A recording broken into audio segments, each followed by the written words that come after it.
Well, guys, welcome to my dojo. Yeah, this is Nyan's security camera that she has installed in my room. They're just all over the apartment. You get used to it later. It was weird at first, but she's chill about it. She doesn't really upload it anywhere other than just like family, what's that? Like Dropbox and stuff, like family Dropboxes and stuff. So you get really used to it. So luckily we'll have an angle from up top. We'll have an angle here from the side too. And then we have the front on angle as well. But yeah, guys, this is the gym. This is the gym. You must be like, Mr. Aethel, you're crazy. How are we gonna work out in here? There's just some bars on the ground and a buff dog in the corner. What are we doing here, Mr. Aethel? I want to get swole. You promised me a $50 workout, Mr. Aethel. Chats, I got you, boys. I got you. Show us that sleeper build. Chat, you know. Well, first we'll do a little drip check, okay? I'm not wearing anything too crazy, okay? I got the OTK sweats. I got the Adidas. These are the cushioned Adidas whites. Very, very nice. These are courtesy of Miss Nyan. Really love these. And then this is the shirt, one of the shirts I got yesterday. Do you guys like it? This is me, and then that's Nyan. You guys good? Play Balatro. Dude, does this go hard? You like this one, chat? Here, wait, let me put you guys over here real fast. I should be able to chat. I actually put Chatterino like super big on my screen so I can finally read you guys. I didn't do that when we worked out last time. Born to live to ride. Dude, look at him just sparking up. Yeah, it goes pretty hard. I had to, man. Just me and my queen. Me and my fucking queen, man. I thought he was scared of fire, but hard regardless. He overcame his fears, man. Now he's putting it in his goddamn lungs. Yeah. All right, boys. Well, this is the $50 gym, okay? I think today, like I said, we're only going to be doing probably just upper body. We'll see how much time we have, but I don't want to overload you guys because lower body with this type of setup, it's a little bit intricate, but it is doable.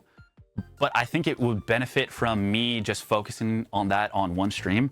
So today we might just focus on upper body because it might take us like 4 hours to get through everything if I do lower body too. So if we don't get to lower body today, and don't take that as lower body is less important than upper body, it's just we kind of need to separate them just for time. So we'll focus on upper body today, okay? We will start with basically everything upper body. So chest, back, arms, shoulders, everything, okay? Everything will be taken care of. Yes, we are rocking the sleeper build, okay? We want to keep the sleeper build going, okay? Because we don't want the pedophiles to know that we're jacked underneath this. But if they come up or if you see them at the table, you'll be ready to, hit them with one of those just in case, man, just in case. You stay low key. Yeah, maybe that guy lifts, maybe he doesn't. And then you come up right there and then you give him the whole pound town. We're not going to skip leg day. I promise. Okay, we will be doing legs. We will. It's just today, it's going to take a little bit of time. So we'll focus on upper body first. That way we can make sure we cover everything. Because there's some nuance to this workout, but it is very easy, I promise. So without further ado, let's get started. So first things first, where my money went to, oh, Bradley, I'm so sorry. Oh my God. Bradley, I'm so sorry. I'm so sorry, Bradley. I'm so sorry, buddy. I'm so sorry about that. Jesus, I'm so clumsy. It is my first time actually working out in the gym, so I don't really know the spatial, I don't really have spatial awareness yet. Watch the hands. I'm sorry about that. Yeah, that was my bad. I shouldn't have touched him like that. That was my bad. So the first thing I bought, I was talking about this, the last workout we did. These are dip bars. These are parallel bars, okay? These are super cheap. I think these were, I'm gonna get links to everything. I just got it on Amazon, okay? I'll have links to everything in the Discord after the stream today. But these were like 20 bucks, I think, 20, 30 bucks. And it comes with two. These are amazing. Are they weighted at the bottom? They have like rubber stoppies at the bottom. So they're bottom heavy, so they stay in place pretty well. You could probably spend more money and get higher quality ones, but again, this is under $50. This is $50. Watch it break the first rep. Okay, if this breaks the first rep, please, for the love of God, just spend a little bit of extra money. I think they seem fine. I don't think they're gonna break on me. They seem totally fine, but if you want something a little bit higher quality, feel free. How tall? So they have we can't really see it here because it's covered, but you can make it higher if you need to. They come up to, I did get a little nervous, okay? I did get a little nervous. You guys are scaring me now. Now I'm afraid it's gonna break. I think it should be okay. It comes up to about my penis head. Soft, by the way. Soft. It's like right here. So it's high enough to do what we need to do. All right. So why are parallel bars so important? Why are dip bars so important? Well, I personally like to have them because, in my opinion, any workout where you have to lift up your whole body weight is genuinely something you want to practice, not just for aesthetic purposes because you get the most out of it in terms of like, you know, body composition wise, but because it's something you want to focus on for the rest of your life, so that in case something happens, you're able to pick yourself up off the ground if you need to. And this just mimics that really well. And it gives you the best possible posture and position for doing dips. And if you guys remember the last time we did the workout video, dips are super, super important for your lower chest. If you ever want that like shelf on your pecs, like underneath, this will hit that lower area, as well as a lot of your shoulders, your triceps. It's just a really good compound movement for your abs too. Like there's just a lot of good benefits from doing dips on parallel bars. So that's why I went and did, you know, $20 specifically into these, because they're really great. Now, if you can't do a full dip, you can just practice holding your body weight like this, you know, just get used to the movement, go down a little bit, you know, go up like that. You don't have to do the full range at the start if it's a little bit too hard for you. Take it slow, just get used to, you know, pushing yourself, you know, up and down, you know, just start up here, hold, you know, try to bring your legs up to engage your core if you want. Just play around with it, get used to lifting your own body weight up, and then eventually you'll be able to perform what I like to call the perfect dip. Now, dips are great for chest, for triceps, for shoulders, and this is how you do it. It's super simple. I like to go about, if you can see, about a little bit more than shoulder width, like right at the edge of your shoulder, right here. All you do, remember chat, the most important thing ever, do not round out. Your chest stays high, nice and high the whole time. You don't hunch over, your chest goes high. You lock your abs like you're about to take a punch, right? You lock it up, push your chest up nice and high, okay? We'll go in with that form. Remember, if you have struggles with rounding out and you really can't nail it, remember, look up. Your body usually follows where your eyes goes. You know, when you're driving, you look to the side, you kind of go to the side like that too. The same thing happens when you work out. If you look up, usually your chest and your body will follow too. And make sure you keep the core nice and tight. Now with this, I like to keep my elbows nice and close to my body when I go down so they don't like flare out to the side. I keep it nice and safe and close. And you just go down and back up. So when you go down, you want to go perpendicular. So you make a 90-degree angle with your elbow and upper bicep. Easy. And it's that simple, guys. Keep your chest nice and high. Boom. And just like that. Everyone is going to be different, okay? Everyone will be different. Not everyone can do 5 dips. Not everyone can do even 1 dip. Not everyone can do 12. It doesn't matter. You should be focusing and practicing to get your body up and moving into this position, even if it's just a little bit of this at the start, okay? It's okay. Now, there are ways to make this easier.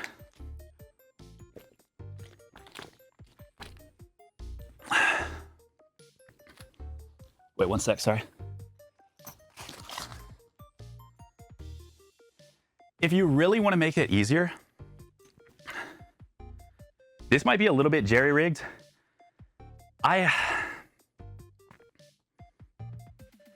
You can somehow attach these some here. I don't know if I would recommend this yet until I would maybe do like a carabiner here, but you can put your legs on this, on the bands, and it makes it easier to get up. So this is a resistance band. This is the other part of the gym, by the way, okay? So if you have trouble, honestly, this feels just fine. If you go like this, maybe a carabiner would be safer, like if you latch them, like right here. If you're a true Chad, I mean, just put your hands over the bar or over the bands and then settle your knees like a cradle, and you can go down and the band will help you get back up. Okay? So if you can't do a dip,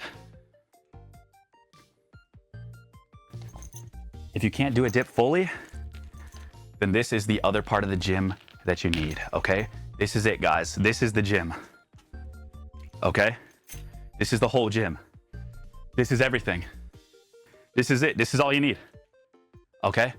Just some bands and some parallel bars, okay? This is it. That's it. That's the gym. That's the gym, okay? So these bands are fucking amazing, dude. No pull-up bar. Oh, bro. Dude, Amazon fucking cucked me, dude. They cucked me so hard. Okay. This was supposed to be $100 gym because I was gonna have a full pull-up bar too. And it had like the close grip pull-ups, it had the wide grip, it had stuff where you could set it on the grounds. I'll include that in the next workout that we do because I do think pull-up bars are the best. Like pull-up bars are amazing. Even if you can't do a pull-up, again, if you have these bands, you can do anything. Any bodyweight movement you can now do because these bands can either make it harder or make it easier. So if you need the extra help, these bands come in mega clutch. So I just had to wait for the pull-up bar to come, but we can still do a full workout without it. So we'll just focus on just the bands for today. But yeah, pull-up bar is really good.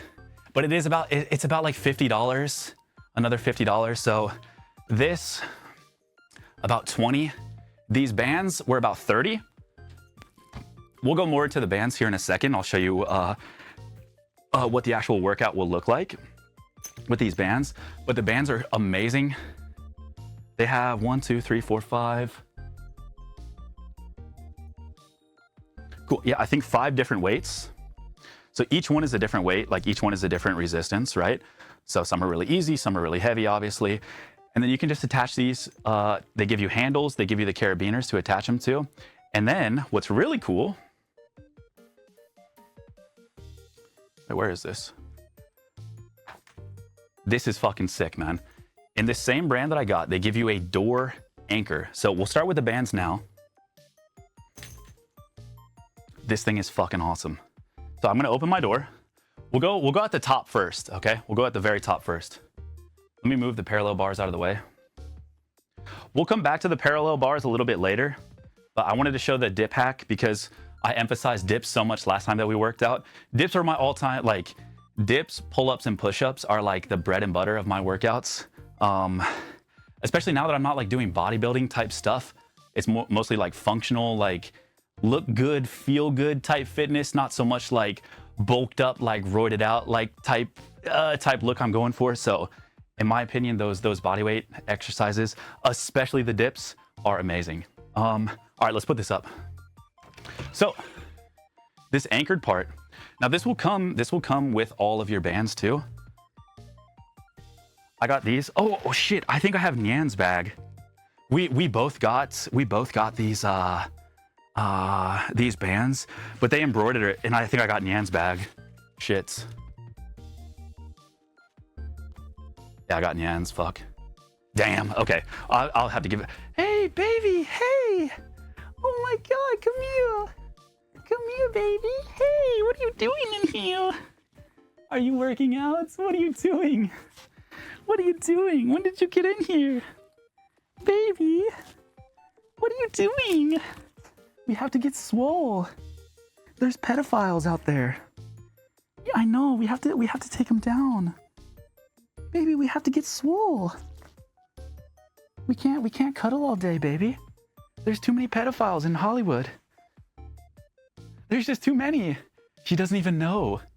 Dude, right? She looks so big. Wait, let me get out of the way. Dude, she's massive. Hey, baby. You want to work out? Okay, we have to put the anchor up. Come on. So chat, in your bag, they'll give you the door anchor. It has the loop, and then it has the anchor on the back. The anchor goes on the opposite side of where you're doing your workout. So the loop part will come through the door. The anchor will go on this other side. And just like so. All right, sorry, Kino. All right, so now it's anchored up at the top. Now, when you do your bands, I would say the top portion is the only time you want to keep it away from the hinges. Well, the only time you can keep it away from the hinges, I mean, sorry. Every other time we're gonna keep this locked on the hinges. That way we don't put too much pressure on the door. Because if you put the anchor on the open door side, you could pull the door open and honestly kill yourself. So make sure you put it on the hinge side. If you go from the top, I mean, just go towards the middle. You're probably fine because you're pulling down, not opening the door, so it should be okay. But yeah. Oh, baby, are you okay? No. Okay. You have to work out though. You have to work out. No, stop. Okay, come on. Babe, can you take her? She's crazed. She's jumping on me and killing me.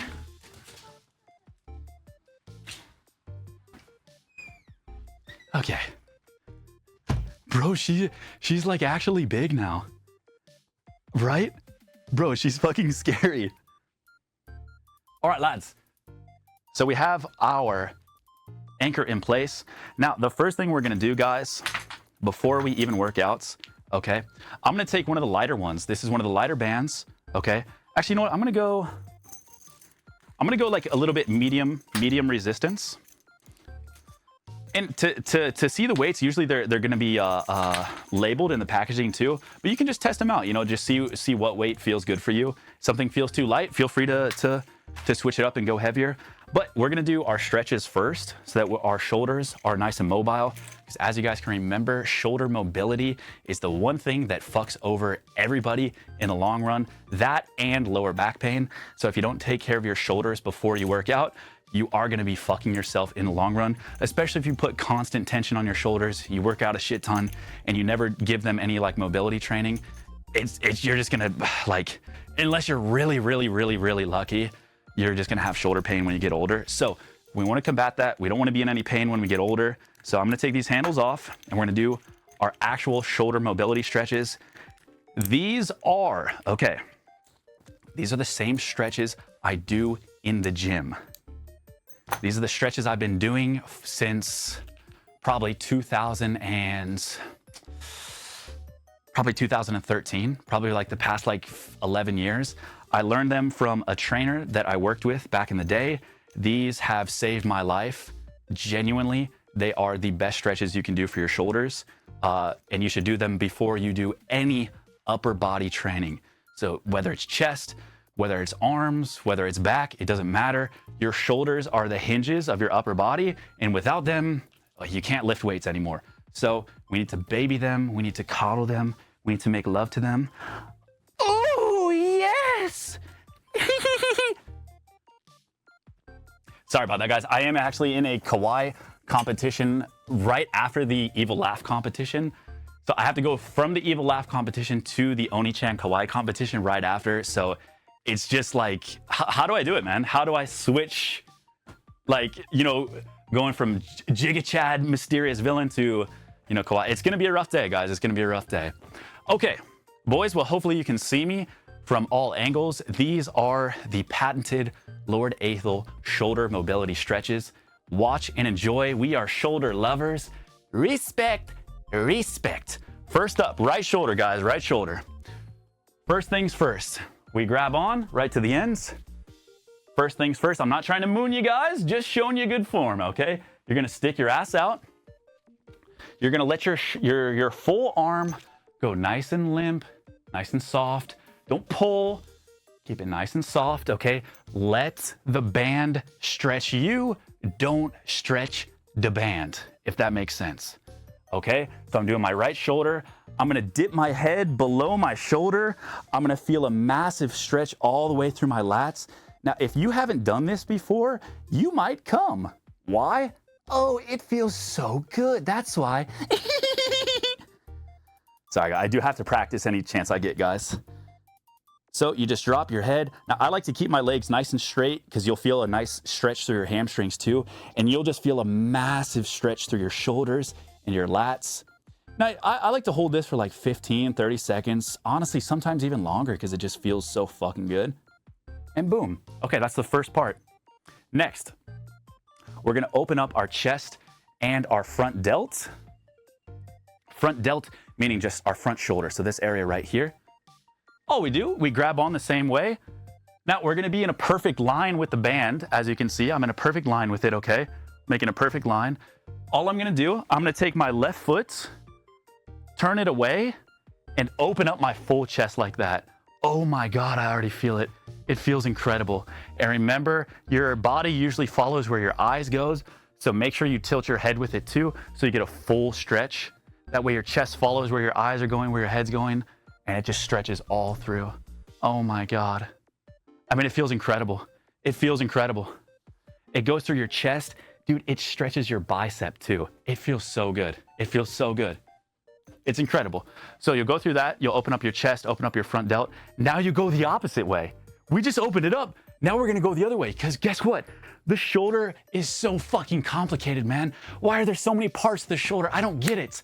But you don't have to worry because I already figured it out for you guys, okay? We have to get the rear delt, okay? This is often overlooked when it comes to stretching, okay? If the rear delt's nice and tight, you're gonna be walking around like this all the time, you know?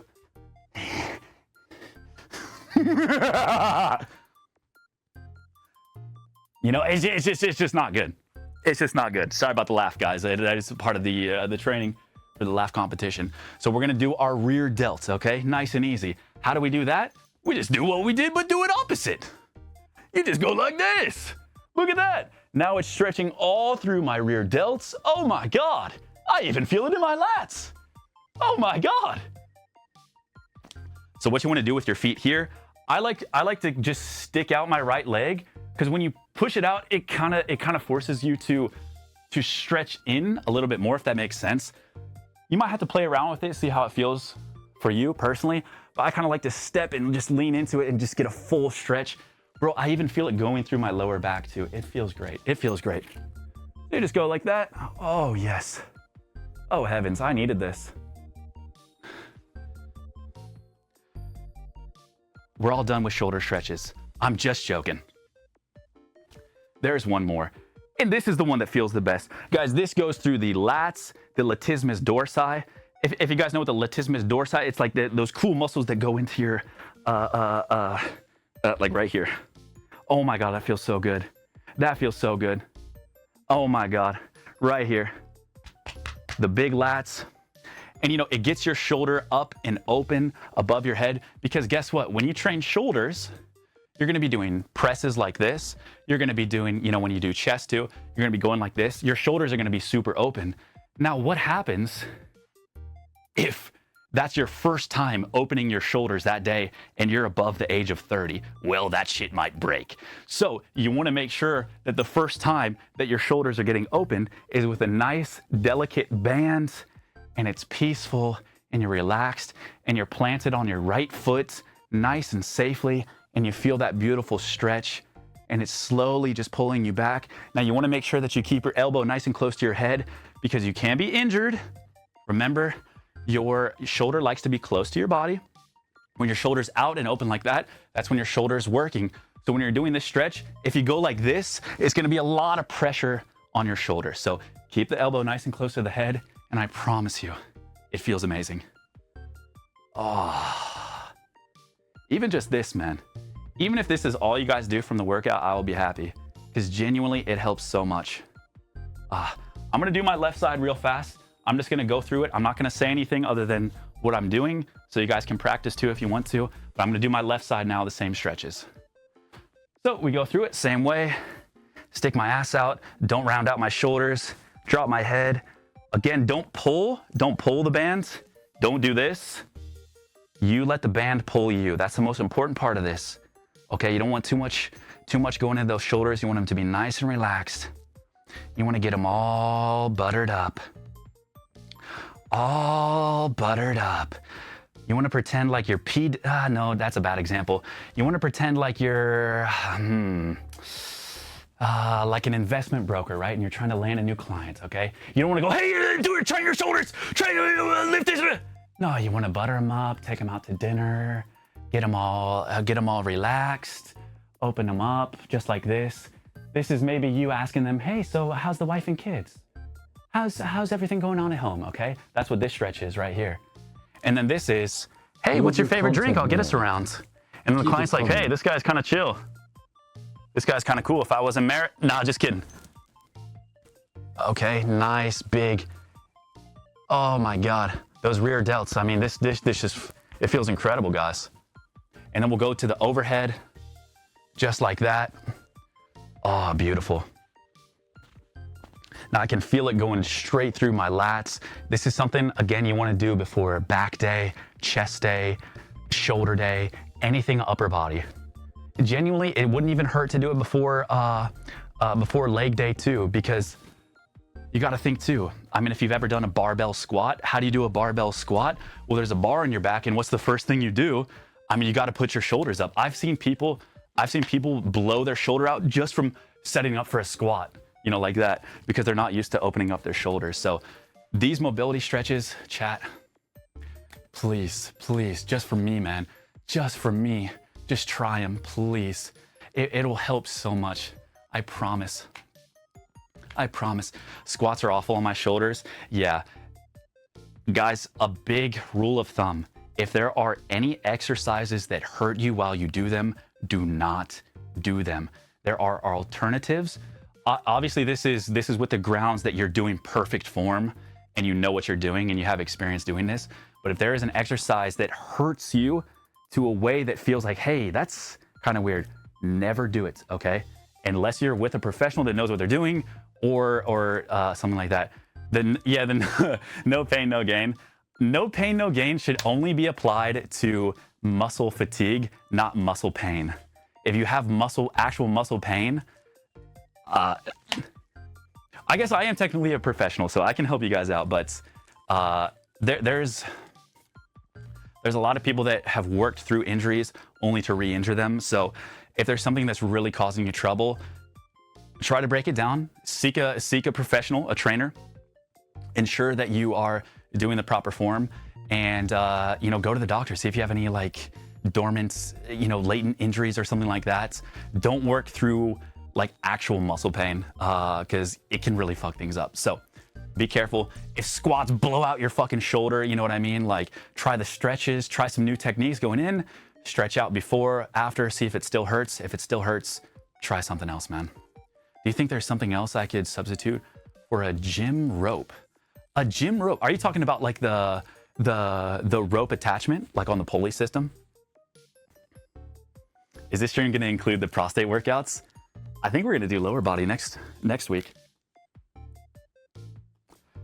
Are you talking about battle rope?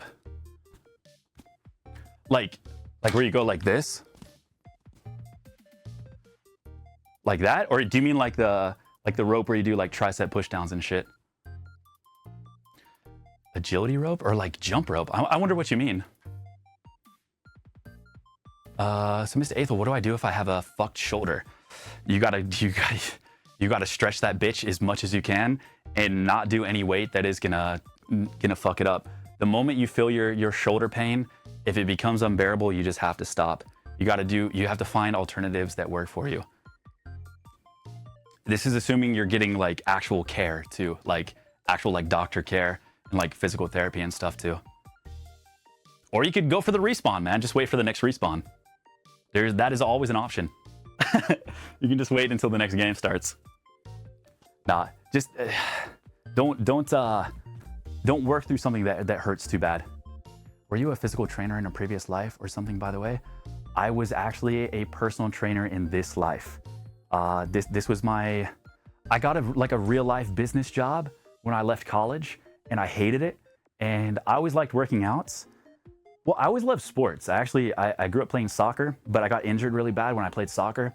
And in my physical therapy, they had me lifting weights, and I just fell in love with it because it was like a new sport that I could do.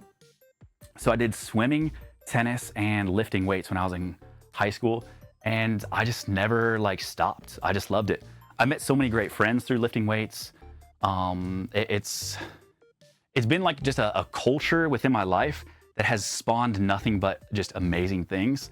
So I'm hoping, you know, with whatever kind of small platform I have, that maybe I can get a few lucky souls on the train as well, because it's helped me a lot. I love it.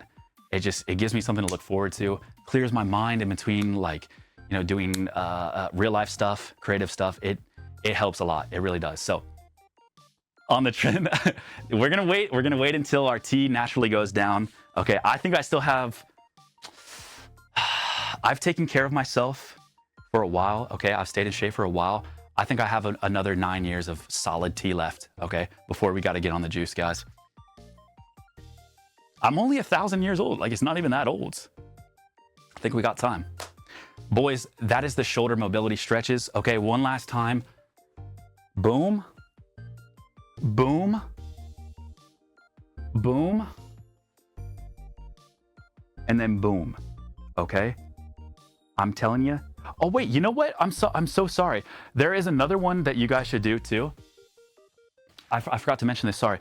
When you go like this, you can rotate your bicep down, your bicep and your hand down. So you see how my hand kind of twists in? You can rotate it in, and you'll get a much deeper stretch in your bicep as well too, rather than keeping it up.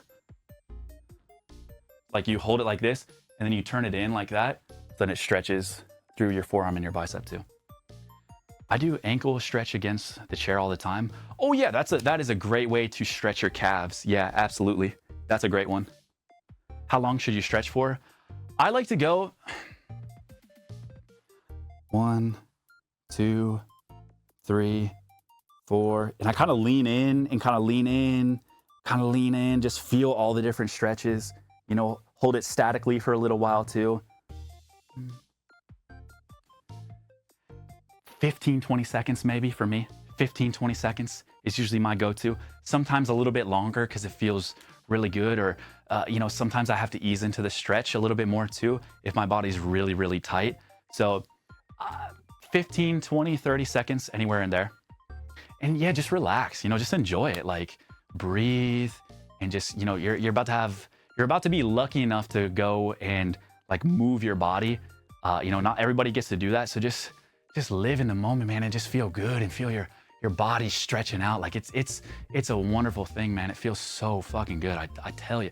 And it's very scary to start. You're like, oh man, well, I'm gonna go work out and stretch. Like, ooh. I do have to practice for the Kawaii Oni chant, so that might pop up a little bit more, guys. Sorry about that. You know, it's scary, but I promise you, it feels so good. It feels amazing. Sorry about that, guys. Yes, this will all be in a video too. Yeah. It'll be condensed down and edited by Mr. Jugs. That's why I have all these different camera angles. My lords and ladies. Was that one good? I've been practicing this pose lately too. I don't know what to say though. I don't really know what I should say for the competition. Cool JoJo's pose. I was thinking about just stuttering the whole time, like just like, and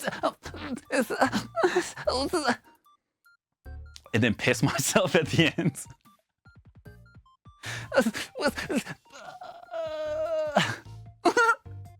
Just say Saikuno stuff. Okay, guys. Okay, Oni-chan. I really gotta pee. If you guys didn't know, I'm in an evil laugh competition and a Kawaii Oni-chan competition where I have to go up and do my best evil laugh, and then I have to do my best Kawaii Oni-chan, whatever the fuck that means. And I have that coming up soon, so I gotta practice. So I'm just trying to spitball some ideas throughout the stream here. I'm trying to kill two birds with one stone. Yeah. I'm really nervous though. I'm really nervous for it. Guys, I think we're ready to start the workouts. I will show you back first, okay? This is back. Boom. Now we have our anchor set. We have our band set. Now you're probably gonna wanna change from your stretching band to like maybe a higher band. I'm just gonna stick with my stretching band so that I don't fucking pass out like I did last time when we worked out for like 4 hours straight. So I'm gonna keep a little bit lighter of a band to show you this because I'm actually gonna try to work out later today too. So when your bands arrive from Amazon, again, these were 30 bucks. You can probably get a higher quality if you want to. Again, I wanted to try to, no, I'm not working out for 4 hours today. No, last time I was so cooked, dude. I was so fucking tired at the end of stream. So I'm pacing myself this time. They will come with these carabiners and they'll come with handles. Make sure also, I would genuinely either get the brand that I did or something comparable, because this brand also comes with leg wraps too, which we're gonna use on our leg day as well. So for anybody who wants a big ass, you know, some thicky thighs, you know, a little bit of this shaking in the back, we can cover that as well with these leg straps too. Now we'll probably do that in the next workout, just because it's going to be a lot of information, but we'll do it soon, probably within the next week or so. So make sure when you get your bands that they have these too, because you really do need these for legs. It's kind of rough if you don't have these straps to try to do legs. So it's that, and then make sure it obviously comes with the anchor too. There are bands online that don't come with anchors, so be careful. There's expensive bands that don't come with the door anchor. I mean, I guess you could tie off the bands somewhere like on a pole or something, but this is so safe and genuinely just like so easy to set up. It takes 2 seconds. You just take it out of the box, put it in the door. You can work out as soon as it, you know, arrives at your house. So make sure it has the anchor, make sure it has the ankle wraps, and then make sure it has the handles, and then a variety of however many bands you need, and then you're good. You're totally good. Chat, I'm gonna show you how to actually train upper body for $50 in your computer room. Let's do it. My lords and ladies, I'm gonna move Brad Chad just a little bit over here. Hopefully, my lord, nice camera I think he's good right there, yeah? Okay. My boys, we're gonna do a back exercise.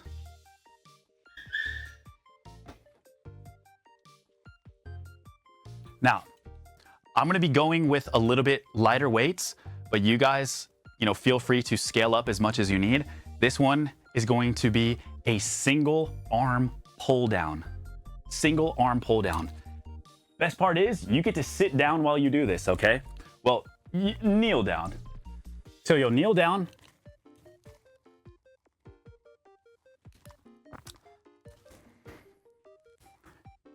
And all you're gonna do here is bring this band all the way in and try, not literally, but try to jam your elbow into your lats, okay? So sit down and squeeze and keep your elbow nice and tight into your lats, and then all the way up, and then squeeze. Now, you might notice it's not a lot of length to get up. So if you need more length to get the stretch, you can just grab the fucking band like this, pull down. Oh yeah, full stretch, pull down. Oh dude, that's a big squeeze, baby. Boom. Ah, okay. Don't be afraid to work with what you have, okay? If you're using like a heavier band, it's gonna be shorter, okay? So just keep that in mind. If you go with a heavier ass bands, it'll be harder to pull down, so you might not have to reach all the way up. But if you need, you know, you're working out in your office, so you might have to jerry rig a few things, but it is very effective because these resistance bands are going to give you constant tension. So it's kind of like you're holding weight the whole time because they're elastic. So they're super, super effective. You just have to make sure you're able to go through the full range of motion.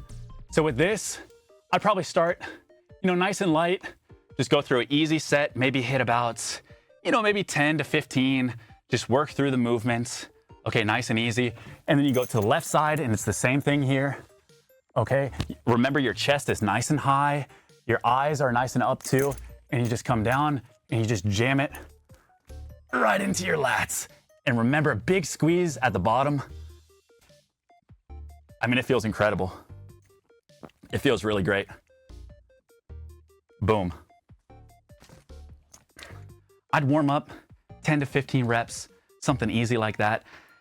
If it feels nice and light, okay, after your first set, I would up the band, okay? Go a little bit heavier and see if you can still get to that 10 to 12. But on each rep, when you come down, I would honestly hold it for like maybe about a second, 1.5, 2 seconds. So you get that full squeeze because it's gonna be tense the whole time, right? Like it's gonna be trying to pull back. So it's you and your body fighting back against the tension, and it's a full squeeze in your lats. So it's giving the most contraction that you can possibly get just off this door. Now, you just repeat that, take a nice rest. We'll rest. What's helped me thinking of move my elbows backwards instead of pulling with my biceps? Yes, yes. You kind of lead with your elbow. Like just think about moving your elbow back into your lats, not pulling the rope, if that makes sense. You're just moving your elbow back. It'll squeeze all those big back muscles back there. It feels amazing. Take a nice rest. Okay, relax. Damn, that felt good. Now you probably, oh yeah, I need a yoga mat too. Yeah. I'm kind of a psychopath. My knees, I've been on my knees. Okay, that's just weird. Never mind. I've used my knees a lot in my life, so I don't feel it anymore. But a yoga mat would, yeah, if you have, if you have uncalloused knees, then please do indulge in a yoga mat. But me, how strong of a door do you recommend for these exercises?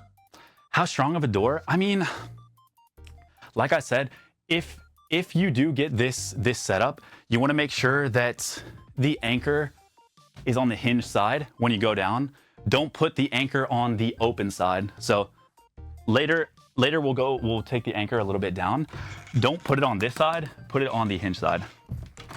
Loving the stream. So far, I would mention that if you can afford it, to buy the bands with the nylon sleeves over band, if they snap because of how swole you are, they won't hit you in eyes. Loving the streams. Oh, thank you so much, Laser. Thank you, dude. I would mention that if you can afford to buy the bands with the nylon sleeves over the band, if they snap, yeah, that's I've never had a band snap on me. The only band I've ever had snap on me was like a super old one at my old gym. It can definitely happen. So if you want to be extra cautious, yeah, I think that's a good idea. This is just kind of like down and dirty, you know, like just to get the job done. Are you doing it wrong if you don't feel anything in the back? You know, you'll if you're doing it for the first time, you might feel it a lot in your biceps. That's usually like a common first time lifter mistake when they do back. They put it all into the biceps, kind of like that guy said earlier. You know, he was focusing on pulling with the biceps rather than moving the elbow back. It does take practice. If you don't feel it right away, it's okay. Without me seeing you do it, it's kind of hard for me to judge, but just really focus on bringing the elbow into the back and then squeezing. Where your chest is nice and high, because this is where your scapula is retracted all the way back, meaning your back is gonna be fully like locked in, meaning it's gonna be able to build muscle. Like it's being broken down. It's fully contracted. It's taking weight and tension while it's contracted. So you're doing your job. You basically like almost think you have like a quarter, and you put it in your back, right here in your middle of your back, and you have to keep it in place like that. You know, you put your scapula together to close up and keep that quarter in place. And that's where you want to finish on this. Fully pulled back. You don't have to like fully pull your left side back. You can kind of just chill on that side. But on your right side, you should fully retract your scapula back. You should be feeling it up here and then down here and then obviously in your biceps too. Chat, that is the first back exercise, okay? Super, super easy. I don't want anyone freaking out, okay? Super, super easy, guys. Nice and easy. And then we just go back and we do it again, okay? Big squeeze. Remember, the squeezes at the top of these exercises are gonna be your friends because these resistance bands are really, really gonna train you to hold that weight under tension. So big squeeze at the top, guys. Big squeeze at the top. Yeah, bitch. Just like that. Oh yeah, I feel that in my lats. Oh yeah. Okay. I would do that 3 to 4 times. Again, the rep range, I always like 10 to 12. 10 to 12 has always been kind of my hypertrophy sweet spot. Like, kind of like the best place for me to make muscle and feel my muscles contract. I like 10 to 12, unless I'm doing like, you know, powerlifting stuff, which we're obviously not gonna do with bands. So for overall health, 10 to 12 reps, take about 30 seconds, breathe, catch your breath. You can keep the pace kind of high because we are just doing resistance bands. So if you want to keep your rest limited and kind of go into almost like a cardio state, in a sense, you can keep your rest nice and short, you know, 30 seconds to a minute, kind of let you catch your breath and then get back to it. That's what I would do. First exercise for back. Very simple, very easy, nice, simple stretches. Remember, it's nice whenever you can separate your arms rather than going on one bar, doing your arms together. It's always nice to separate them in case you have muscle imbalances, like your left hand, you know. I know you guys, I know you like to do some stuff in your free time that I won't mention, and it's usually on one side of your body, using one hand, one arm. So you might have one side that's stronger. So anytime you can separate and make your arms work independently is gonna benefit you later on, so that you don't have an imbalance on one side.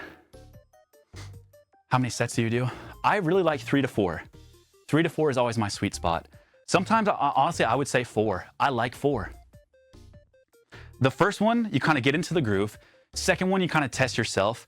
Third one, you really test yourself. And then the fourth one, you're like, okay, this is like the encore, you know what I mean? I always have my clients do 4.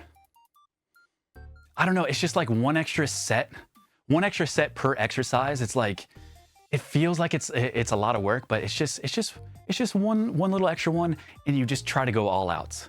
Yeah, I kind of treat the 4th as a fail set, where it's like, I mean, I know we're not all trying to be like bodybuilder meatheads, but it is a good quote just to test yourself, because I think even if you're not going for like a crazy, you know, roided out, crazy muscular body, it's still fun to test yourself, even just general fitness.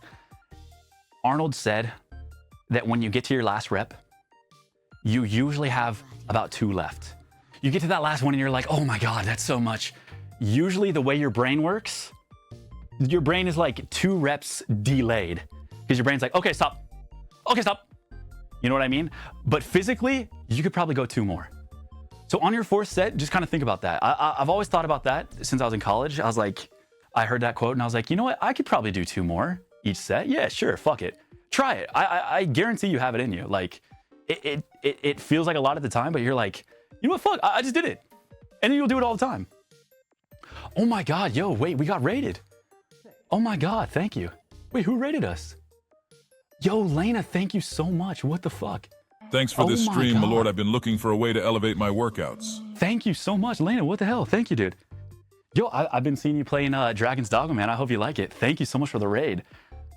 Welcome back. Yo, thank you. Oh my God. Yeah, guys, we are doing a workout stream today. I promised my chat I would teach them how to work out for very cheap. So I built a home gym for $50. I used to be a personal trainer back in the day, so I want to imbue my glorious community with all my knowledge. Mostly, I just miss training people. It's been so long.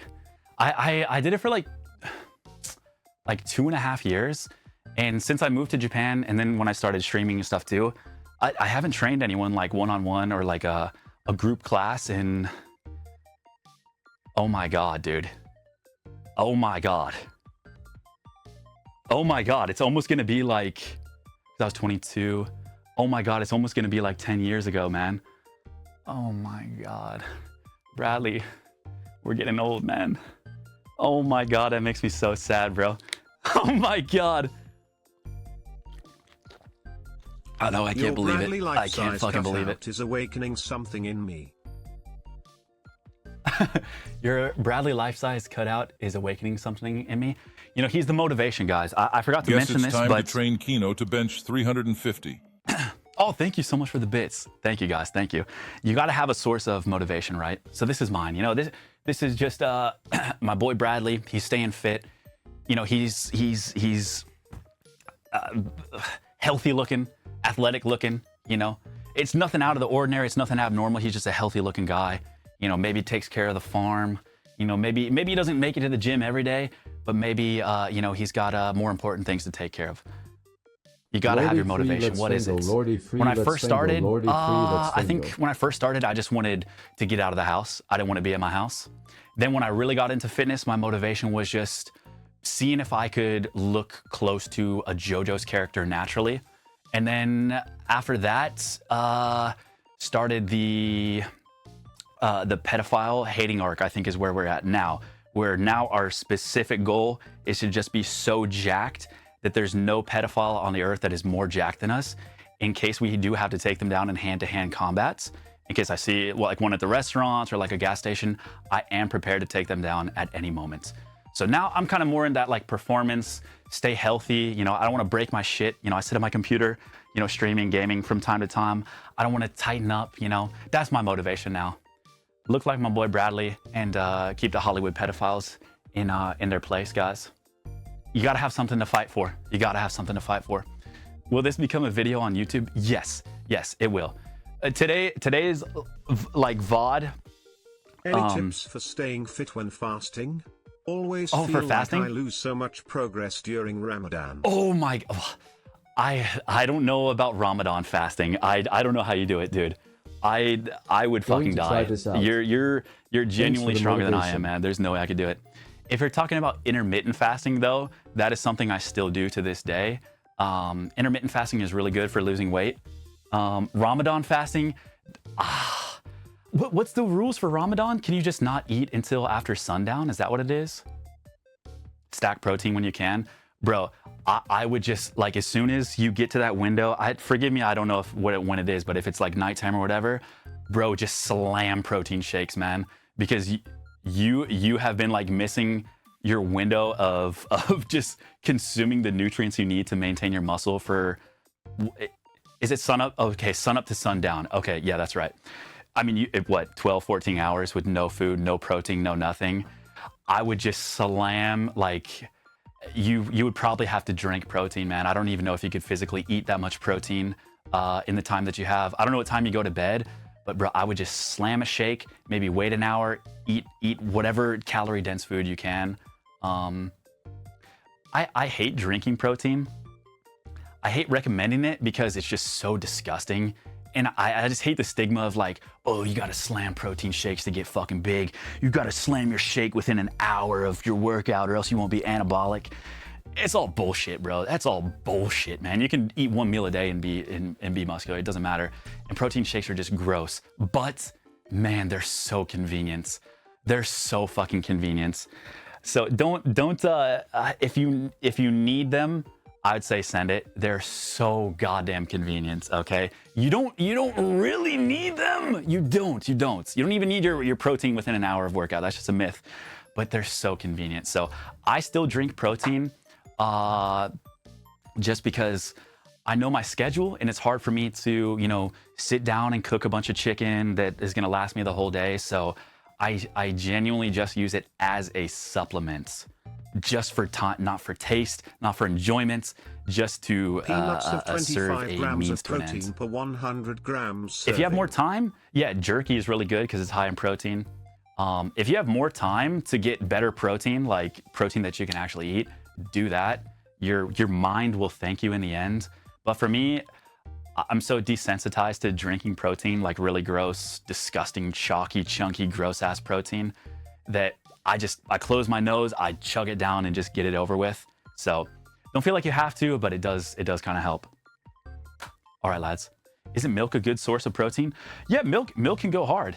Milk can go hard. It also has, you have to be careful because it does have a lot of sugars in milk, and it can have a lot of fats too. And if your body's just not good at digesting lactose and stuff, can fuck up your stomach. I never drank milk for protein just because milk made me super gassy and just made me feel kind of sluggish with the fat content. But now I drink Fairlife milk, and it's like the ultra filtered. The only thing is it's super expensive. So I don't recommend it to everyone. If you have a disposable income, it's a fucking godsend because it's super filtered milk that is mega, mega high in protein, like an insane amount. And it gets rid of the lactose enzyme or something, so you can drink it and not have it fucked up your like lactose intolerant stomach either. So it's just really expensive. Do you have cheat days? And if so, how often do you do them? You know, when I was trying to get fit, like when I was like doing shows and stuff, yeah, I would have a cheat day. Just I would kind of just call it like I wouldn't call them cheat days. Maybe it was like a subconscious thing. I would call them refeed days, because like when you're dieting for so long, your body goes into this deficit. And sometimes if you go a little bit too hard, it can be, you know, like a carbohydrate deficit and stuff like that. So I would just call it a refeed day, where I would just increase everything by like 30%, if that makes sense. So it's like, if I drink, you know, 100 grams of carbs, I would drink 130 grams on this day or something like that. And obviously I could take that percentage up to like 50 or 100 if I was really dropping weight, or I felt really, really tired and I just needed a day to just indulge and have fun and eat the things I like. So yeah, you could get away with once a week. Now here's the thing with cheat days, okay? Cheat days are great. I'm an advocate, take care of yourself, enjoy yourself, you know, eat whatever you want within your limits. But here's the thing, man. There are people that ruin all of their gains, all of their work from cheat days, okay? I don't want people to get the cheat day mindset warped into their head, because there are, I don't want to call them stupid, because maybe they just don't know any better, but they will slam everything. Oh, it's my cheat day, it's fine. And it puts them in such a surplus of calories that you're just not gonna see any results. You still wanna cheat within reason. I really, really, really, really recommend, this is probably the best thing you can do, is get the app MyFitnessPal, where you can just literally take a picture of barcodes or just search food in, and you can count how many calories you are doing in that cheat day. So, you know, shoot for like 500 extra calories, or maybe you're crazy, you want to do 1,000 extra calories or something like that. Like, it's a huge refeed day. That's fine. That's totally fine. You're not going to ruin your entire progress from that. But there are motherfuckers, and I've seen it firsthand, my clients have done this too, where they think that cheat day is literally a cheat day. You're gonna slam, you know, 7,000 calories in one day. You're gonna spike your blood sugar. You're gonna spike all the, you know, you're gonna be lethargic the next day. So cheat within reason, and I guess visualize it as a means to refuel your body. Yeah. So like I want people to enjoy it. That's why I really, really like MyFitnessPal, because you can just cheat every day.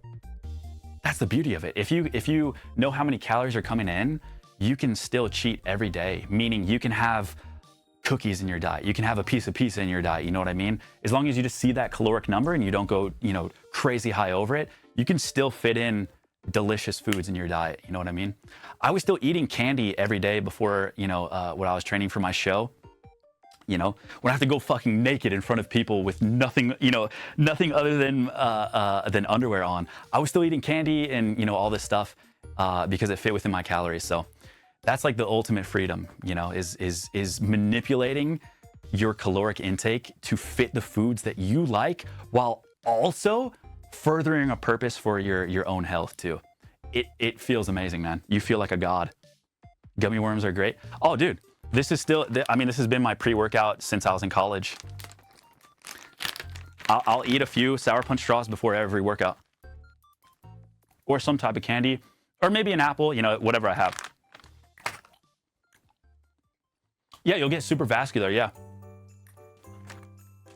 A little bit of fast digesting carbohydrates, simple sugars, sugar, candy, fruit, anything that dissolves super fast, spikes your blood sugar right before a workout, amazing. You'll get vascular, you have a little bit of energy. The only thing,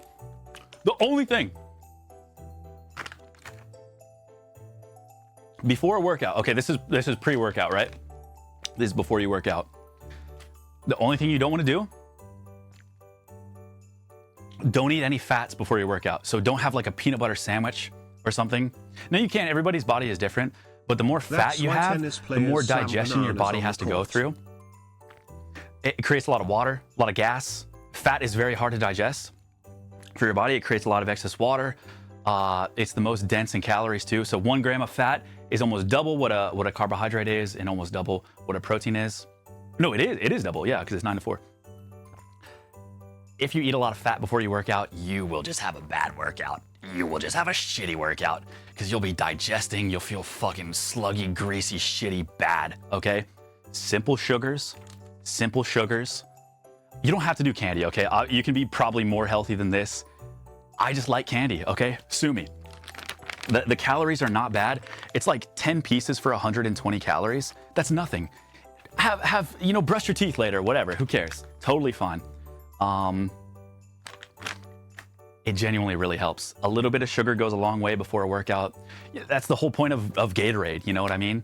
A granola bar is more than that. Yeah. Just any simple sugar that you can put in your body before your workout. You know, don't go crazy. Don't go like 300, 400, 500, 600 crazy calories, you know, right before you work out. Just a nice, moderate, polite amount of sugar. Can you hit us with the Oni-chan giggle while holding the candy? I do have well, it's an evil laugh competition, and then right after the evil laugh competition is the Kawaii Oni-chan competition. So it's like a double header. I don't know who, it's not even in the same venue. It's like I have to drive across town to get to both. Like I gotta go, I'll be method acting for, you know, a full week into the evil laugh, and then dude, 2 hours later I gotta go do the Kawaii Oni-chan. So it's gonna be tough, so I will be practicing. Okay. Is fats after a workout good for recovery? Well, I'm glad you've come. You need to eat fat throughout the day. I wouldn't say it's necessarily good for recovery or anything like that. Best thing for recovery is just eating and sleeping. That's always going to be the best. Making sure you're getting enough food and making sure you're getting enough rest too. I almost choked on my sour straw. Sorry. Yeah, fats are just essential for your life. Yeah. But yeah, sleep. Oh my God, dude. There's so many people, there's so many of my clients that have fucked up like a lot of progress that we've made just because their sleep is so bad. If you can take hold of your sleep and just try to get as much sleep, you know, within the range, you know, 7 to 9 hours or whatever, it will help so much, man. It will help so much. It's genuinely, that is when your muscles are being created. Like that is when it happens, man. If you don't sleep, you cannot grow muscles. You genuinely cannot. It doesn't matter how hard you work out, no matter how many grams of protein you eat per day. If you don't get your sleep, it just will not happen, man. There are anomalies, but yeah, for the most part. That is why my gains suck. I get like 2 to 4 hours a night. It just hinders a lot. Yeah, I mean, that's where a lot of that protein synthesis happens, the rebuilding of your muscles after you take them down.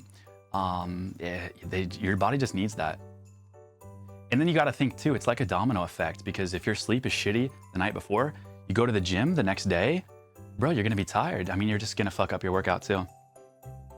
I don't know. There are anomalies though. There are anomalies. You know, some people can operate on low sleep and function. But I think for the layman, the everyday man, I think taking control of your sleep is the best thing you can do for recovery. It just slows everything down, you know? 6 hours for me, more than that, it makes me sleepy. Yeah, you know, I think some people are generally better at 6 hours. For me, I need the 7 to 8. If I go under or over, I'm pretty much worthless. 4 to 6 hours, yeah. How would one fix sleep scheduling though? That is a mystery as old as time. For me, I like to work out. Okay, I know it sounds kind of cliche, but genuinely, I sleep so fucking good on days that I work out. Okay, I think that might be one reason why I don't. My mom had really bad insomnia. She had to take Ambien and stuff. So I was always worried that it would happen to me too. But I genuinely, I sleep so fucking good when I work out, man. It feels amazing. You work out and then you eat a shit ton of food. That's why I like to wait. I'll fast in the mornings, like I won't eat too much in the morning. Then I'll work out and then I'll eat a shit ton at night. That way I have a bunch in my stomach and I've already worked out and I'm just like, I have no other option but to pass out.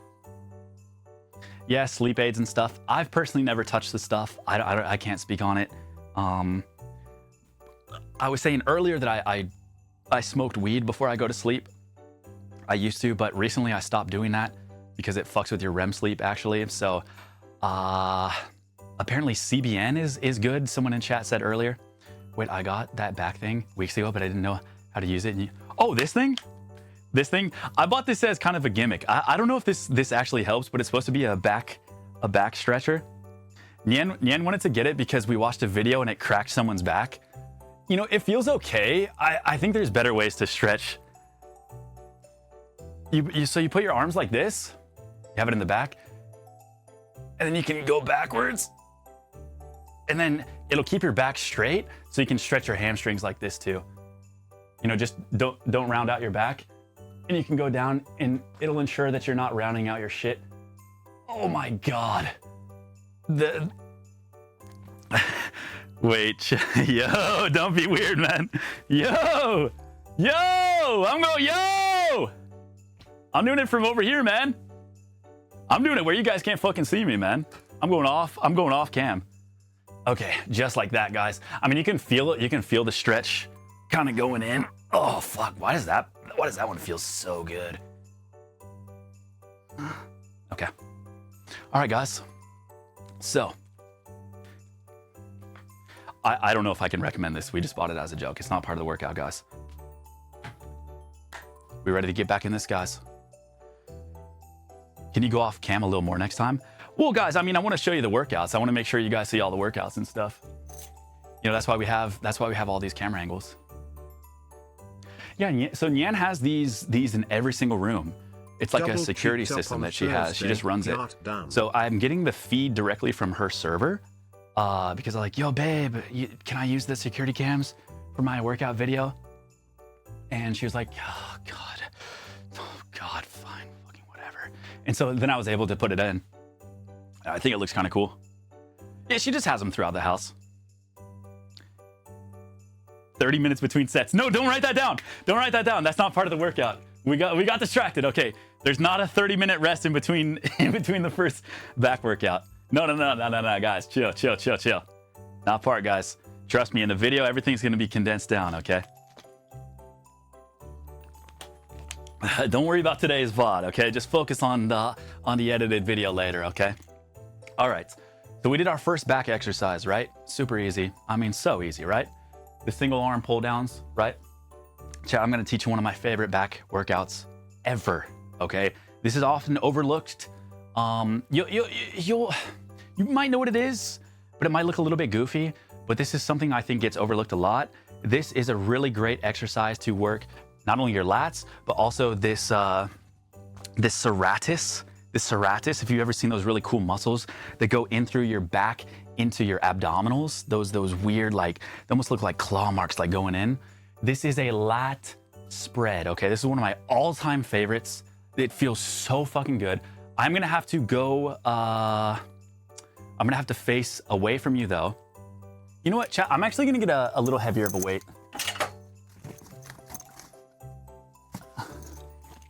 I think this one's just a little bit too light to show proper contractions. Let's go with, here, we'll go with this.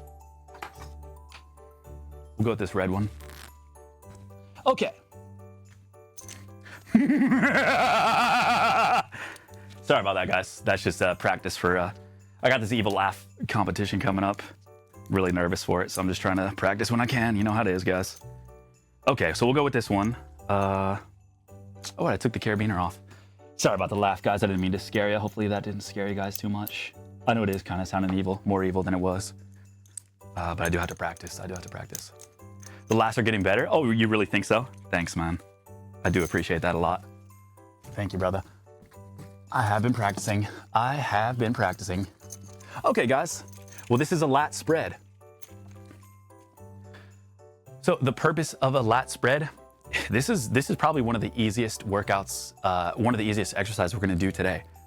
You wanna know why? This is all you do. Oh my God, Mr. Aethel, I think I like this working out thing. It's so easy.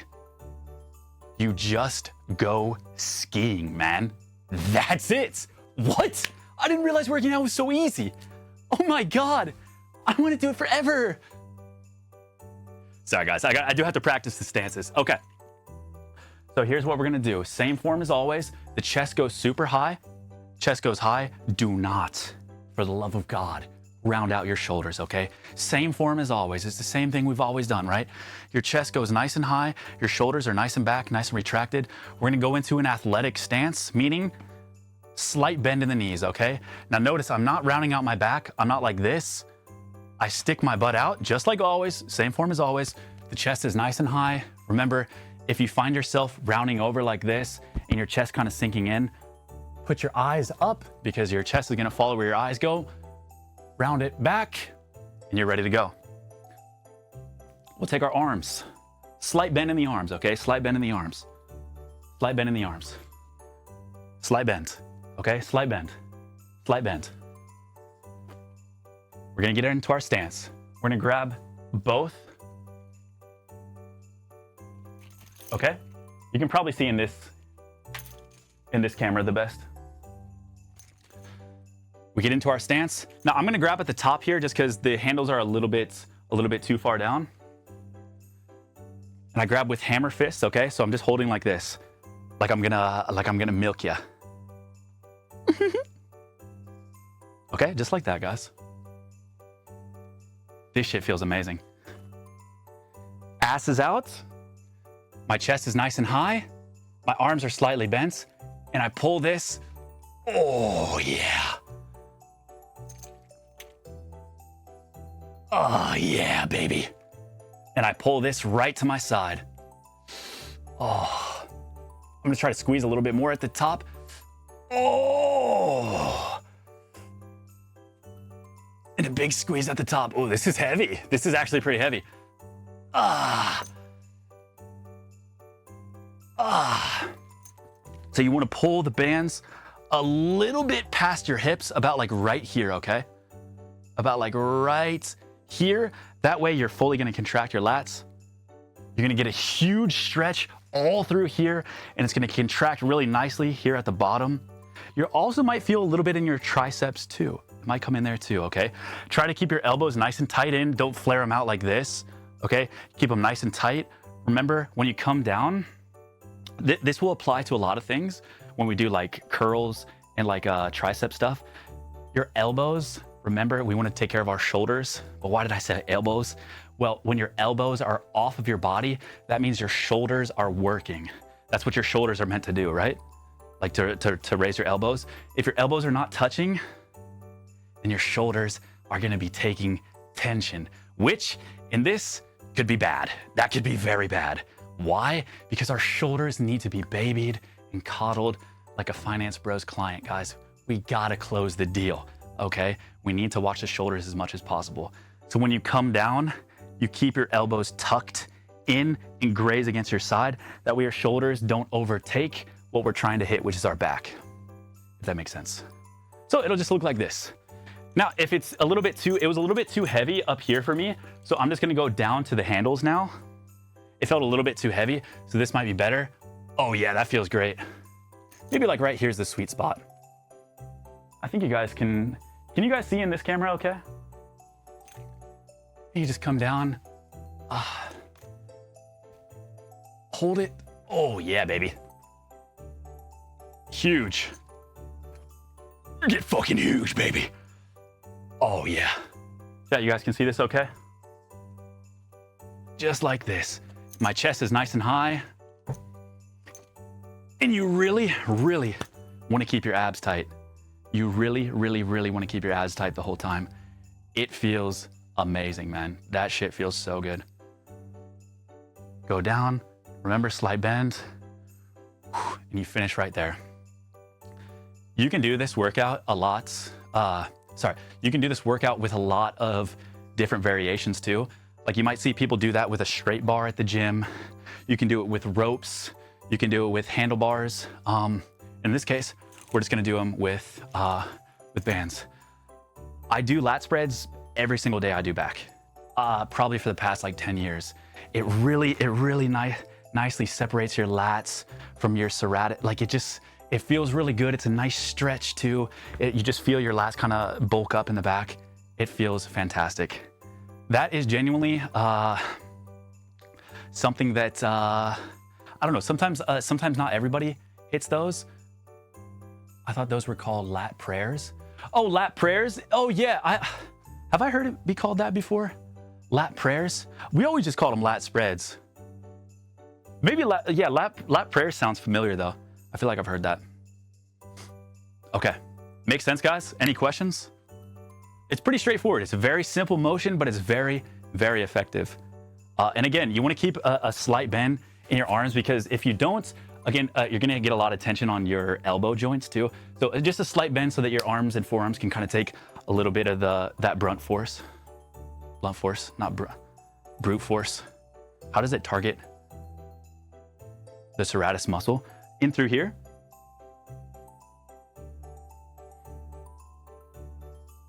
Because they're going to contract on the way down. Full stretch all the way up. Full stretch all the way up. Contract all the way down. Boom. Boom. Boom. What it's also going to do is it's going to make your lats grow. I mean, obviously, which also gives the illusion of your serratus looking a little bit more cut than it is. It gives you a little bit more of that taper. This is purely aesthetics, but it gives you a little bit more of that winged shape. So it kind of shapes out that serratus into your abs, kind of shape that into that, like, you know, gives the illusion. It doesn't really make your waist smaller. Nothing can make your waist smaller, but it gives that illusion just through spreading the wings of your lats that your serratus and your abdominals are all kind of in this flowing line into this V taper. You can't really change the shape of your like bone structure, change the shape of your waist, but you can make the illusion of its, you can give the illusion of a slutty waist. Exactly. Yeah, the only way to make something smaller is by making the other things bigger. I have an imbalance and one of my arms is weaker and smaller. How do I fix this? Never, for the next like year or so, don't do anything where your arms are attached to the same device. They should be separate. Meaning like, if you're gonna do a bench press, don't do a bench press, do a dumbbell press. If you're gonna do pull downs, do one arm pull downs. You have to separate the strong side from the weak side. Use the same weight on both and take them both to failure, and then it'll catch up eventually. That works for legs too, yes. I had a huge muscle imbalance in my leg because I broke my hip when I was younger. That's why I still have some leg problems these days. That's why I didn't play soccer when I was in going to college. That's why I had to stop playing. I broke my hip really bad, had a really big imbalance, and I just did everything separate. So, you'll do your lunges separate rather than just squatting at the same time, each and every time. It's just one of the fun things of trying to like fix your body shape and stuff, or your body efficiency, I guess. Yeah, imbalances are rough, but each time you can do an exercise where it separates both sides of your body even if you don't have an imbalance, is usually pretty good. I mean, that's something I feel like I said a million times in the last workout, and it's something I just try to remind everyone, because mean, it just builds up slowly over time. Like, you don't really realize you have an imbalance until it's way too late. How did I break my hip? Oh, dude, this was the worst shit ever. So I was in a game. I was playing for a traveling team in the off season because I was gonna go to this high school that was really good at soccer, and I wanted to play for them. But I was playing for a traveling team in the summertime before school. This was before my freshman year, before I was gonna go play, and I was playing right winger. So I was on the right side, and I was going to cross. And as I was going to kick the ball like into the box like this, some kid comes up in here and body checks me like that, like with his hips. So we go hip to hip, but my hip is going this way. So it's not like hip to hip where we both go like, you know, at the same direction. No, he goes hip to me like kicking opposite way. So he hip checks me and it pushes me off balance like this. And then I'm still going like full force because I'm trying to send the ball from like maybe, you know, midfield, maybe like the middle of midfield and the penalty box. I'm trying to send a ball, like cross it to my boy making a run into the box. So I'm going like full force, like sending this kick, and he hip checks me. So my leg keeps fucking going as I'm going this way. And there's like I don't know, I can't remember what it's called, but there's like a hook bone that like holds on to your muscles somewhere in your leg, and it like popped off. And then the doctor was like, there's nothing we can do. We could maybe do surgery, but not sure that it would fix anything. Just do physical therapy. And yeah, that was it. So I had to call it quits. And but that's how I found lifting weights, because I never would have probably like lift weights serious if I didn't have or if I had soccer like taking up my time. Because you don't want to be too muscular when you play soccer. Like, you know, a little bit of muscle goes a long way in soccer. If I'm allowed to put strain on my body due to health conditions, how can I go to failure? You want to stay within your realms, okay?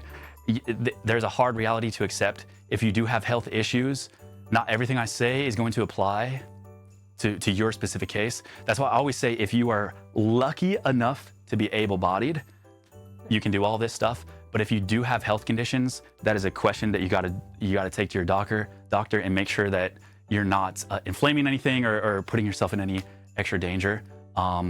It's just an unfortunate reality. You will have to tailor your workouts, yes. This is like a general fitness goal for the people that are very lucky to be able-bodied and lucky enough to work out.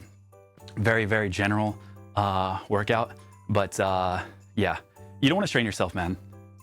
If you genuinely have like issues that are gonna cause problems, going to failure and building muscle is not worth going through that, yeah. I'm gay, how will I impact my workout? You will fit into the workout community just fine. I would not worry at all. You might even become the king one day, actually. I genuinely think that. I would recommend talking with your doctor, doing the exercise and the medicine. Yeah.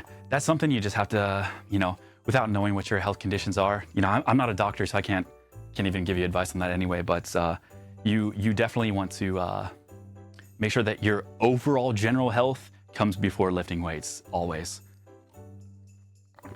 Because lifting weights could fuck up even more, you know? Gym bros are some of the gayest, kindest men out there. Oh yeah, dude. Yeah. See, like, straight guys go into lifting weights thinking they're gonna get all these girls. You know what I mean? Like, dude, I gotta get swole. You know, I have all these girls on my side. It's gonna be glorious. It's just... Hi, Mr. Aethel. The only one that's ever gonna care is just the other guys at the gym, man. I'm sorry. That's just the way it is, okay? That's just the way it is. It becomes for the boys. It becomes for you, man, okay? So that you gotta leave all that stuff before you go in the gym, okay? You gotta do it for your boys, and you gotta do it for yourself first, okay? That's where you're gonna get the most gains. You know, cause like, you know, other people that don't really know you're a girl or something like that, they'll see you and like, they'll see your muscles, whatever, cool, who cares, right? But a gym bro or someone, a fellow gym rat, if they see your gains, I mean, they see the time, they see the protein shakes, they see the diet sacrifice, you know, the early nights, the early mornings, okay? That's what you do it for. So you can mog on them too. Your boys will notice the real gains before any women. Yeah, that's right. You don't focus on no girls. You just keep gaining, okay? Don't focus on no girls. Don't focus on any of that crap, guys. You keep gaining, bruh. On God, we're gonna keep gaining.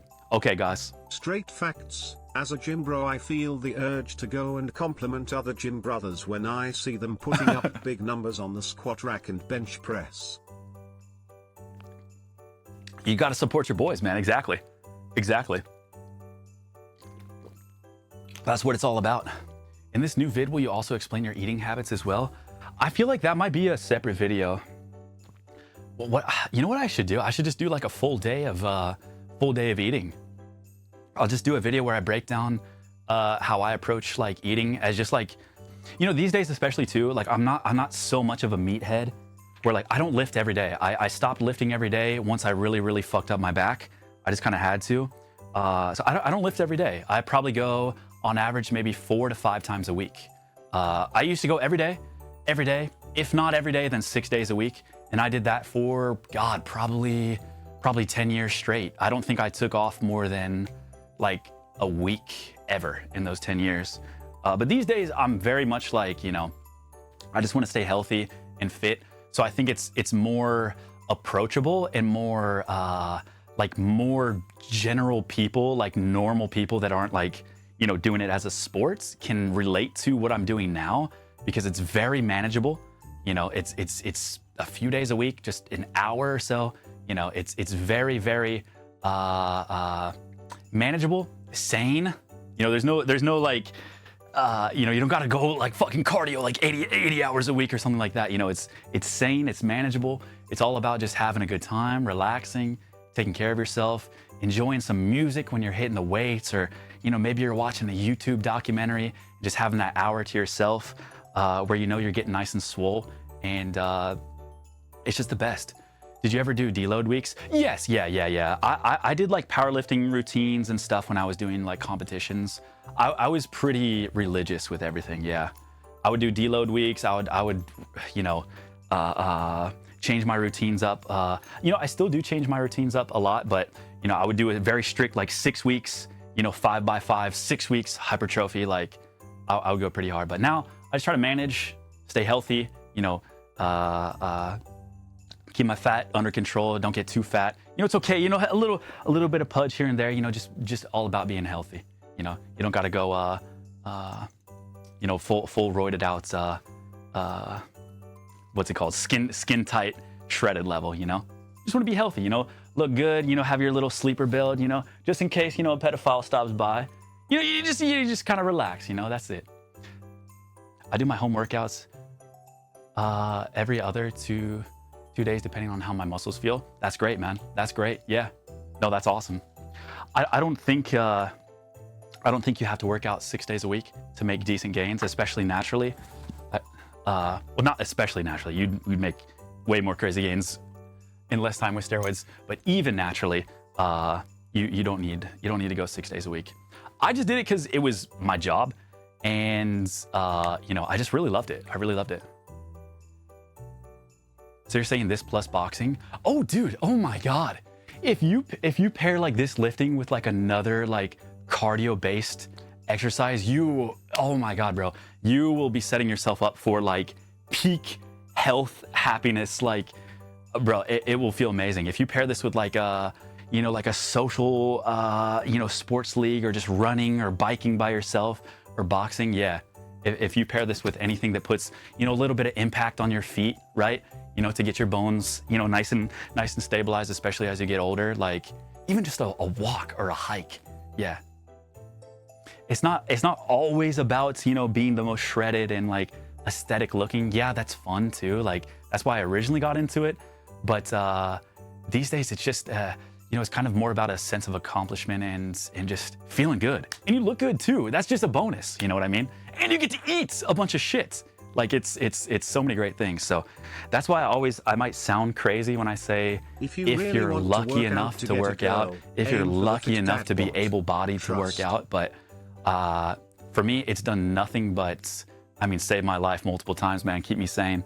So enjoy it. Just treat it as a gift, man. You know, it's great. Guys, how about we get back to the fucking workout, okay? So we've done 2 back exercises, right? We did the pull downs and we did the spreads. I am going to move this down a little bit. Actually, you know what?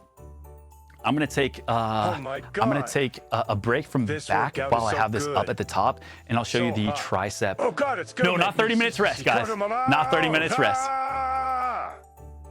Yo, Roboto, thanks, man. 30 to 60 minutes a day has an insane amount of benefits. Dude, yeah. Me and Yan, like, we went for a long ass walk yesterday and we felt so good after. I know it sounds gay and lame and just fucking like, oh, we're gonna go, like, just, bro, it's, trust me, just go for a walk. It feels good. Just anything. Even if you don't work out, like, you know, it feels so good, dude. It feels great. We had a great time. We were practically skipping, man. We had so much fun. Sound like old people? I know. Stop flexing, we get it. No, I want you guys to enjoy the benefits that maybe seem like they seem too scary to go after, I guess.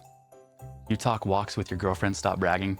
Okay, I would have done it by myself too, guys. You can still walk and enjoy it, walks by yourself. You're happy, quit bragging. Okay, all right. okay.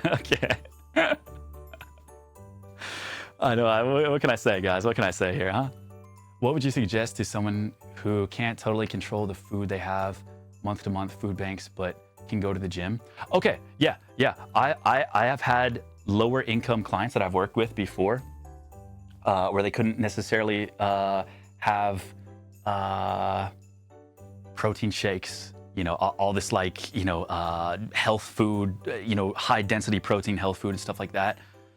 If you're doing like food banks and stuff like that, or like maybe even a trip to Aldi's. Aldi's is like a fucking godsend if you guys know Aldi's. That is the best store ever. It is so cheap. Bro, canned tuna, this is all I ate in college, man. Canned tuna will save your life. It is so cheap. Maybe find some meat on sale too. Yeah. Asman Gold $2 steaks. You know, they look interesting, but that's a lot of protein right there, and they're very, very cheap. You can get canned chicken as well. Canned chicken, canned tuna, peanut butter is very dense. Sometimes it can be a little bit expensive, but it's very dense in calories. Bro, I would make tuna salad sandwiches every day. I would have eggs, tuna salad, and that was my whole day. Like, it was very sad, but it's all I could afford because I was in college and I still wanted my gains. Oh, you know what? Sorry. I would buy a massive jug of protein because it's usually cheaper if you buy it in bulk. I would buy a massive fucking jug that would last me months, 3 months, 4 months, whatever. It was like so much. It was a little bit money at the time, but it overall saves you a lot of money.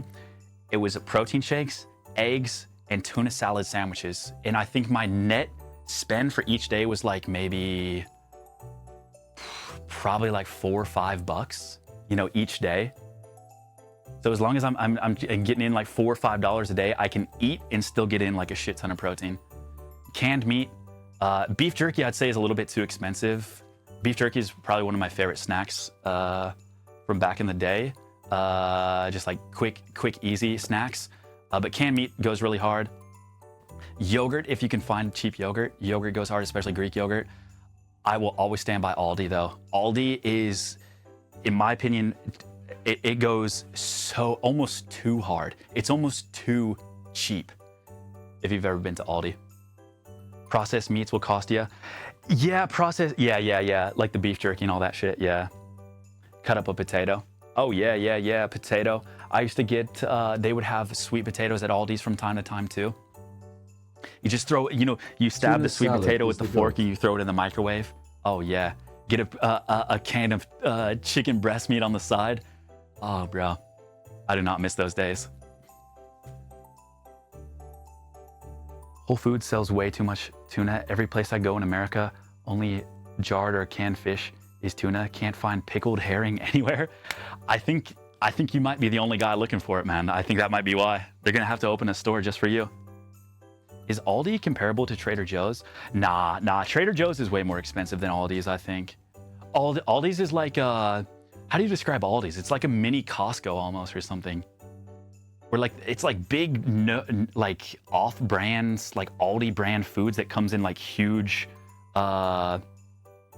Like you can either get huge like boxes of shit or you can get like individual items too. It's like an off-brand budget supermarket. Dollar General. I think Dollar General, wait, does Dollar General have a grocery store? I always thought Dollar General was just like a dollar store where it's like candy and toys and like drinks and shit. But Aldi's like an actual grocery store. You can get fruit, vegetables, meat, milk. Dollar General is a scam for bulk goods. I've never shopped there. Oh, Dollar Tree. Is that what I'm thinking of? Dollar stores are garbage. Yeah, God, I haven't been to one since I was a kid. And they were actually, when I went, it was like a big deal for the day because it was like they actually were dollar stores. Like everything in the store was actually $1. Now everything's like $2.50. Like you can't sell anything for it. What would they sell for $1 now? You know what I mean? I remember I went with my mom when I was really young and they're like, yeah, we're going to the dollar store. Everything's $1. And I was like, dude, oh my God. I had like $5 in gumball wrappers. Oh my God. Finally a place for me. Lean Beef Patty did a review on spending $10 at Aldi's and she got a lot of stuff. We watched that video. Yeah. I think I said all the exact same shit I did today when we watched that video. Yeah, Aldi's is the best, man. It is the best. If you're lucky enough to find an Aldi's near you, it will save you so much fucking money on food. I save so much money going to Trader Joe's rather than Sprouts or Whole Foods. Oh, yeah. I've never been to Sprouts personally, but dude, Whole Foods, like, it's good. The food is good, but it is so expensive, man. Man, Whole Foods is, they got some good, like, pre-made stuff, but bro, if you get all your groceries from Whole Foods, it is pretty rough. If you're lucky enough, Costco rotisserie chicken. Oh my God, bro. The Costco rotisserie chicken. Oh my God. Bro, they had a Costco in Japan and every time I went, I would get a full rotisserie chicken. Oh my God, it's so good. They're like $5 or something.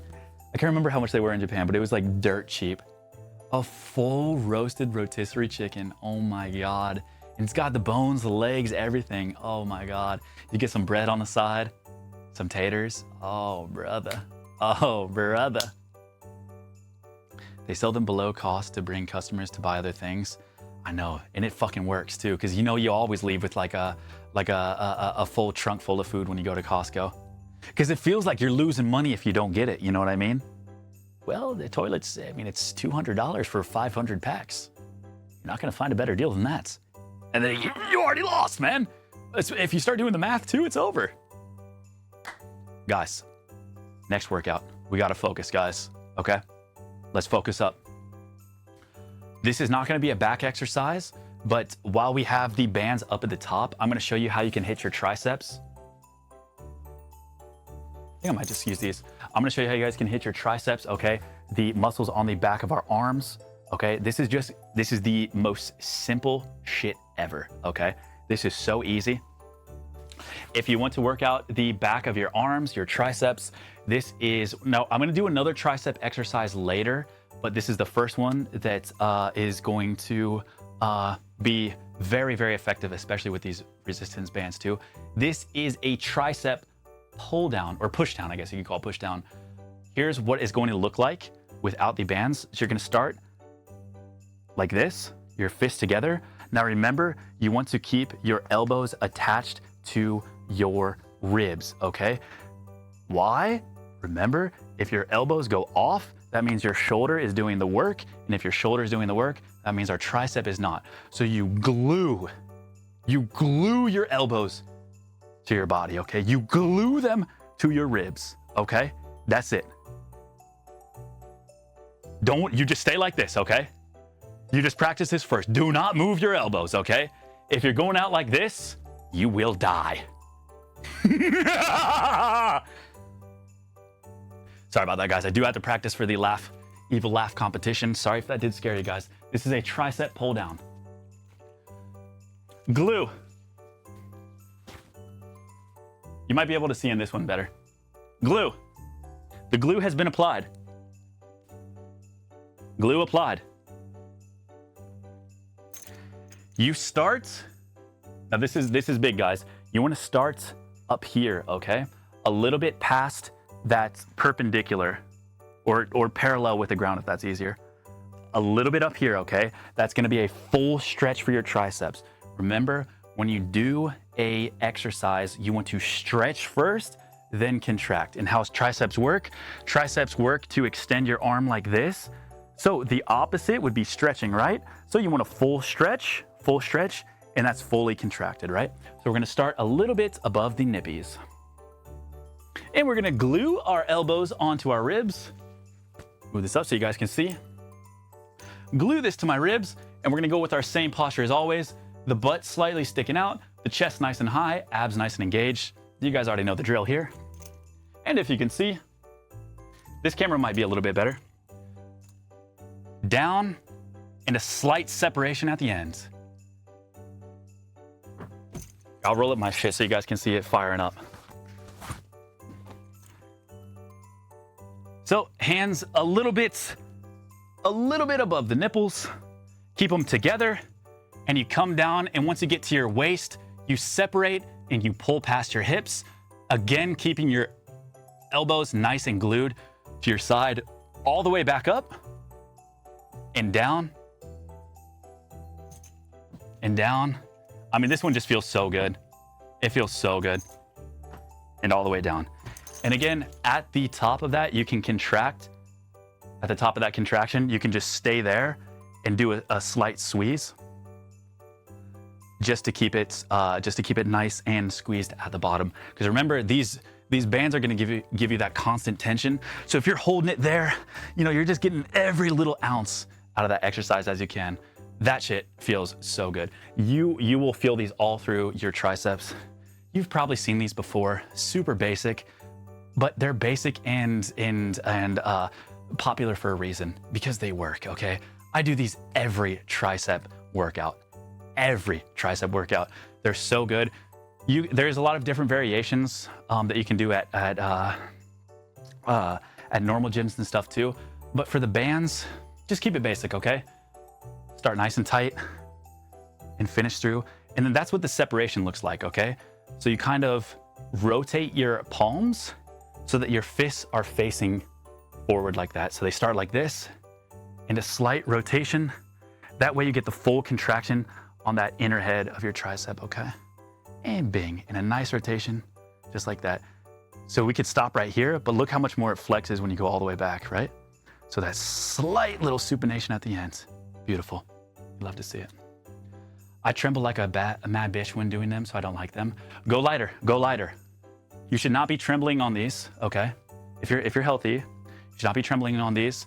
Take it nice and light, start light, work your way up, okay?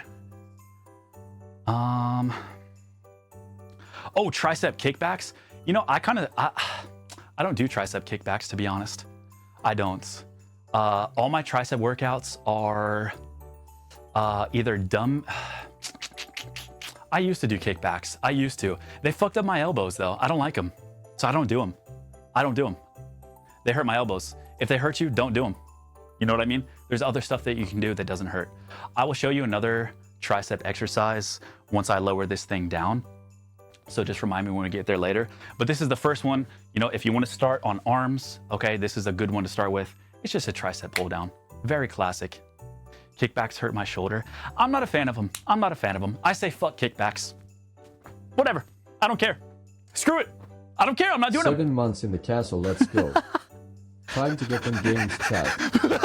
Lordy free. Let's bingo. Okay, guys. Next up. So that was.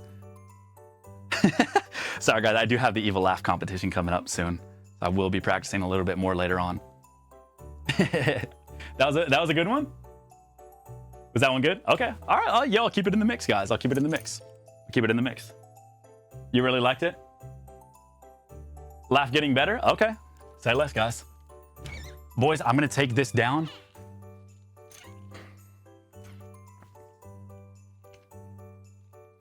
The workout, what's it called? The workout, there better actually be a competition. Flow isn't gonna make too much sense. No, baby, no. I'm sorry, baby. No, I'm sorry. It's my fault. The workout flow won't make too much sense today, but in the video, it'll be put together in like an actual routine. So you can just use this as a reference for form for now. Okay, so we're gonna take the anchor. So this is the anchor that's keeping it locked into the door. We're gonna put this on the hinge on the middle portion of the door here. So we're gonna go right here. Remember, if you do have the anchor piece, put it on the hinge side. That way you're not pulling on the open side because it could potentially, you know, just rip the door open.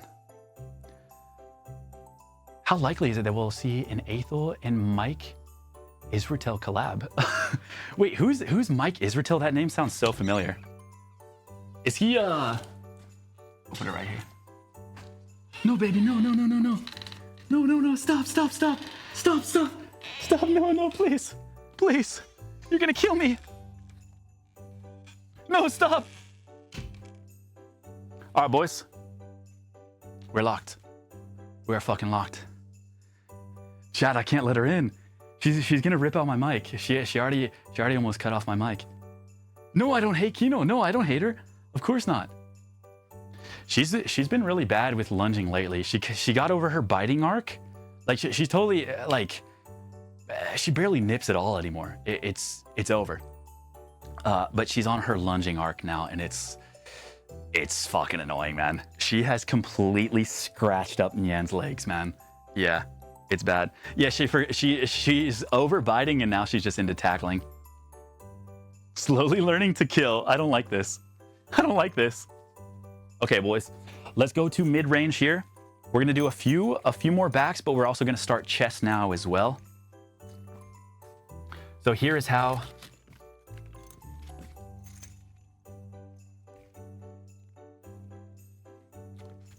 Oh shit, wait, you know what? We can go a little bit higher. Okay, there we go. Go a little bit higher like that. We're gonna hit a little bit of chest, okay? This is how we're gonna be doing chest today, guys. We're gonna be doing a few variations of flies, okay? Now the chest, oh my gosh. The chest is an interesting beast, okay? There's a few different portions to the chest that you need to be aware about. You have your upper chest, your mid chest, and your lower chest. To get a nice rounded pectoral shape or a nice strength in your chest, you want to hit each angle equally, right? You want to make sure that we spend time not just repping out bench, you know, all day, but we want to sculpt this. We want to make sure that every portion of our muscle is balanced and looked after. So we're gonna hit our chest from multiple angles here. Luckily with the bands, it makes it really easy. The first one, this is going to be a decline fly. Decline, meaning we're coming down and it's gonna target that lower portion of our chest, so kind of that shelf portion, okay? This one's super easy. This is just a slight decline fly. Now this isn't my favorite exercise. I'd probably rather do like a decline press if I was at a bench, but we're working out in our office, so we're just gonna have to make do. All right, so here's what we're gonna do, guys. We're gonna take our bands, we're gonna step out. I like to step out with my dominant foot, which is my right. I put my chest nice and high, like always, okay? We're always in that same form where our chest is nice and high, right? Our head is back, we're not rounding out. And we're gonna come straight down, okay?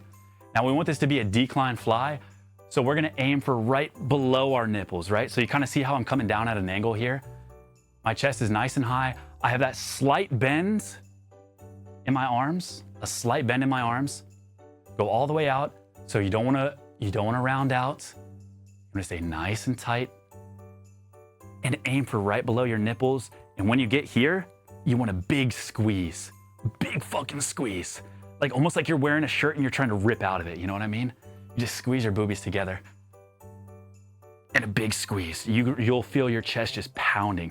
Hold it for about a second, 2 seconds. All the way back. Don't do half reps, okay? Don't do half reps, don't stop here. Go all the way back, full stretch, and then squeeze that inner pec. You're gonna be hitting that lower shelf, the inner pec right here, and a little bit of that mid pec too. Oh man, I feel it. Oh buddy, I feel it. I'm going a little bit down like this. Here, I'll try to mimic it from this side too. So just slightly down like this, right? slightly down like this. So sort of an angle. What is that, like 45 degrees? Because you're coming, remember, you want to come up from high, a little bit high, a little bit high. And you finish it at about 45 degrees and a huge squeeze at the top right there. That is a decline fly. I already feel it. I'm barely working out. I already feel it. It feels amazing. Chest flies always feel really great. They can be a little bit hard to get the hang of right off the bat because you do have to use your abs to stabilize quite a bit.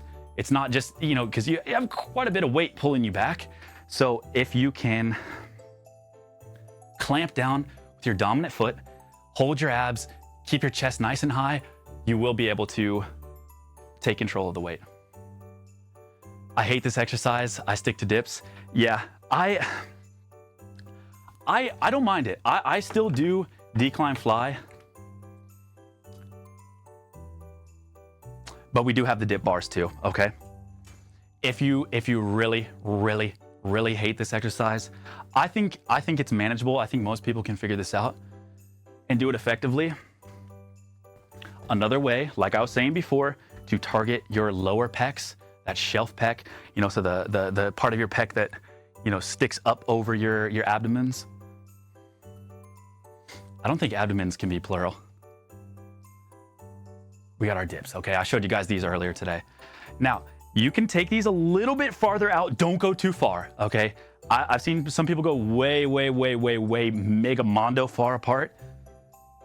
Totally fine. Okay, totally fine if you go a little bit further apart. That's gonna work more of that lower chest shelf, okay? It's gonna work more of those pecs, the wider that you go. Don't go too wide. I would go maybe, this is like one extra shoulder width apart. And now I feel it a little bit more in my chest. And I can get nice and low. Okay, easy. And I feel it more in my chest. If you go closer, now a good rule of thumb too with these is they have these spacers, so you just put the spacers together and then you're good. It's perfect. This is gonna hit more of your triceps, but you're still gonna hit your lower chest too. Remember, keep your elbows glued to your side, okay? This is where people could definitely fuck up their shoulders, okay? Don't flare out because I already feel a pinch in my shoulder just like doing, just a mock go down like that. Keep your shoulders tight, straight down, straight up. You will die. You will die. Boom. If it gets too easy, oh, I don't have a dumbbell in here. Chat, pretend that this is a dumbbell or some sort of weight. Go fucking heavier. This is too easy. Slam a dumbbell in your crotch and bust it out like that. Okay? If you want to spend even more money, you can get a dip belt. It's called a dip belt. And it has a big chain. And you can loop like dumbbells and 45-pound plates. And it'll just drop from your belt. And you can just dip like that. So if you don't have that, I just throw shit in between my legs and just hold it like that. Just be careful. Oh, a backpack. Yeah, I've never done it with a backpack. That could work. That could work for sure. I think for me, it feels safe having shit not above what I'm lifting, if that makes sense. Like it's, I guess it would work with a backpack, but it almost feels like too much weight on my back. It feels like you can target more of your triceps and chest if you have it below. Your balls are enough weight. Okay. See, you guys are good then. So you guys are good. You don't need it. You don't need the dip belts.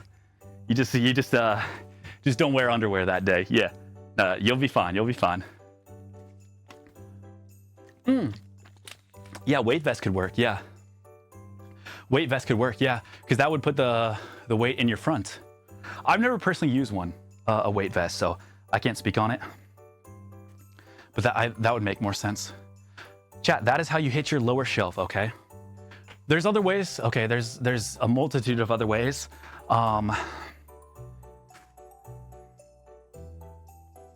Wait, put this away. Sorry, I forgot that block's there. There's other ways to hit your lower shelf, but with those two, dips and the decline fly. Okay, I'll show you this one too. Fuck it. You can just do a press too. If you feel like your shoulders or your chest just really aren't strong enough for this flying motion, you can put your palms facing down on the ground and pretend like you're just doing a press rather than that.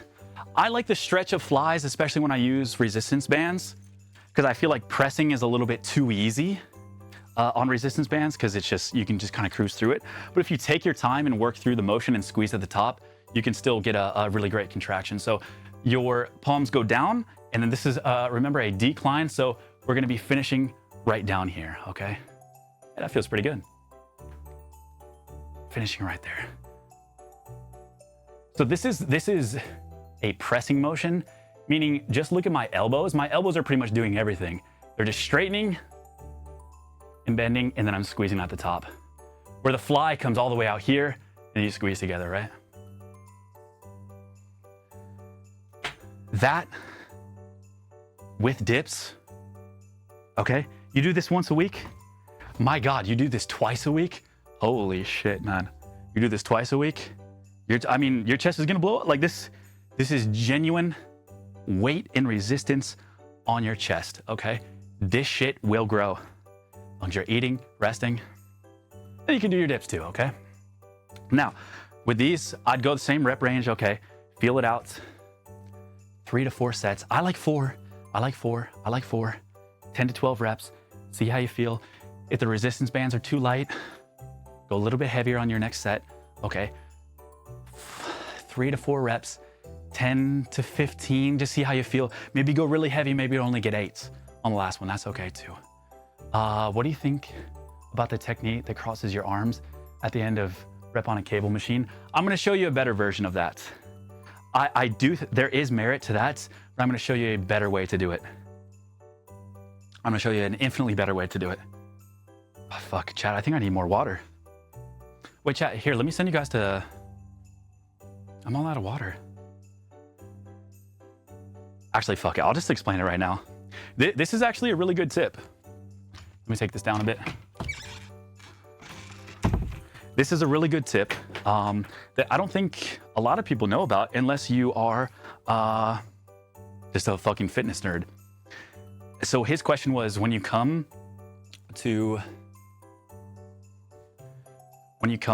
here to cross over to get an extra contraction in your chest, the idea is that you are surpassing what you can contract from here by pushing this over. Just by how your chest works, the full contraction is all the way over here, right? Like when your arm crosses your chest, that's when your chest gets the biggest pump. So the idea is, when you finish here, you cross over and one goes over, right? I think it can be a little bit dangerous, especially if you're going really heavy.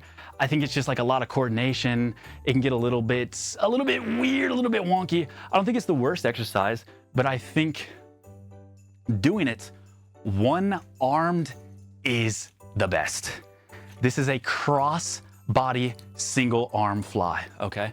I don't know if I'm gonna be able to show you guys in here, but like, it might be too dark. So like when I contract my chest, right, it's pretty pumped, right? You can kind of see it.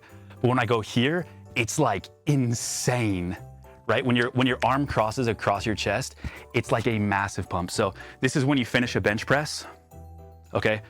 You finish right here, your arms aren't crossed. Okay, pretty decent. But when I go across, see how that upper deck just pops up? Take your shirt off to show it's better. Guys, I'm not oiled up today, guys. I don't know if I can take my shirt off. Take my word for it, okay? When you cross your arm across your chest, you get an infinitely bigger pump on your chest, okay? So it's important to do something that allows you to take your arm across your body. Now, again, I don't like muscle imbalances. I don't like one side being stronger than the other, and I'm also unemployed. So what does that mean? I can take the time to do single arm crossover flies, okay? It takes a little bit longer, but you have full control and you won't have an imbalance on your muscle, okay? So how do you do this? I like to start kind of like we're doing those shoulder stretches, okay?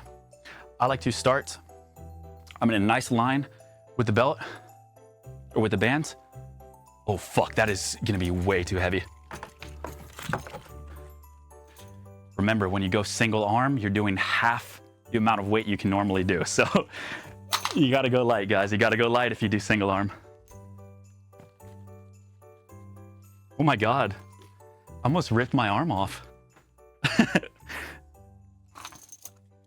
This is an exercise I've been doing for, oh my God. There was this guy from Puerto Rico that worked out at a gym that I worked out at.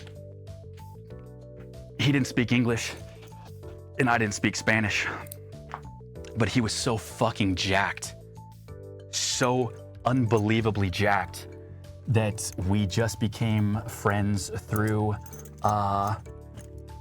lifting weights.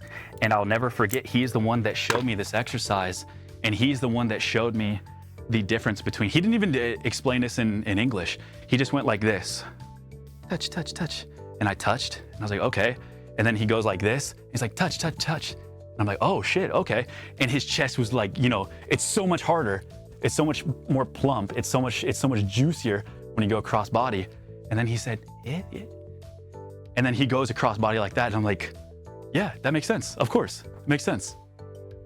So you take it all the way across so you get the maximum contraction. Again, I like to do it single arm because we got the time. It's okay, just enjoy it. You know, take a little bit of time. You don't gotta rush through this. You know, it's your one body, you know? It's your one body to take care of. Do we really want an imbalanced chest? You know what I mean? Like when we get to the pearly gates and God looks at our bodies and sees one pec bigger than the other, what are you gonna say? Oh, I didn't have the time. But I saw you jacked off to the Titanic drawing scene like 6 times one summer. What's that about? Oh, it just something came up. Oh, really? Guys, single arm will save your life, okay? You don't want to be imbalanced. So we're gonna go into the same form that we had, so you can see my arm, where there's that slight bend, okay? Slight bend, just like we're doing a fly, right? Because that's essentially what we're doing. We're essentially just doing another fly, but we're going a little bit farther, right? So I'm gonna go into that same form. And I go across my body. Oh, yes! In a massive pump in my chest. All the way across my body. So it's kind of like we're doing a regular fly, but you're kind of facing towards the side that you're working out. That way, instead of going into the fronts, you're going directly into your chest, if that makes sense. Hopefully visually it makes sense. Let me try this side too. You'll be able to see a little bit better with this camera. So you open up, we're doing that full chest stretch, right? Maybe look at this camera down here, you can see better. And you come fully across your body, and it's a huge, you can see in this one, a huge, huge contraction at the top. You're just going across your body, all the way around. Remember, keep your chest up, your eyes up if you need to. That way your chest follows suit, and all the way across your body. Sometimes I like to put my other hand on top of my chest so that it keeps me nice and stable, and I can also feel the contraction too on the top of my chest. This one is fucking amazing, man. I'm telling you, you will feel this shit, okay? Just go all the way across body. Ooh. All the way across. Remember, keep your chest nice and high. All the way across, big squeeze.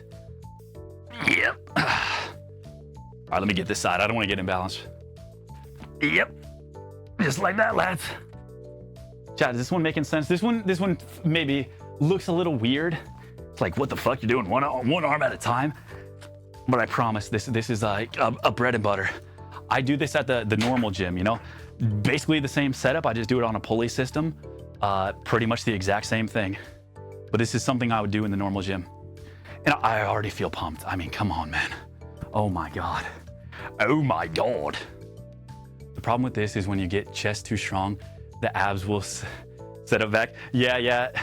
There's so many little movements to take into consideration when you do like these bigger, you know, single arm compound movements or whatever. As just a general piece of advice, I say stick to the overall form that I always say.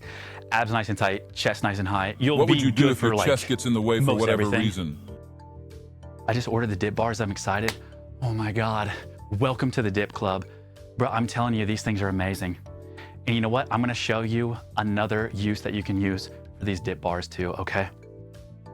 because you might be thinking, Mr. Aethel, you didn't, why would you spend $20 on dip bars if you're building a $50 gym and you're only gonna get one exercise out of it? I just don't get it. Well, guys, you can do other stuff on the dip bars, okay? Boys, these are so useful. You just don't have a lot of furniture in your house that replicates these dip bars. You know what I mean? That's why I think they are worth the money. It's like 20 bucks. I think I got them for like 20, 30 bucks. That's why I think they are worth the money, because we can do actual body weights lifts on this that we maybe couldn't without the proper furniture or equipment. I have done these on a fucking like 2 chairs and a broom before and had the broom snap. So in my opinion, maybe just spend the $20 and get this because there are a few things that we can do with this. Now, we were just doing chest, right?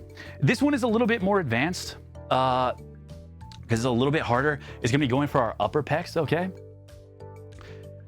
Be careful with this, okay? Only do this if you are ready to full send, okay? Put this here. You guys see that okay? This is a decline push-up.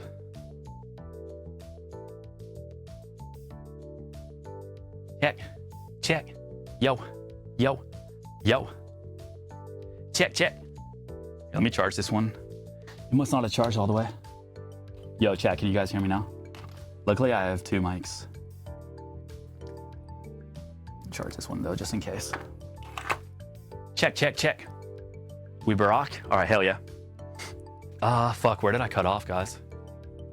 Where the fuck did I cut off? Oh, chat, is the music still good too, by the way? Can you guys hear the music? I think I just put a big playlist on. Okay, word. Decline push-ups, right. This is a decline push-up. If you watch, if you want to know more about push-ups and my philosophy of push-ups, the other video, I think we broke down push-ups quite a bit. I'm a huge advocate for anything body weight related. Push-ups, pull-ups, dips should be, if you're lucky enough to be physically able to work out, you should always be working towards doing that stuff in your workouts. Just functional fitness that goes a long way and does a lot of benefit for your body. So anytime you can lift yourself up with no other equipment is usually gonna be pretty good for you. So if you can't do this, this might be a little bit tough on your chest right away. Normal push-ups are totally fine to start off with too, okay? I'd probably do, the four sets, 10 to 12 for the decline, same thing, 3 to 4 sets of the cross body, and then maybe go into some push-ups, either just normal push-ups or these are decline push-ups. I might have to go this way for you guys to see this. Make sure it's nice and planted on the grounds. We're gonna go feet up. Jack, can you see this? Okay, and my hands are gonna be shoulder width apart. I don't know if you can see my hands, right? I might have to go a little further back. Let's try this. I think you'll be able to see this. There we go. Okay, lads. So, can you see my hands now? Okay, cool. So my hands are gonna be about shoulder width apart, just like a normal push-up. Now remember, the goal of push-ups is to keep your body in a straight line the whole way. Don't round out your shoulders. Same posture as always. And you just bring, wait, let me go a little bit lower, sorry. You just bring yourself down to the ground and push straight up. Now, this is gonna be a little bit advanced. In fact, I'm having trouble keeping this thing. I would maybe put a counterweight. I don't really mind if it wiggles a little bit. I think I'll be able to control it, but for your sake, please just be careful. Please be careful. And again, if this is too much or too scary, just do a regular push-up. Okay, that feels pretty good. And then just straight down. It's kind of wiggling on my feet, but I'm able to hold it. I already feel a huge bump in my chest. Oh my God. Oh my God. Oh my God. Okay, I would say if you're confident keeping your balance, if you're experienced in push-ups, I would send that. You can do it off the side of your bed. You can do it off the side of a chair too, or you can just do regular push-ups too. Remember, the form for regular push-ups, so easy, guys. Hand underneath your shoulder, other hand underneath your other shoulder, straight back. Keep your butt nice and straight, back nice and straight, straight down and straight up. Boom. Remember, the elbows got to graze the sides, okay? If you flare out too much, it's gonna be going way, way, way too much into your shoulders, okay? So you keep the elbows nice and locked, guys. Nice and tucked in, okay? Nice and tucked in. If you wanna train your triceps a little bit more, again, just like the old video, go nice and close. If you wanna go a little bit more in your chest, flare out just a bit, but remember your shoulders are gonna get active too. So be careful. Now, the other exercise you can do with this one's way easier. Wait, Chad, I didn't get water, fuck. Did I not have one? Let me grab water real fast. Little puppy. Aww. Oh, you wanna work out? Aw. Hey, baby. What is it, sweetheart? Oh, are you licking me? Do I taste all salty because I've been working out? Huh? Okay, baby. I'm almost finished. I'm almost finished. I'll be out soon, babe. I'll be out soon. Bye. Oh my God, that was so sad. How did I even do that? How did I say goodbye to her? That was so fucking hard. Bro, she just looked at, oh my God. She just looked at me with the softest little eyes. Bro, she's so big, right? I know. She like tires me out when I hold her for too long. No, I don't hate her, I swear. Chat, that was so hard. It was so hard to let go. How much does she weigh? She's close to like 20 pounds now. Yeah, she like almost doubled her weight when we took her to the vet last time. She was like 9 pounds when we took her to the vet, and yeah, we weighed her. And I think she was like 18 point something or like 19 point something. No, I'm not proud of myself. You know, I'm gonna give her treats as soon as I'm done with stream, man. You know, I'm gonna say sorry to her like a million times. She literally just wants to be pet. It's so sad. It's so fucking sad. I hate saying no to her, but I know I have to. Chat, I'm thinking about doing for my evil laugh competition, maybe just one where it's like, I feel like no one's gonna do that. Too scary? All right, fine. I won't. Fuck that one. That was stupid. That was a stupid idea. That was bad. That was bad. This is why we're just getting him out today, guys. That's the Jared Leto laugh. Ah! Dude, I'll never get over that laugh. Ah! Ah! Ah! Ah! All right. Guys, next back workouts. This is a fucking classic, bruv. My wrist always feels strained when I try to do palms on the ground push-ups, so I always have to do fists on the ground push-ups. Yo, that's fucking sick. My opinion is that you are a fucking jackhead. That is fucking base as hell. You know, I've luckily never had problems with my wrists. If your knuckles can take it, there's nothing in terms of like physiology that is gonna fuck up your body other than just the weight on your knuckles. So if you can handle it, fucking send it, bro. Sure. Yeah, if you don't feel pain anywhere else, then sure. Show inverted rows, those are great. Oh my God. Oh my God, lucky smacker, my fucking boy. These are in fact reverse, or what did you call them? Inverted rows, yeah. Reverse rows, inverted rows, off the ground pull-ups, you can call them too. These are great, okay? This is another bodyweight exercise that's great to practice because this is literally pulling yourself off the ground, but it is also a great way to train your upper back here, your biceps as well, and your forearm, and just overall grip strength as well. again, I really like pull-ups. I'm sorry, my pull-up bar didn't come in time. Amazon said it was supposed to be here Wednesday. I think it's gonna come tomorrow. So I can show you some other pull-up shit in the next workout. But for now, I genuinely really love these. I have my clients do these. They're awesome. They're really great. Now this is gonna be for your back. This is gonna be for your biceps and your forearms too. Oh yeah. So we're just gonna grab right here. You want to, in terms of like balance wise, you want to make sure that your nipples are kind of underneath the bar. Maybe the bar is a little bit lower than your nipples, because if you go too far back, then you're just gonna pull this over. So be careful, make sure you understand at least just a base of physics before you try this. You're gonna latch on, okay? I like to go about shoulder width apart, maybe a little bit wider. Now, you can go hard mode and keep both of your legs on the ground, or maybe start with this where your legs are in fact bent. Your knees are bent. You keep your back nice and straight. Chat, this is the same form as always. Just because we're laying on the ground doesn't change anything, okay? You keep your chest nice and high, your eyes nice and up, and your scapula nice and retracted, okay? This is one you do not want to round out on, okay? And you pull yourself up. Now, with my upper body, I'm trying to keep a straight line like I'm doing a push-up. You're gonna feel this in your neck a little bit, you know, trying to keep your neck up quite a bit.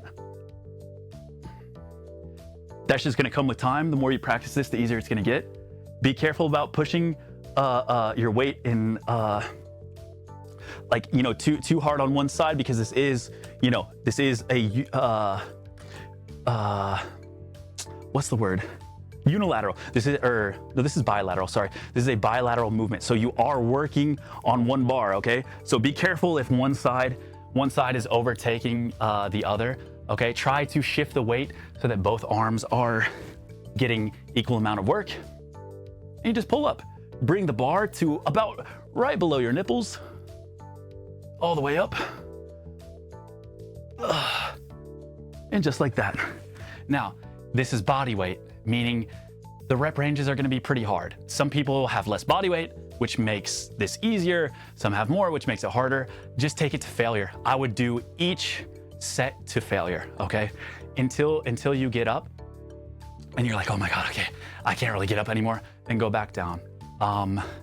Again, 3 to 4 sets of that. This one genuinely feels so good. Now, if you wanna go insano hard mode, straight legs and lift yourself up. Ugh. Okay, that one's a little bit harder. Start with the knees bent if you need. Oh wait, my bad, guys. My bad, lads. Sorry about that, lads. That's the beauty of so many camera angles. You guys can see everything now. What is this bar called? You know, I think the mods have an equipment command. If you do exclamation equipment, I've seen some people spam that earlier, but this is just a parallel bar or a dip bar. I think we have all the links in chat somewhere, if someone could link it to them. So here, I'll show you from this view too, so you guys can see. First thing first, guys, first thing first, chest goes up. Okay, chest goes up. Don't start from this position and go up. See how rounded I am? Fuck that, man, straight line. Use your abs, okay? You're just gonna limit like how much you can get from this if you go in sludge mode like this, okay? First movement, straighten everything out, then pull up, okay? Always, every exercise. Unless you are, can't even think of an exercise where you would want to do this. First, boom, chest activated. Straight line, torso active, pull up. Boom, boom, bang. All right. Chat, any questions on that? On the inverse row, reverse row, off the ground pull up? Any questions? This is a great option for people if you can't do pull-ups quite yet, and you still want to practice, you know, lifting yourself up. This is a great stepping stone to get strong enough to do actual pull-ups. Can you slap on fat grips for this in pull-ups? You know what? I've never used fat grips before. in my opinion, so what the fat grips are like, they're like these big cylindrical tubes that you put on top of bars. So it makes the grip really big. And I think the idea is to make it harder to hold on to, so it increases your grip strength. I say fuck them. I think it's like a weird fad. I say fuck that. Nah, stick to the basics, okay? Unless you are a fucking like, you don't got anything else to learn, stick to the basics, okay? You don't need all that shit to make solid gains. Maybe there's science somewhere, I haven't seen it, that says it improves overall grip strength, you know, longer down the road or something like that. I'm sure maybe, but I think there could just be things that go wrong if it slips around, one side's easier than the other. I don't know. I say just stick to the basics, learn the basics first before you start adding in all these like complementary things. You have to realize too, the fitness industry is fucking psychotic, okay? People sell bullshit nonstop, okay? I would say in the fitness industry more so than a lot of other places. It is garbage. There's so much garbage, misinformation, dog shit products, people like the Liver King. There are just brain dead fucking demons in the fitness industry, okay? So I'm not saying that fat grips are like a big fad thing, but there's just a lot of shit you don't need, okay? A lot of working out just comes to doing this, okay? Doing the boring reps in a room, eating correctly and sleeping. That's really all you need. It all started with so you don't need to spend a ton of money on all this bullshit, you know? Just master the basics and you'll be fine. You'll totally be fine. Yeah. I mean, if you guys lift weights, you know exactly what I'm talking about. Like, there's so many half natty, fake natty, like weirdo freaks that can't like just be a normal human and like sell people bullshit. Liver King is definitely one of the worst examples. I genuinely hate that guy. I actually do. I think he's a big piece of shit. I think he has no business being a part of the fitness industry. He's a liar, just a liar. I don't care that he takes steroids. I don't care if anybody takes steroids, but if you lie and say you take steroids and then try to sell products that are going to help get you to that primal level that he's at, I mean, bro, you're just a fraud. That's just fraud. That is just fraud. Just say you're on steroids. Because you're doing it to sell a product, and that just happens a lot, unfortunately.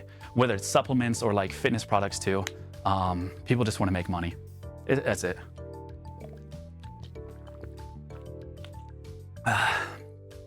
You know, it was cool. He pays for Twitter ads now, meaning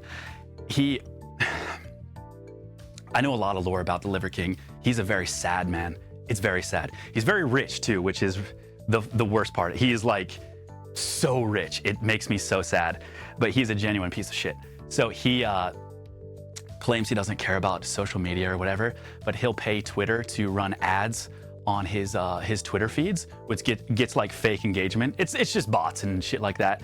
But he put up a post one time where he's eating like bull testicles and all this bullshit, man. All this actual bullshit. It just doesn't do anything extra at all. It's just all pseudo crap shit, whatever it is. And he somehow, not somehow, I mean, it was warranted. He got community noted from Twitter or X or whatever it's called, and said, no, that was not his secret to success. His secret to success was steroids. Eating raw meat can cause like irreversible damage or something like that. Like, he actually got called out on the community notes for being a fucking fake natty. It was amazing. It was amazing.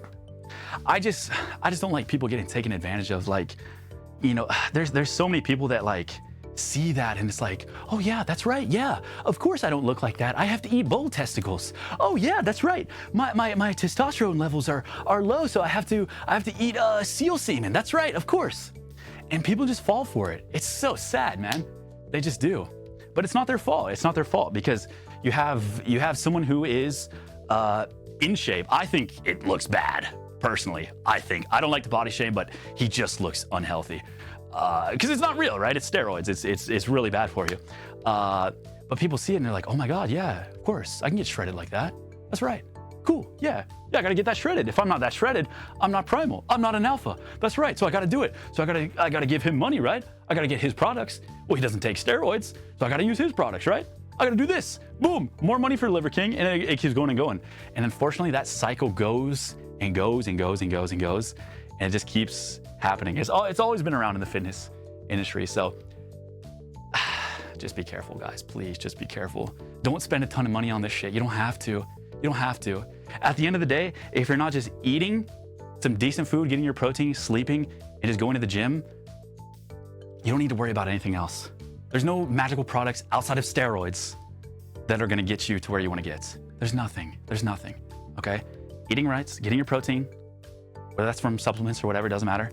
Sleeping and just lifting weights, that's all you have to do. If you wanna stay natural, okay? If you wanna stay natural and just be healthy, whatever, that's all you have to do. You don't have to worry about anything else. Equipment, I mean, $50, that's it, guys. You know, we don't need to sell you anything. We just need to get you swole. Wear them steroids. I mean, listen, when I get 60, maybe I'm gonna be bored. Maybe I'll be bored. How long do steroids last? I'm not too sure how long they last in terms of like results wise. I mean, I know Liver King went natural for like a few months and he like lost a lot of gains. So I don't think they stay around too long, to be honest. Like you'll lose your gains. You'll look different within a few months if you stop taking steroids. Yeah, it'll be a noticeable difference. It depends how much you take, what types of steroids too. There's so much that can go wrong. So I don't know. I always say, unless you're a pro fucking bodybuilder, you don't need them. Like, you really don't. Unless you want to go pro, then you actually do need them because everyone's on them. So you can't be an actual competitor. So in my eyes, steroids aren't bad, but they come with so many cons. Like, do you really want to go bald when you're fucking like 20 from steroid use? Like, no. Is having muscles worth that? No. Do you want to like weird libido spikes or rage? Like, I don't know, man. I'd say just take your time.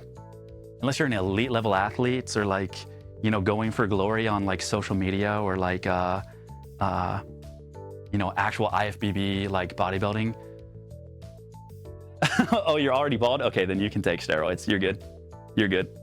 If you already went bald at 20, I'd say you got nothing to lose, man. I'd say send it, bro.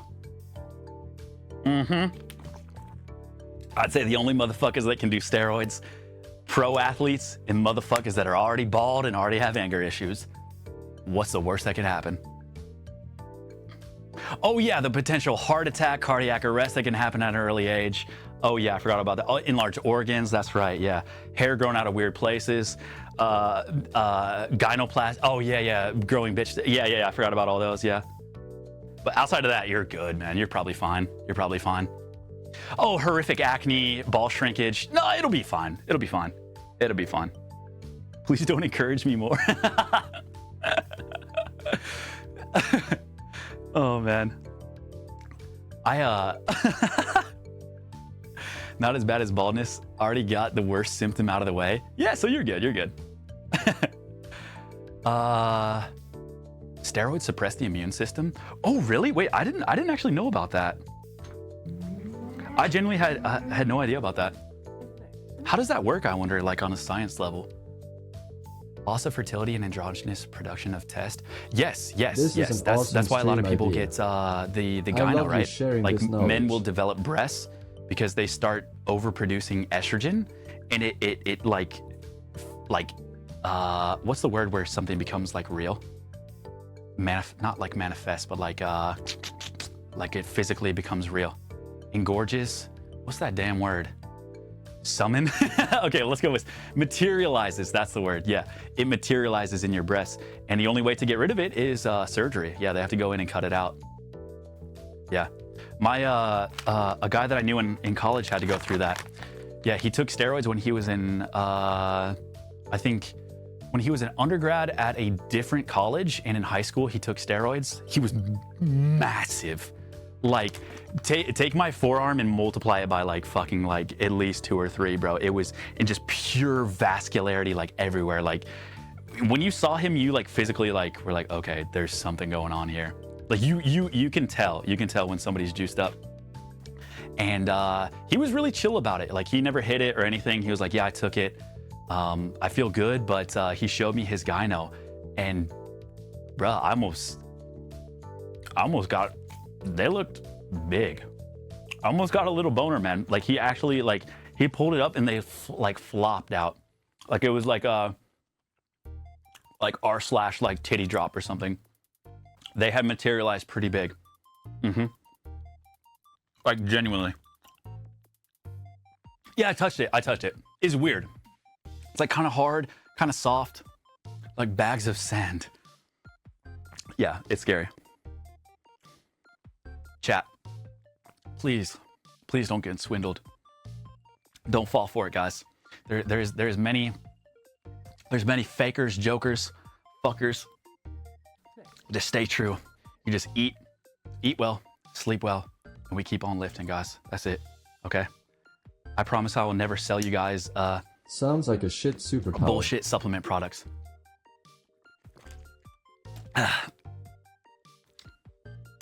Y'all boys ready? Next up. Except for gamer subs, okay? Except for gamer subs. Caffeine, genuinely, there is science behind this.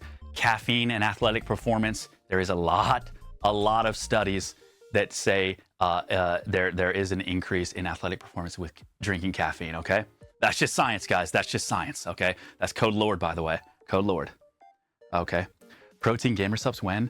I would be so down if they made protein. The only thing with protein powder is it's very hard to make it delicious.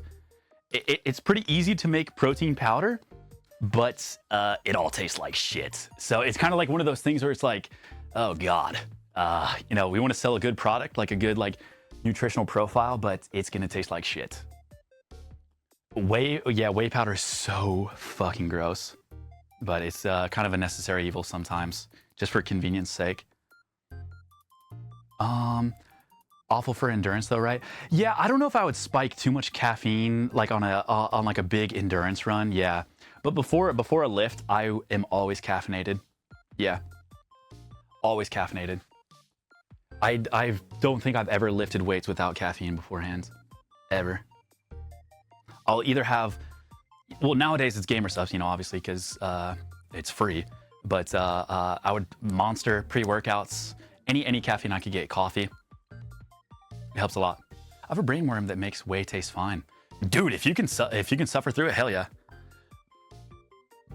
What would I recommend for a cardio day? Well, we were kind of talking earlier about how if you combine this with like any other kind of like impact motion, hiking, walking, running, you don't really need to go do like crazy like HIIT, like high intensity workouts if like that doesn't fit into like your lifestyle. Like you don't really need to go that hard unless you like need some sort of athletic performance, or you just really want to be in really good shape, which is totally fine, nothing wrong with that. But my favorite cardio sources, I love the Stairmaster at the gym. If I feel like really lazy and I don't feel like going on a walk or like anything else other than that, the Stairmaster was my friend. Because you know why? Because it kind of kills two birds with one stone. It's a great butt workout. So each step you just plant from your, here's a tip too, guys. Anytime you go up the stairs, oh my God, I can't believe I'm telling you guys this for free. Anytime you guys go up the stairs, plant from your heel because that'll push into your glutes. And if you go one extra step each time, you will inadvertently get a bigger ass just by going up the steps. Because it puts your leg into this motion where your butt is fully stretched, right? You know, you skip a stair, right? You skip a stair, so you're up here, so your butt is fully stretched, and then you push up like that. You push from your heel, it all goes into your butt and your hamstrings. You'll feel some in your quads too, of course, but just one of the secrets, guys. Now, if you want to kill two birds with one stone, you can do that on the Stairmaster, so you're also getting a cardio workout from it too. But like this is another, can't believe I'm telling you guys all this, man. Me and Yan, we live in a place where we have stairs. We can either take the elevator or we can take the stairs. I know this sounds corny or maybe cliche, but I do try to take the stairs every chance I get because I can do that. It gives me a chance to skip the stairs and just train my butt an extra day. You know what I mean? Like, why not? it's not that hard. You get a little bit of blood moving, get your legs active. And if you go more than like 3 stories up, bro, it will actually burn, like genuinely. It gives you a good excuse, and I mean, you get a juicy ass out of it too. So it's a little min-max strat for a grown-out ass. But as a general rule of thumb, we're not gonna do lower body today, but as a general rule of thumb, keep that in your mind. Whenever you're pushing up from things, if you push from your heel, it'll make sure that everything is going into your butt rather than going into your calves and your quads. So like when you're doing your squats and stuff, you push from your heels, you always feel that. So yeah, do it on the stairs too, man. Does Nyan say ratio then gets in the elevator? You know what? I wonder if I could beat Nyan if she took the elevator. All right, boys. Well, guys, so we covered chest. We covered a little bit of chest. We have one more chest workout to do, but we're gonna do back while we're at this middle level right now. This is one of the bread and butter back workouts, okay?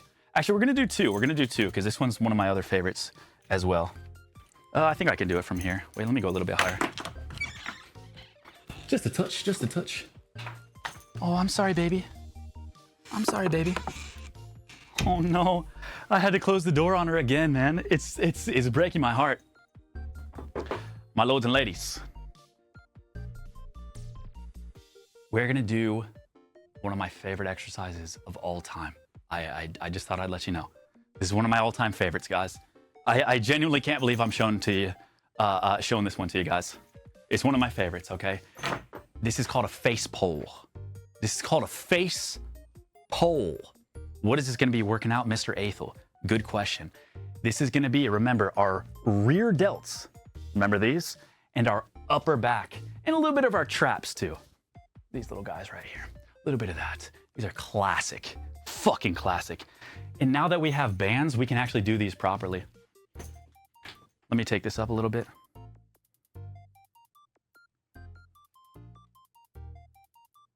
There we go. You should be able to see that. Okay. So here's how it's going to start, guys. You're going to grab onto your bands. I'll just do a visual demonstration here. You're going to grab onto your bands like this. So pretend this is like anchored somewhere, right? You're going to grab on like this. Okay. You're going to start like this. Okay. Let's go with overhand like that. I think that would be easier to show. Like this. So you can either put your thumbs around like that or up like that. Doesn't really matter, but you're going to be pulling back, so whatever's comfy for you. But we'll go with thumbs up like that. This will be nice and easy. Same form as always. Chest nice and high. I like to brace myself. Again, I usually put my dominant foot in front and then brace with my back foot like this. We're going to go in the same form as always, where our chest is nice and high, eyes nice and up if we need to, and we are going to slowly rotate our hands. So they start like that. Slowly rotate and bring it. Whoops. Oh, my camera is inverted. Oh, that's so hard. It's not like a mirror. It's like opposite of a mirror. Okay. And you bring it right kind of close to your ears. Like right here, like right outside your ears. So your palms and your hands go above your shoulders like this. And it's like right next to your ears. You pull and pull. And when you hit that back, remember that quarter thing I told you guys? You try to retract your scapula. So back here, pretend that there's a quarter in the middle of your back, and you try to keep it in place when you come back here. Okay? This is gonna fire up your fucking delts, man. This is gonna fire up your fucking delts, dude. This shit will fuck you up, dude. Doesn't it kill your shoulders? If you keep your chest nice and high and you keep your elbows not too flared out or not too high like that, you should feel only in your rear delts, a little bit in your front delts too, and mostly in your back. But the minute that you round out like this, shit is gonna get fucked up, so you have to stay nice and high. Let me do it with actual weight real fast so I have a little bit of resistance. Now with this, you're probably not gonna use the handles. You'll probably just grab onto the bands as is. So I'm gonna grab like this. I think you guys can see over there. And boom, oh. And boom. So I'm trying to get my my hands over my shoulders and nice and close to my ears, and I'm keeping my elbows parallel with the ground. Parallel with the ground. I'm not going too high up. I'm not sagging down because I still want to keep my shoulders engaged. Remember, your shoulders are only engaged if your elbow is off your body, right? Because that's what they're meant to do. So you still want to keep those shoulders engaged because we're still trying to hit the back part of our shoulders. So if our elbows droop too low, then we're going to get no motion in our shoulders. So keep the elbows nice and level and parallel with the ground, and you pull and squeeze. Oh yeah, nice and high. And remember, you're aiming for above your shoulders. I mean, bro, this will just pull everything in your shoulders. It feels so fucking good. And you'll feel it in your upper back too. You feel it in your traps. It gives you that nice wide base on the top of your body, right? To give that illusion that your waist is a little bit slimmer than it actually is. Gives you that nice width. Do you have any good workouts for lats? Yeah, so we've already done a few. And I'm gonna show you another one. We'll do another back exercise right here. We'll take this down a little bit. Chat, any questions on the face pulls? Any questions? Any questions, guys? You guys all good? I'll show you one more time here. I can show you from this angle too. Now, if you wanna be a real pro, this is advanced, but I think you guys are gonna be okay. It's a little bit advanced. I like to internally rotate my palms and then pull them out like that. Like this. So instead of starting here, just a little bit more supination going on. Just a little bit more juice on this. That way I'm really keeping my elbows in. Hopefully you guys can see this okay. And then we rotate out, back in. Soup Nation. Beautiful. Oh my God. Oh my God. Oh my God. Chad, I gotta keep eating my candy. I'm gonna run out of glycogen.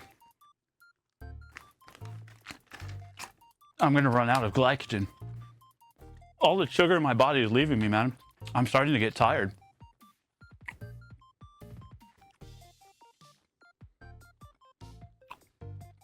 Okay.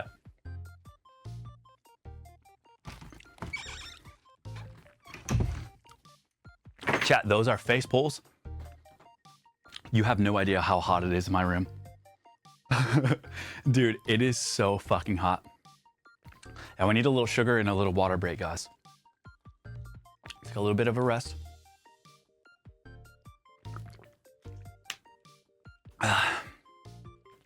Mr. Aethel, when I do face pulls, I get a click in my forearms. In your forearm? Are you sure it's not your elbow? Whereabouts in your forearm? Any ideas on technique? It's like my forearm muscles are not tracking right. Well, I'd love to see it. I'd love to see it, maybe do it once. It's kind of hard if I don't see you. I never had clicking in my forearm. In your elbow, I totally get. In your elbow, I think that'd be kind of normal, but in your forearm, seems weird. You think it's when I grip, I use a rope. Oh, so you use a rope? Okay. You know, you can go, try the internally rotated, because it's just a little bit more natural when you pull out. You know what I mean? Because it's kind of a weird tension to hold the weight at. So I like to internally rotate and then come out. See if that helps at all. I'd really need to see you do it though. Yeah, you could try it with a different grip or a different attachment too. Maybe if you use a rope, maybe try it with bands next time.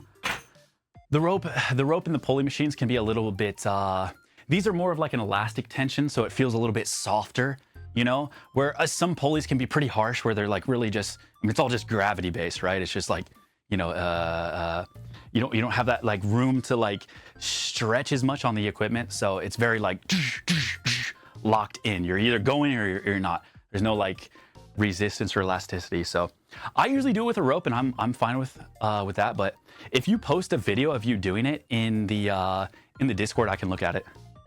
And we have other people that work out too in the Discord too. So if I don't get to it, then I'm sure someone in the Discord can help you too. Chat, ! Discord. We do have a workout station. I mean, we have everything in there now, guys. We have over 11,000 people in the Discord. That is so crazy. So fucking insane. But we have a workout section. If you guys have questions or anything like that, there's a lot of people that like to work out in the castle. So if you have questions, feel free to go there and ask any questions. Can you give us a rundown on cable crunches or similar? Oh, my man, my man.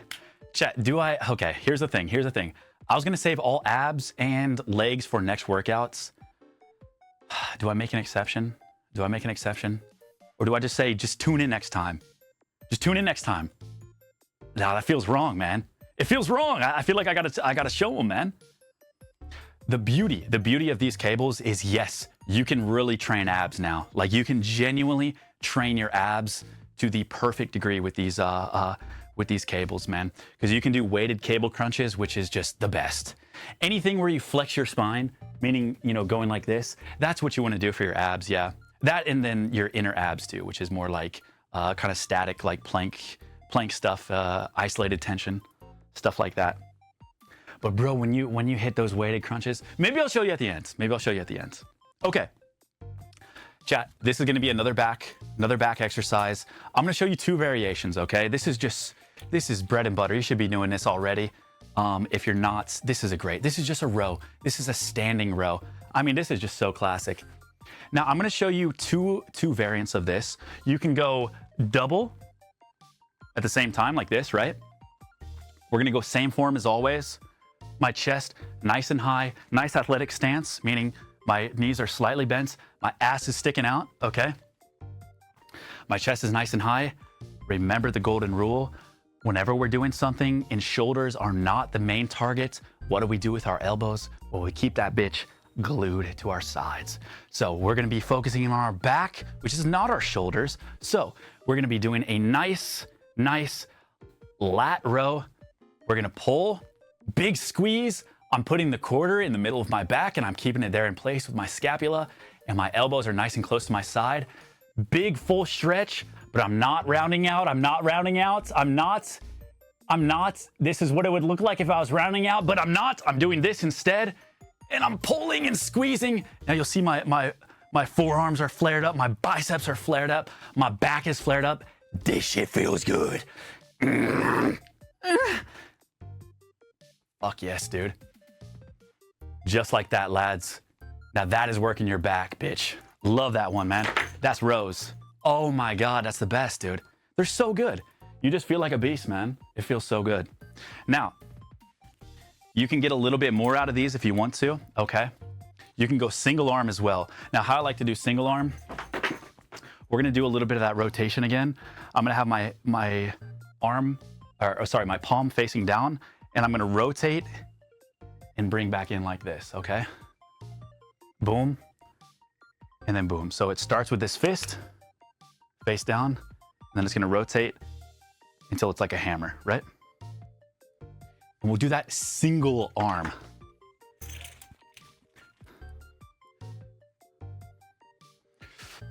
Oh yeah. Makes sense, lads. Right side, here, let me show you left side real fast. Same stance, as always, abs nice and tight. Yep.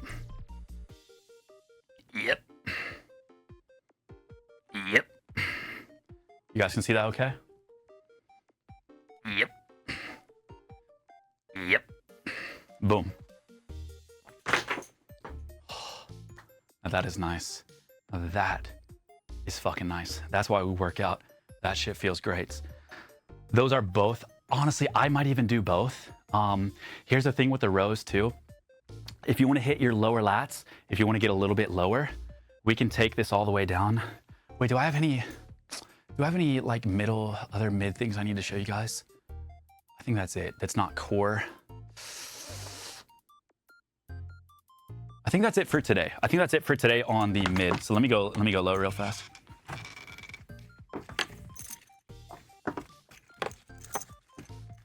Chat, are you guys doing okay? It's not too much information. Are you guys feeling swoller by proxy? You guys feeling good? Let's go like right here. Okay. So I'm gonna put the anchor at the lowest position now. So it'll be nice and low so that we can do some stuff coming from a different angle. Because remember, we want to hit all of our body parts from different angles because we have 3-dimensional muscles. There's there's a lot of angles to hit. So we don't want to be imbalanced. We want to be nice and healthy. And quite frankly, we want to be nice and symmetrical and aesthetic too. So we're going to hit our muscles from every angle. So we're going to go down to this bottom angle. And what's cool, remember the rows that we just learned? We can do the same ones from this angle too. Now this is the same exact thing. Only thing is now you're going to have to combat gravity and the angle itself from keeping or from making your shoulders round out, okay? Because now you're going to be facing towards this lower part, right? Because we're going at an angle. So this is where it's going to pull you, and this is where a lot of people can round out, and their back is going to be fucked up, and they're going to pull, and nothing's going to happen. It's going to just go to all the wrong places. So nice athletic stance, our ass nice and out, knees bent. I like to go with my opposite hand brace here so that I really don't round out and so that I can also lean into the exercise a little bit, okay? There's nothing wrong. Can you still see there? Okay, nice. There's nothing wrong with leaning in a little bit as long as your back is staying straight. You don't want to do this where it's like completely round, but you do generally want to lean in a little bit and then get upright because that lean in lets you stretch your muscle first. And remember, when you stretch it, then contract it, that's when your muscles are going to do the most work. So big full stretch, big contract. Same exact exercise we were just doing, just from a different angle, okay? Oh yeah. Let me go left side. You guys can see that a little bit better. Butt's nice and out. I go right here. And a big squeeze. Elbows are still grazing against the sides. Chest is nice and high. Big stretch and a big squeeze. Big stretch and a big squeeze. Boom. Now, you can do that with both arms too. You know, like this, if you want to practice at the same time, be a little bit more efficient. Just remember to make sure that the weight is a little bit heavier, because if you're doing just, obviously, you know, one arm at a time, you use lower weight. So keep that in mind. If you're like, oh my God, this is so easy, but you're doing one arms, just go a little bit heavier. So I generally like to do both when it comes to back. I kind of like to do both arms at the same time and then take my time and do one arm each. Go to failure. So with these, I would again, with the bands, they can get pretty heavy. Like these things get pretty resistant. So I don't think you'll be able to rep out like an insane rep range. I think you will definitely be able to, this is like streams. Lordy free lovey 70 pounds. This one is 70 pounds. And for a single arm, for a single arm pull, that's, I mean, for the majority of people, that's more than enough. So I would keep it to classic hypertrophy ranges, you know, 10 to 12, 8 to 12, 8 to 15, somewhere in there. Just kind of see how your body feels. I'm kind of like a 10 to 12 guy. I always have been, unless I'm doing powerlifting stuff. You know, I was doing different routines back in the day, 5x5, stuff like that. I do like to go really heavy from time to time, but I think with this general band fitness, kind of keep it to these more classic rep ranges, 10 to 12. If you want to go, you know, if you want to send your fourth set where you go like a little bit lighter, you know, and you go purely to failure, you can do that too. You can do that too. I would say try to pick a weight where you fall in between the 8 to 15-ish area and you get to that last rep and you're like, okay, I need to stop. That's like your indicator that you're hitting that range, right? You get to it like your eighth rep. Okay, this is 9, and then this is 10. Okay, you're good. That's usually pretty good, right? But if it's like 8, 9, and 10, okay, great. You could probably go heavier, right? You kind of got to listen to your body and see how you feel, and really feel that kind of failure towards the end on 10 and 11, and maybe if you're crazy, 12. If you're really pushing yourself, that's kind of what it would look like. But I mean, everybody has different goals and stuff like that, but I kind of like that 10th, 11th, around there to be like really hard. So how similar do you think the bands are to machine cable? You know, we were talking about this earlier. There's more elasticity in these bands, so there's a little bit more forgiveness when it comes to, I would say, beginners, because it's not as like, as I was saying, like it's not just purely gravity based where it's like, you know what I mean? Like the cable machines can be, depending on the cable machine, they can be very just like, there's two modes, up and down, you know what I mean? But with the bands, there's a spectrum of tension and elasticity that allows beginners to feel out the exercises a little bit easier than traditional equipment, I think. So I think bands are a really, really good starting point for beginners. And, you know, obviously people that are just stuck at home too. So, but overall, I use cable machines more. They're just more fun to me. But overall, I think you don't have to worry too much. Don't worry too much. As long as you're going to failure, you're lifting hard, you know, you're eating right. You know, it's so like min-maxy.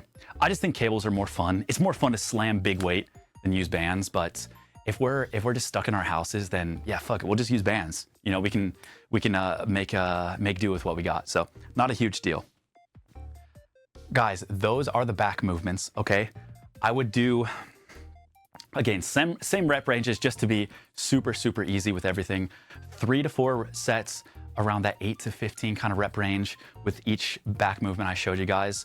So if you remember, you have the reverse pull-ups, you have that first initial pull down, you have the rows, and then you have the rows down there, and then the lat spread as well. That's pretty fucking great. Now, if you had a pull-up bar too, your back is gonna be juicy, man. Your back is gonna be fucking juicy. If you wanna get crazy, okay, now this is a little bit crazy here. This is kind of some jerry-rigged shit. I don't really recommend it for the faint of hearted. This is some honest to God jerry-rigged shit. Guys, this is the bootleg seated cable row. I'm sorry about this in advance. I don't even really recommend doing this. Can you even see this, guys? Find something to wedge in between a door, and you can just row like this, like you're doing a seated cable row. So if you don't want to stand up or worry about anything, you can just go like this, but just find something to put your feet on. If that makes sense, if you guys can see that. But it's a little dangerous. I say just do it standing up. But I might be a bad boy sometimes and hit that. Guys, we're almost there, fellas. We are almost there, fellas. Oh my God. We have some of the best workouts or the best exercises left. This is an incline fly. Yeah, we're doing it, guys. This is the incline fly. Holy shit. Now, these ones can be a little bit dangerous. I might actually take this a little bit higher. Be careful with these. Make sure it's not too low, guys. I'd say maybe like, I kind of like it like right here. That might even be a little bit too low too. These are incline flies. If you can remember, we did the decline fly. Remember this too, decline is way easier than incline. If someone says they're doing something incline related, remember, go down in weights. It's gonna be way harder, okay? Just trust me, go down in weights. It is so much harder, okay? Decline is easy. You're working with gravity, you're going straight down. Incline, you're working against gravity and you're going straight up. Go down in weight, totally fine. Luckily, same form that we've been doing the whole day. It's just that easy, guys. So, I'm starting here a little bit lower than my nipples. A little bit lower than my nipples, and I wanna finish super high. I wanna finish like on my chin. I wanna finish like near my lips. I wanna finish like right below my nose in big squeeze, okay? Big squeeze. So remember when we were doing the decline and we're going down at the 45? Now we're kind of coming up at the 45. Oh my God, that just feels good. Nips to lips, baby. Yeah, finish near the lips, that's right. That's just a word of advice just in general, guys. Stay safe, man. Stay safe. Big stretch, go all the way back. I got the slight bend in my elbows and I'm planted with my dominant foot here, bracing with my back foot, keeping my chest nice and high, and I'm finishing super high. Honestly, probably right at about my nose, like right here. And a big squeeze. And a big squeeze. And a big squeeze. Oh my God. This is for that upper deck, baby. This is for that big shit up top. This is so you can store snacks when you're sitting on a couch. Right up there, baby. The incline is so crucial to building a a nice 3-dimensional chest. Now, this is purely aesthetics, okay? We're not talking about health or anything boring like that. This is purely about looking good. The upper chest, man, it's so beneficial for that really cool, like 3-dimensional looking chest. It's the hardest to hit, so some people skip it. You know what I mean? It's kind of rough. You can't go as heavy as you can as a regular press, but please don't forget it. Remember, you have those 3 levels to your chest, pretty much. Upper, mid, lower. Try to hit all 3, okay? Try to hit all 3. Even in your office, even behind your computer, we can still do it. With these bands, anything is truly possible. So that is gonna be your incline press. Now, what's really cool is you can do the same thing that we did with the other press earlier. You can do your single arm cross-body incline press. Remember how much more contracted we got when we went single arm cross-body? I would probably do both of these guys, I'll be honest. Big, huge stretch, cross-body, big contraction. I mean, I feel it right away. So same thing we kind of did with the other flies. We're going across the body. Remember, your chest fully contracted is when your arm is across your chest. So we're trying to mimic that here. Usually with the bench press, you stop about middle way, just how your arms work. But if you go single arm, you can go fully across your body, taking your chest to its fully contracted state. Now, why would you want to do that? Because when you get the full stretch to the full pump, that breaks apart your muscles in the most efficient manner, meaning you're going to grow faster than if you did half reps, essentially. Huge stretch, full contract. It's basically telling your body, your brain is like sending messages to your body like, holy fuck, this motherfucker's contracting the hell out of me. We gotta grow, dude. Yo, is he still doing a crossbody incline single arm flies? Yeah, oh my God. And then they're gonna send the protein synthesis straight to your chest, man. And it's gonna fucking start popping out and just growing bigger and bigger. But you have to do it with food too. So please eat, get your protein, and you have to sleep too. It's the only way. Because your brain has to send all these messages like, please, we gotta grow, we gotta get bigger, please, please, please. That's all building muscle is. You know what I mean? Putting your body and your muscles under intense pressure, and your brain's like, oh fuck, dude, we gotta grow. That's it, man, that's it. So the crossbody, fully contracted, full stretch, full contraction. Just think about that with every exercise you guys do, you know? Full stretch, am I fully stretching? Am I going full range of motion? Am I fully contracting? That's always more beneficial. Unless you're like a performance athlete, like maybe a strongman or something, where you just need like really, really small bursts of energy. You will get more in the long run if you don't ego lift. Ego lift meaning handling more weight than you can actually handle within a full range of motion. So they're called like half reps. You know, you're doing a bench press and you come down to like just there and you go back up. You're kind of just wasting your time. You're building up a very strong joints, I guess, strong joints. But you are not growing your chest by doing this. Very, very minimally. You know. You're just kind of stopping here and then going. You want the full stretch, full contraction, always. Every single rep. Is ego lifting like fashion souls? Yeah, it is. Actually, no, because you're more of a Giga Chad when you purely go fashion souls. I'd say it wouldn't be comparable, nah. Because if you go full fashion build on your Dark Souls, I will respect you. If you go half rep, I will not respect you. So not comparable, no. Not comparable. Is more lighter reps better than heavier ones? No. You always, well, it depends what your goal is. Is your goal to build muscle? If yes, then you want to progressive overload. What is progressive overload? Putting your muscle under more tension over time. How do you do that? More weights, more reps, stuff like that. So just going for light reps where you don't, okay, you're feeling a little stretch. Okay, yeah, it feels pretty good, but you're not really putting your muscles under tension or or forcing them to bear new loads, bear new weights, new tension, then they'll plateau, right? They'll stay at that level. Your brain isn't getting any messages saying, oh my God, we're not going to be able to lift anything if we don't get bigger, right? You have to make those messages go to your brain. So if you're just doing nice lightweight, that's fine. It's cool, whatever. You'll probably get some cardiovascular endurance from that, but you are not overloading your muscles. You're not sending that message to your brain like, bro, we will die if we don't get bigger. Because that's essentially what your brain is thinking, like, holy fuck, we can't do this. Like, we can't, if we have to lift this again, we're gonna die, so we have to get bigger, right? Yeah, scare the shit out of your body, essentially. Yeah, totally.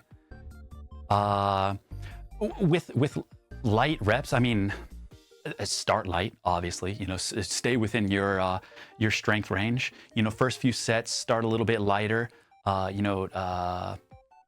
get the movement down, and then work your way up to that progressive overload for sure. Yeah. Just don't ego lift. Ego lift is so dumb. You'll get hurt. You'll definitely get hurt. Yeah. You know, I actually saw a good example. I was watching, I'm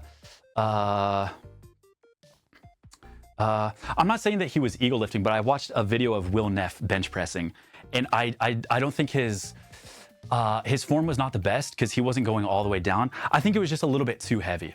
And there's nothing, it's good to go under heavyweight from time to time, for sure. Totally good to do that. But if you do that for too long, you will not see muscular gains. You just will not. You might be a little bit stronger, totally, but you will not see muscular gains, no.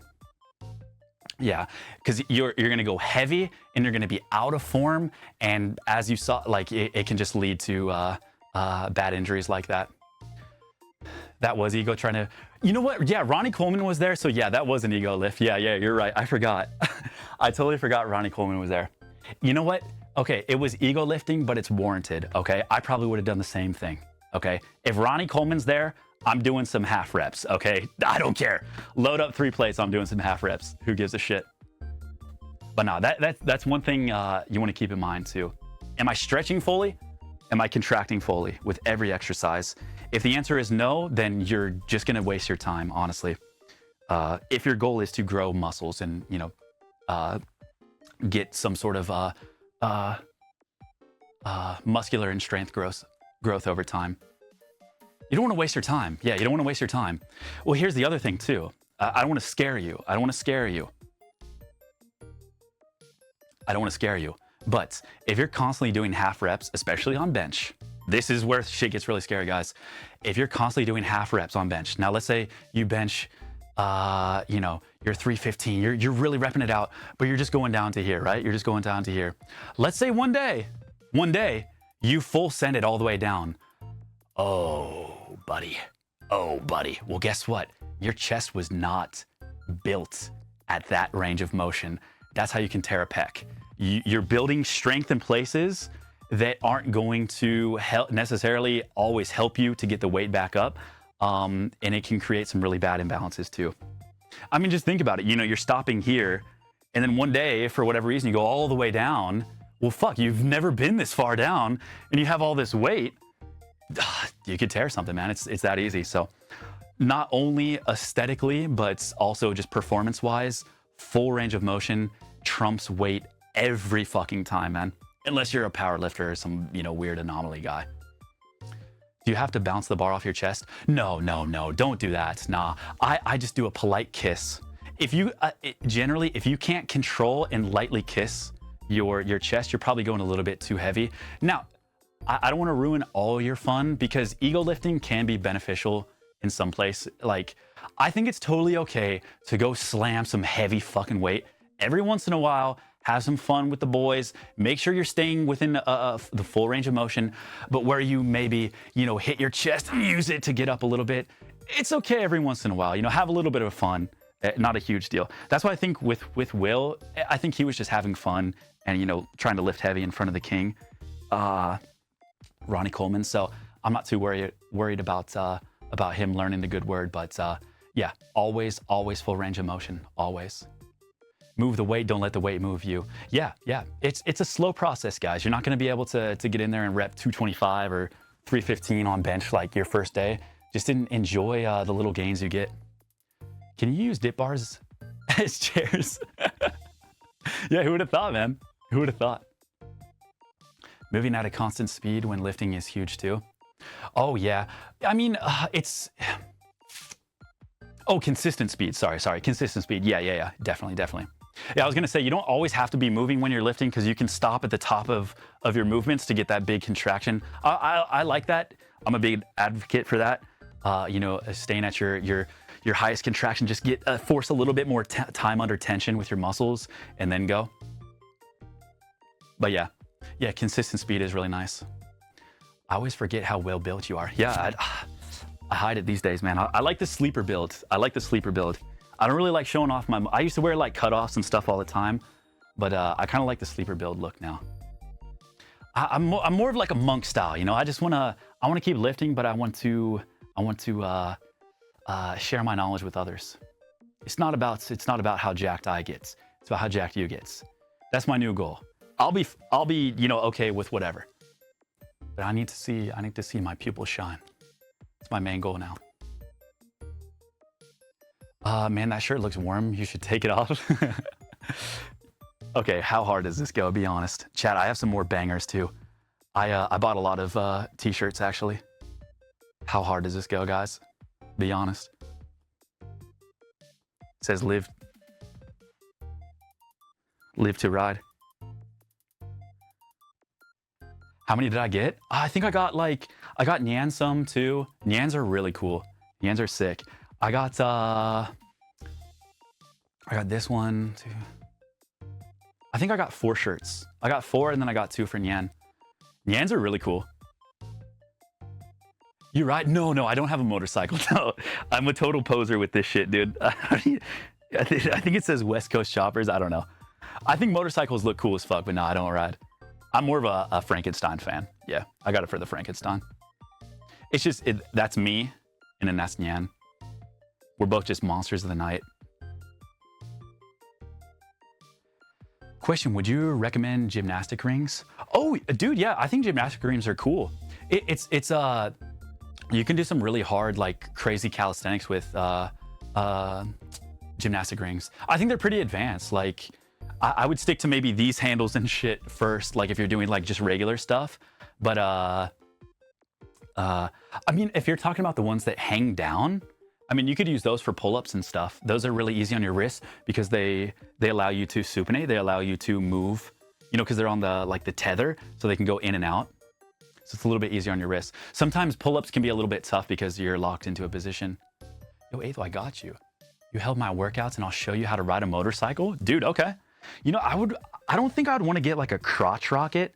I'd want to get like a, what are those one motorcycles where they're not like lowriders, but they're like kind of more chill looking. Fuck, I know there's a name for them.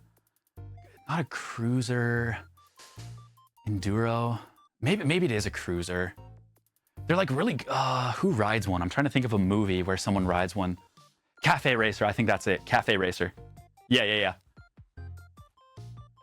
But let me see. I love these. Well, here's the thing with motorcycles. I think they're fucking cool. I think motorcycles are awesome.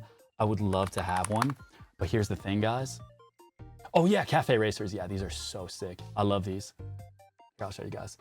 The only problem is, yeah, these.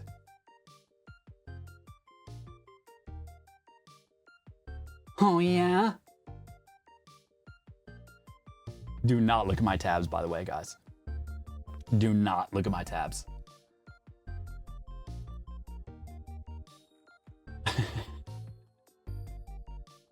Okay, guys. Okay. We'll finish this up with the glory. Guys, we got nothing but glory left. Our glory muscles. Y'all boys ready?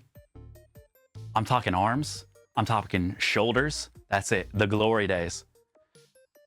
Chat, this is the best way to train your biceps, triceps, and shoulders with bands, okay?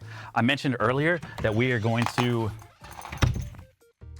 do another tricep exercise. if you guys remember, we already did the tricep pushdowns, right? Like this. Well, now we're going to do overhead. Now, someone asked if we do tricep kickbacks. I don't really like tricep kickbacks. I like this way more. I feel like I get way more out of this than any time I ever did tricep kickbacks. Now, how this works is we're gonna go with our dominant foot forward. We're gonna keep our elbows nice and close. Now, you're probably gonna wanna maybe take these handles off too, if you don't wanna get hit in the face. Let me take these off. Ah! Ah! Ah! Okay, so we'll take these over, put it over our head. I go with my right foot out. Same stance as always, guys. Chest nice and high. I put my elbows nice and close to my head. Remember, if we flare our elbows out too much, it's gonna go all into our shoulders. We don't want that. So we keep our elbows nice and close. And all we're gonna do, we are not going to move our elbows at all. The only thing that moves is our wrists and our forearms, okay? And we take them straight up, big squeeze at the top, all the way back down. Notice how my elbows do not move. Nothing moves except my forearms. That's it, guys. This ensures that only our triceps are getting hit, guys. If we move too much, our shoulders will get engaged, our back will get engaged. This is going strictly into our triceps. In a big squeeze. So it kind of looks like that push down that we were doing, but we're just doing it overhead now. Now, what's really nice about that, especially with these bands, as we were talking about before, getting the stretch before the contraction, what's great about these bands is that they force your triceps into that full stretch before you go, because it pulls it all the way back, right? When you're doing tricep kickbacks, this is probably why I don't like tricep kickbacks, because you go like this. It's kind of hard to get that full stretch. You know what I mean? Especially if you're holding a dumbbell, it's kind of hard to actually stretch up here because you're fighting gravity. So you can do these. They're okay. They're okay. I mean, you could do them like this too. You know what I mean? Bing bong. We don't really need that. You know? Tricep kickback. Totally fine. If you do it single arm, you're gonna get a nice little squeeze. So bent over, you know, it's okay. I feel it. I feel the squeeze. I used to do these. I used to do these a lot, but I really, really, really just like the overhead, because this forces you into the stretch, and you can go one arm too. Oh yeah. Just like that. You know, it saves your back too. I just think this is better. Boom. And then you switch arms. So you can do single arm if you feel like you have an imbalance in your arms. I would recommend just doing it naturally. Get used to doing single arm stuff as much as you can, because it really helps. You can try both, you know what I mean? Like do one set of both arms together, and then, damn, that feels good. And then you can do one single arm set too. So I'd probably go the tricep pushdowns and then the overhead extensions too, and your triceps are gonna be cooked, especially if you're doing dips as well, because guess what, mother sucker? These hit your triceps like a biatch, okay? I would say work up to the dips as fast as you can. You don't need, I'd say it's easier to do dips than it is pull-ups. So if you feel like you're not too strong and dips might be a little bit scary, remember, you have resistance bands too, okay? Don't forget about this shit, guys. Do not forget about these bands. They're so helpful. If you're not strong enough to do dips, as I said earlier, just in case there's somebody new here, okay, but Mr. Aethel, dips are so hard. Dips are so hard, I'm not gonna do them. I can't. I know they're helpful. I know they help so much. I just can't do them. They're too hard. I can't lift my body weight up. There's no way I can make it easier. Guys, we have our resistance bands. Not only do our resistance bands help us, or give us weight to lift, but they also give us weight in the opposite direction thanks to a little thing I like to call physics. So if we go in the elastic band, it gives us a little bit of help as we go down to make the dips nice and easy. But you're also still getting that full range of motion. You're still going through it. And then eventually you go to a little bit weaker band, a little bit weaker, until you are able to do it just fully, you know, free form. Which, I mean, if you're building up your arms, I think doing dips is way easier to learn than learning pull-ups. So I think you can work your way there. And you know what's great? And I really wish we had the pull-up bar, guys. I'm so sorry. You can do the same thing with pull-ups, okay? You find you a band. I'll have to show you guys when the pull-up bar finally gets here. But let's say there's a pull-up bar here, right? You put a long band all the way to the bottom. You step in it, and it'll pull you up a little bit. You just have to be careful it doesn't like, you know, fucking slip off your foot and go straight up your ass.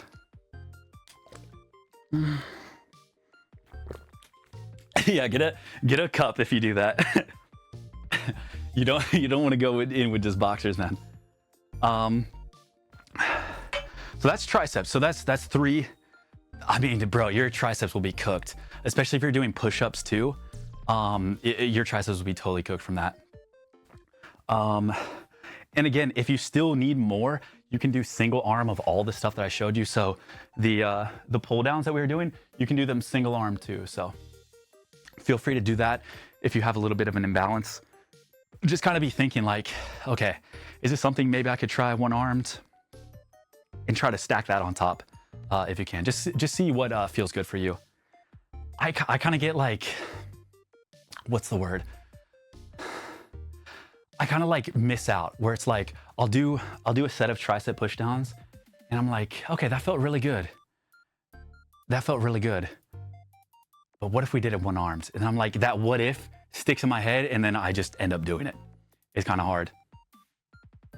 It's kind of hard not to sometimes. So what type of band do you recommend the best for general use? Okay, I'm gonna take this with a grain of salt, please. I got this bootleg ass brand off of Amazon, okay? I went for the cheapest option that had everything that I wanted. And again, this is Nyan's bag. We did both get one, but it has her name on it. So I will be giving that back to Nyan. But this is, it was 30 bucks. 30 bucks. I'll say this again, just in case anybody missed it. We're not gonna do this today. We're gonna do legs a different day. Make sure they have the ankle wraps with the carabiners, okay? These are gonna be for leg day. You need these on your ankles. You absolutely need these. These are so clutch, or else you're gonna be tying these bands around your ankles and it's just gonna fucking hurt. And it's gonna pull all your hair out. Make sure they have the ankle wraps. Make sure, I think most bands have it, but there's some bands that don't. Make sure you can get the ones with the detachable handles. There are a lot of bands that have handles permanently attached to the bands. Those are fine, totally fine. But why not have the convenience of being able to take them off? Because there's some exercises where you really, really want the handles off. So make sure they have detachable handles. This will save you a lot of stress trying to figure out how to do this shit. And then I think we're good with most everything here. Oops.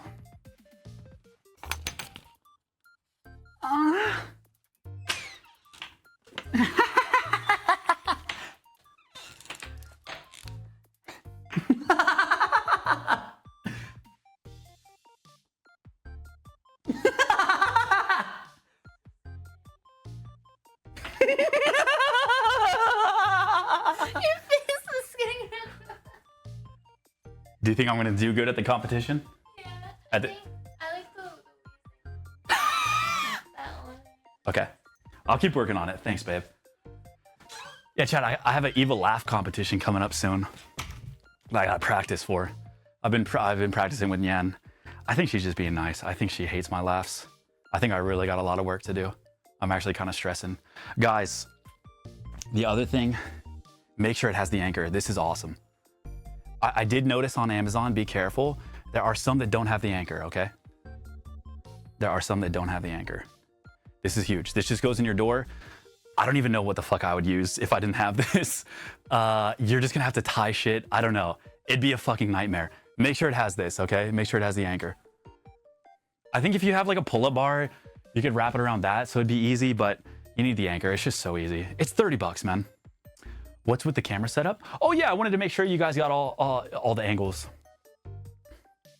Fix this one real fast. Yeah, so we have both the DSLRs. Nyann's, this is Nyann's DSLR right here. And then this is mine over here. Our camera. And then this is Nyann's security system. She has these in every room. I was talking about this earlier. So I just got a direct feed. She said it was okay to use it. Because she has these in like the bathroom, the other bathroom, in my room. And I asked if it was okay to just like hardwired into my PC. And luckily she said yes, because I figured there'd be some angles where you guys needed to see from above. So, and it comes in black and white because it's a security cam. Sorry. So yeah, sorry about the text too. I don't know what the fuck that means. Sorry about that, guys.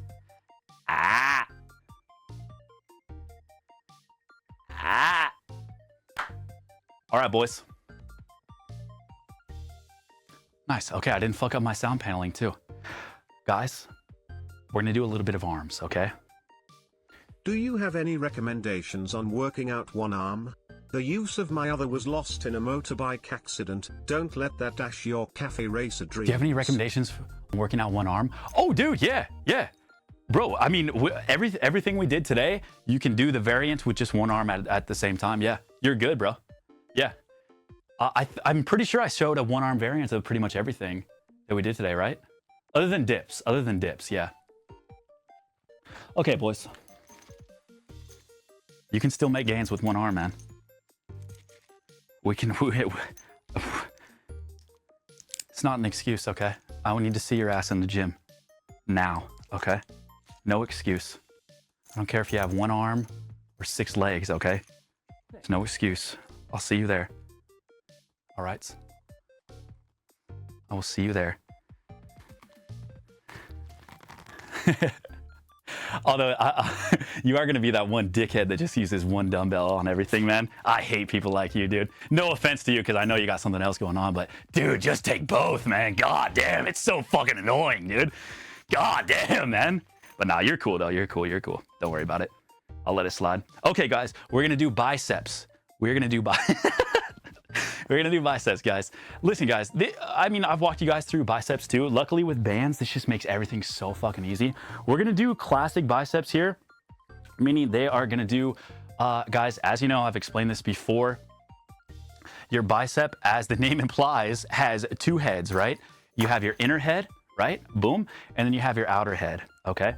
Now we're gonna work our inner head first, and then I'll show you how to do your outer head after, okay? This is just easy, guys. This is just fucking easy. You're gonna take your bands. I like to just go one at a time, baby. One at a time, big fucking squeeze. Now, if you find it too easy on your bands, remember, we have physics on our side. You can step out and make it a little bit more resistant, and also give yourself a little bit more room to stretch all the way down and all the way up. Now remember, we don't want to move our elbows. It's just like triceps. Whenever we train our arms and we're not doing shoulders, we do not want to move our elbows from our body, because remember, shoulders are meant to take our elbow off our body. So we just go straight up, big squeeze, straight fucking down, baby. Straight up, big squeeze. Just like that. Easy, okay? Simple. You can go pretty heavy on these. You can go two-handed, you can go one-handed, kind of up to you. Just feel that squeeze. You can alternate like this. This is usually how I do it. I like to go nice and alternate like that. Bing, bang, bong. Okay, very cool. You know what, actually? No, okay, never mind. I was gonna say, it might be beneficial if you actually anchor this up when you do the one-arm curls. Not a huge deal if you don't, though. Not a huge deal if you don't. Because luckily we have our feet. Thank God God invented feet. Okay, we can do our one arm, okay? If you want to make it a little bit harder, just focus on one arm at a time, just like that, right? Try to get all the way down. If you're noticing you can't go all the way down with tension, step a little bit closer towards the handle and make it a little bit harder so that you have that constant tension all the way down until you're fully, completely stretched. So you can see on this side, if you look at this camera over here, so full stretch in the bicep, you want a full stretch. all the way up. Don't move your elbow. Big contraction, all the way down. Full stretch, no half reps, okay? Don't stop here. You go all the way down, big full stretch, big contraction, all the way down, full stretch. Just take your time, okay? Easy. Easy. Okay, now that's your inner bicep, okay? Very cool. Love it. Love that inner bicep. But your biceps are made of 2 heads, as we were saying. Now we have to hit our outside head. Now, when we were doing our curls like this, right? Very great. Nice. Cool. Love it. Looks great. Okay. If we want to hit our outside head, now watch how my bicep changes, okay? I showed this on my last workout, but when we supinate our arm, look how my bicep changes. You see that outer head come in right there? You see that? Boom, boom. You see that meat? You see that meat coming in, boys? You see that fucking meat, lads? Boom, this is palms up. Now that's, look at that. Look at all that meat, baby. Look at all that meat coming in. That's the second head. That's the second head. We got conjoined twins in this bitch. We just married conjoined twins. We're having a threesome every night. Look at this shit, guys. So we need to lift that outside head, meaning we're gonna go with our hammer grip, okay? You might remember this from the last workout. We did this with, what did we do this with? Like water bottles last time? I can't even remember what we did our bicep curls with. These are called hammer curls, guys. You've probably seen these before or heard of these. This hits your outside head, okay? This gives your bicep and your arms, this is purely aesthetic, okay? This is purely vanity speaking. This gives your arms that nice 3D big appearance. When you're just standing like this, just kind of maybe got a drink in your hand or you're just at the DMV, you're just kind of chilling like this. It gives it that 3D girth, that meat on the side, okay? If you're only training the inside of your biceps, totally fine, okay? But you're missing out on a little bit of meat. That's all I'm saying. Okay, I want you guys to get as much meat as possible. We're just gonna do our hammer curls. This is so easy, guys. You're just gonna grab it like a hammer. I would probably do these just one-handed. Just take your time. Get a nice weight that feels good for you. Stand on 1 foot at a time. Super, super easy. And we're gonna keep that hammer grip, okay? Hammer meaning, boom, we're playing rock, paper, scissors, okay? This is Eucharist. This is the blood of God. This is your inner bicep. This is rock, paper, scissors. This is the meat, okay? Now try to always do both when you're hitting your biceps, okay? We want both heads to be hit and bang and bing. Now, let me do it on this side so you guys can see. You can see on this arm. It's a bit easier to see. And again, if you want a little bit more weight, instead of grabbing another band, remember, you can just step closer to the handle to make it a little bit more difficult. So you can see my outer head activate here. You'll see it looks way thicker, right? My arm looks way thicker as opposed to this, right? There's just so much more meat. Straight up. Oh my God, I wasn't standing up straight. Sorry, guys. Straight down, big stretch, straight up, straight down. Boom. Just like that. Could you use the door anchor under your feet too? Oh yeah. That's probably smarter. Like I said, it's probably smarter to just anchor this shit. But for biceps and stuff, I always just use my feet. If it hurts your feet too much, just put on shoes or like flip-flops, because it can kind of cut into your feet, especially if you use like the heavier weights. So just keep that into account. If you don't want to wear shoes in your house, I don't blame you. Just anchor it off onto the door. That's why when you get your bands, just make sure that it has this thing so that you can actually anchor it. What if I want the opposite? Strong arms, but not a lot of meat on them. Slim, strong arms. Well, here's the beautiful thing about lifting weights. You are not gonna just wake up with massive fucking arms. It takes a long time to build that. So I would just continue with the workouts. And if you notice yourself getting too big for your liking, just, wean it down, wean back the progressive overload, don't go as heavy and try, crazy heavier weights as often. But honestly, if you're also not in a surplus too, meaning you're eating a lot, you're eating more than your maintenance calories, you won't put on size either. So you can just stay within your maintenance calories and just develop, really lean muscle without putting on like a lot of actual meat in bigger weight. So it's kind of hard to be like, oh my God, I'm fucking massive. What do I do? It'll take a long time. Trust me. It's a slow fucking process, but I would say do your best to avoid going into a caloric surplus and putting on a lot of weight. You can still put on some lean muscle, but maybe a really, really moderate surplus. Any thoughts on TRX bands? Oh, they're great. TRX is awesome.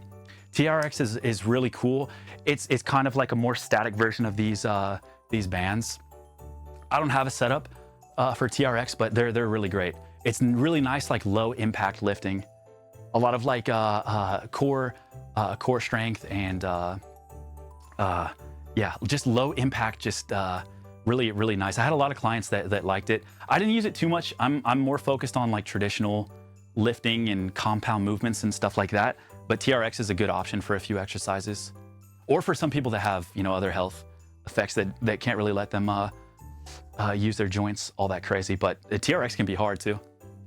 This is completely off topic, but is there any way I could get your advice on how to produce music? So by the way, oh, yo, thanks, man. Advice on producing music? That, just have fun, man. Just have fun, you know? Just enjoy it. You know, I actually learned, I was talking to my chat about this earlier. Oh yeah, YouTube, dude. YouTube tutorials is like the best thing you can do, man. YouTube tutorials go hard. Bro, I've been learning a lot on Instagram Reels. You know, I had this habit when I would mix things. This is completely off topic, but I had this habit. You can mix music into mono or stereo. Stereo meaning like the whole field of your audio environment, right? Like you can go all the way around, right? I heard this quote on Instagram Reels, and I shit you not, it completely changed like all of my mixing. I would put everything with like a stereo effect on it. Yeah, audio landscape, that's a good way to say it. I would put stereo on vocals. I'd put stereo on the synths. I wouldn't put stereo on bass. I wasn't that crazy, but I would do everything. And I saw this Instagram Reel, and the Reel said, if you put everything in stereo, nothing is stereo. And I was like, oh my God! Oh my God! So I've condensed everything. I've put you know, vocals back in mono, and it just sounds so much more clear, and there's so much more space. And the things I do put in stereo just sound wide. I've also been sidechaining my reverb and delay on vocals. So on this song that Nyan and I did, her vocals sound so good. I'm not even gonna lie. I'm genuinely so happy with the mix on this song. Cause I love reverb and like real like, you know, atmospheric shit, but I would just cake vocals and reverb. So it was kind of hard to hear the vocals, kind of sounded muddy, everything kind of bled together. Basically, sidechain is like just kind of pushing those effects until after the vocals come, and then it ramps up and it gives it this big space. So it's very true. If everything is stereo, you're getting mono in both ears. Yeah, and I just, you know, it's just one of those things where I just needed to see that little video, and it helped a lot. Quick 15-second sneak peek. Okay, I might show a little bit. Also, Aethel and Nyanners are my favorite fucking couple. Oh, thanks, man. Thank you, bro. Well, we have some really fun streams coming up, guys. I'm so stoked. It was a really nice break. It was a really nice week break. I'm probably gonna be taking more. I'm not even gonna lie. I think it helped me a lot. It just made me really excited to come back too, and I mean, we just have so much fun shit now. You know what I mean? Rather than just kind of going through the motions, like I was saying earlier, like, you know, Twitch, you benefit a lot from just going live, same time, same thing, do the same thing, watch some stuff, game for a bit, and that's totally fine. Like it's fun, but I get kind of fucking bored, man. I get fucking bored. So I was like, man, I just really want to do like other stuff, you know? Of course I want to do that stuff too, but like, I'm not, it kind of feels like a job when I do that. You know what I mean?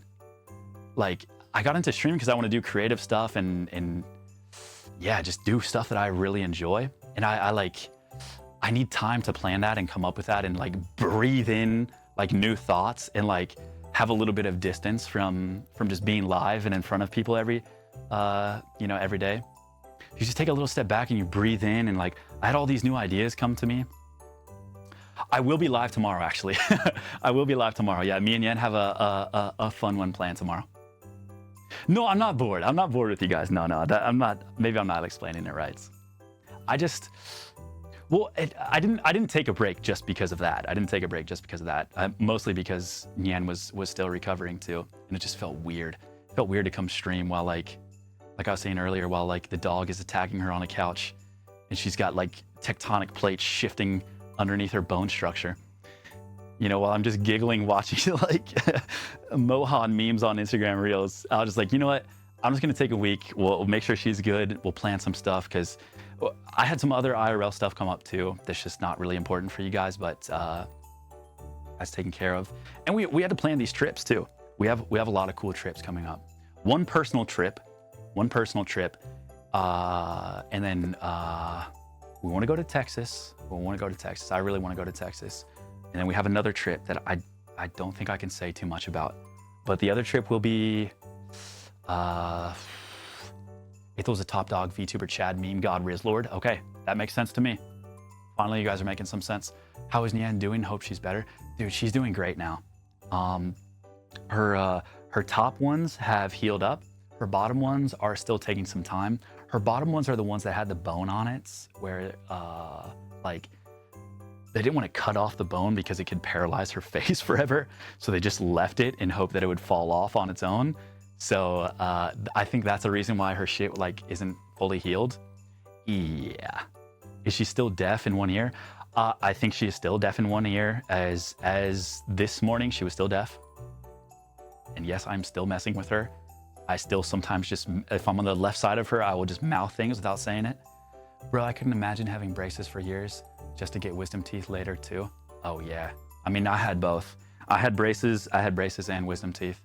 But I got lucky. I mean, I didn't get dry socket or anything. The older you are, the longer it takes to heal. Yeah, I'm so glad I got mine done when I did. Holy fuck. Babe, I told you I was gonna go gambling. You said okay. Yeah, so she's eating now. Like man, we had Chipotle the other day. We had Chinese. We had like dim sum yesterday. Oh my God, we treated ourselves a little bit yesterday. It was so nice, man. We got mabu tofu and some dim sum. Oh yeah, baby. Oh yes. I don't think braces have anything to do with wisdom teeth. No, not at all. I think you just get, it's just RNG, you know, if you double stack. I had braces for years, wisdom teeth removed and dry socket. Oh bro, just the worst RNG ever. I got my wisdom teeth done right before my 20th birthday. Yeah, I was like 24 when I got mine out. So my recovery was really fast. It was like maybe a week and a half, if that. All right, chat. Shoulders are the last thing I'm gonna show you guys. Actually, you know what? Hold up, I gotta put the anchor back because I have to show you guys this shit. This is very, very important. This is actually my biggest secret, guys. On God, this is my biggest secret. This is something I really don't like telling people, to be honest. This is something I really, really don't like telling people. Oh, chat. Oh God. I'm gonna catch a little bit of flack for this. I'm sorry to the fitness community, to Liver King. I'm gonna catch a little bit of flack for giving out all the secrets. Chat, I am not suicidal. I am not suicidal. If anything happens to me, you know what happens. I'm fine. I'm fine.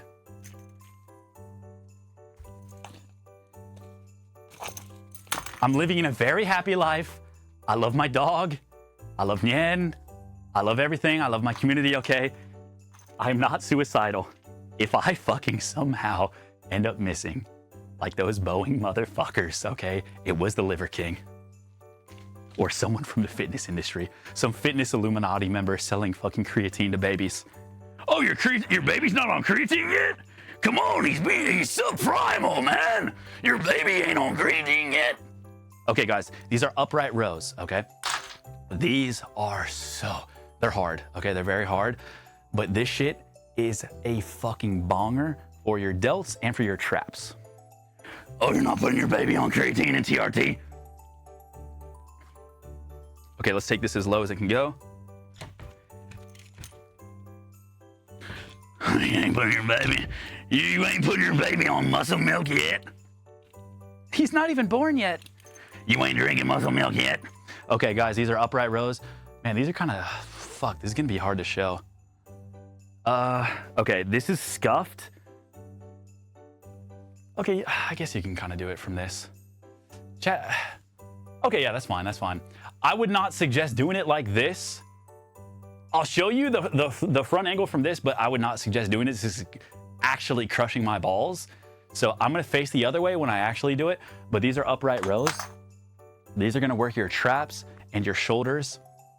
What you wanna do is you're gonna start with, you're gonna grab onto both sides, okay? You're gonna grab onto the handles. You're gonna start in front, same posture as always, chest nice and high, and you're just gonna come up like you're about to, like you're in the Oni-chan kawaii competition that I have coming up that I really need to practice for. You're gonna bring up like that and then straight down, okay? Straight up, straight down. So your elbows just guide up, just like this. Don't send them too far back, don't send them too far forward. Just straight up, straight down, okay? Straight up, straight down. Straight up, straight down. Straight up, straight down. Okay, straight up, straight down. You don't have to do the head tilt. In fact, I would advise against it highly. You will snap your neck and die.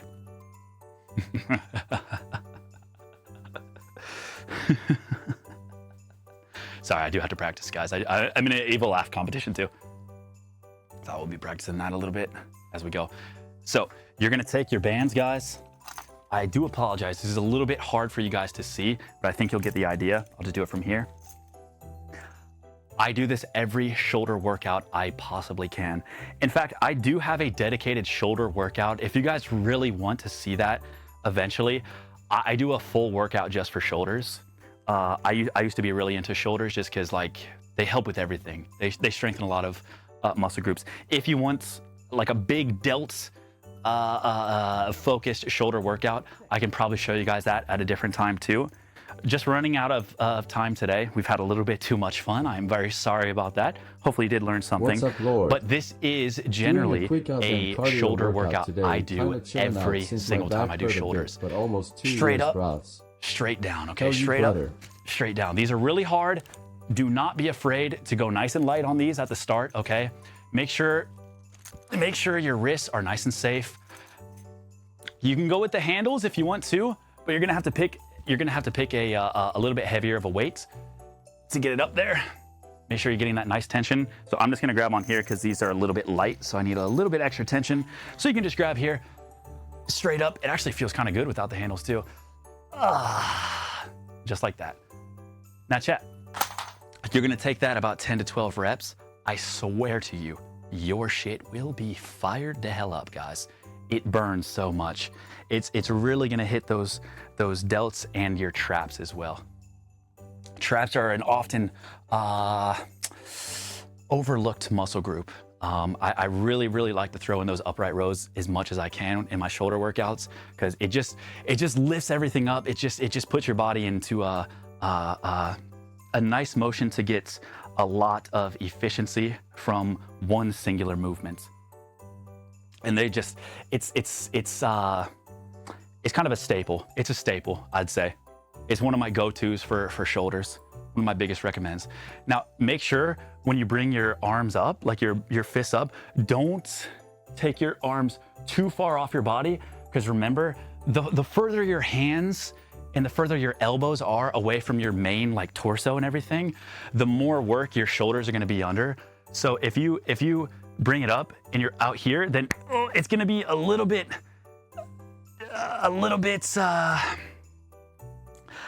there's gonna be a lot of work going into your shoulders, but you're gonna have a higher chance to kind of fuck something up. I would say maybe, I think about maybe a fist length is about as far away as you wanna go. I'd say stay within that, yeah, that green zone, yeah. That's pretty safe. Out here, you're kind of doing a different exercise, you know what I mean? You wanna keep it tight with your traps and into those front delts. If you're going up here, then you're gonna go straight into front delt raises, which is something we're gonna do, but we don't wanna do that here because we wanna focus on the traps, right? So keep your arms nice and close to your body. I'm telling you, these are really hard. They feel weird, they feel kind of hard, but they are genuinely one of the best shoulder workouts you can do. Now, on top of that, now these are just gonna be the basics, like, you know, supplemental shoulder workouts, like where you put it in, you stack it on top of like your chest day or your back day or something like that. So I'm only gonna give you guys 3 because you're gonna inadvertently work your shoulders when you're doing, what's it called? Some of these other flies and stuff too. I will show you guys my dedicated shoulder workout another day. If you guys are interested, I think it's probably the best shoulder workout you could ever get. But up to you. Lateral raises. Yeah, these things suck, but man, they feel fucking good.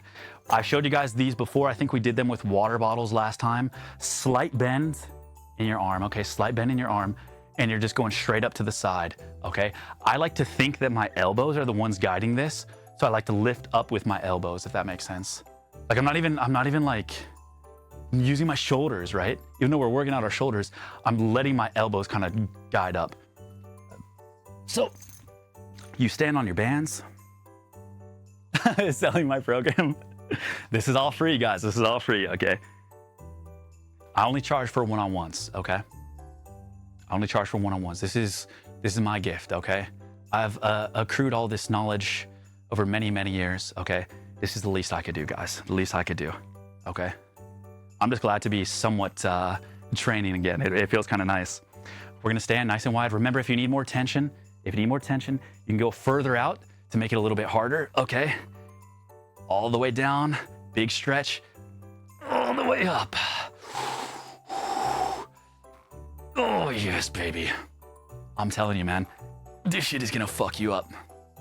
Aethel is the fitness version of the mass magician. Honestly, if that's my legacy, I would be so fucking happy, man. I cannot tell you. Dude, it makes me so irrationally angry. All these slimy motherfuckers, man. Not only is it like a bunch of like weird like body standard shit too, but it's like just some fake pseudo bullshit. And they sell it too. So yeah, if I have to uncover all the lies and deception to show my boys the truth, then I've done my job, man. I'm the masked magician, M-A-S-S-E-D. You smell me? We got nothing but masks and nothing but time, man. We're doing our single arms all day, biatch. Bro is going to get JFK'd. Guys, I'm not suicidal. I'm fine. I'm happy. I'm having the time of my life, guys. Please, if anything happens to me, you know what to do, okay? I don't even need to say it. You guys know what to do.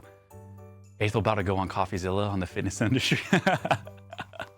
I mean, I think these days I don't follow the fitness industry too much. I was way more into it when I was younger. I think the Liver King is like one of the first ones that I like really did a big deep dive into because, I mean, he's just such a massive piece of shit. Like, it's such an obvious lie that I didn't, because I heard him say that he wasn't on steroids before. Like, he blatantly like said it in an interview, and I was like, oh my God, wait, this guy's actually lying. That's crazy.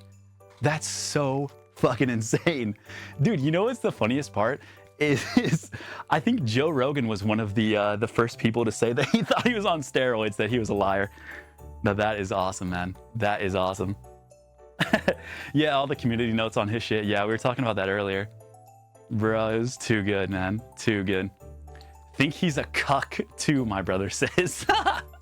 Wait, what? Are you saying he watches the Liver Queen? What? No way. You really think he is? Joe Rogan of all people, yeah. Well, I don't think Joe Rogan like lies about his steroid usage, right? I think he's pretty open about it. Proof Liver King is a cuck, deep dive. I need to know. It's about being primal. Dude, it's so primal watching your wife get plowed by another caveman, but only if he's primal too, dude. Only if he's another alpha.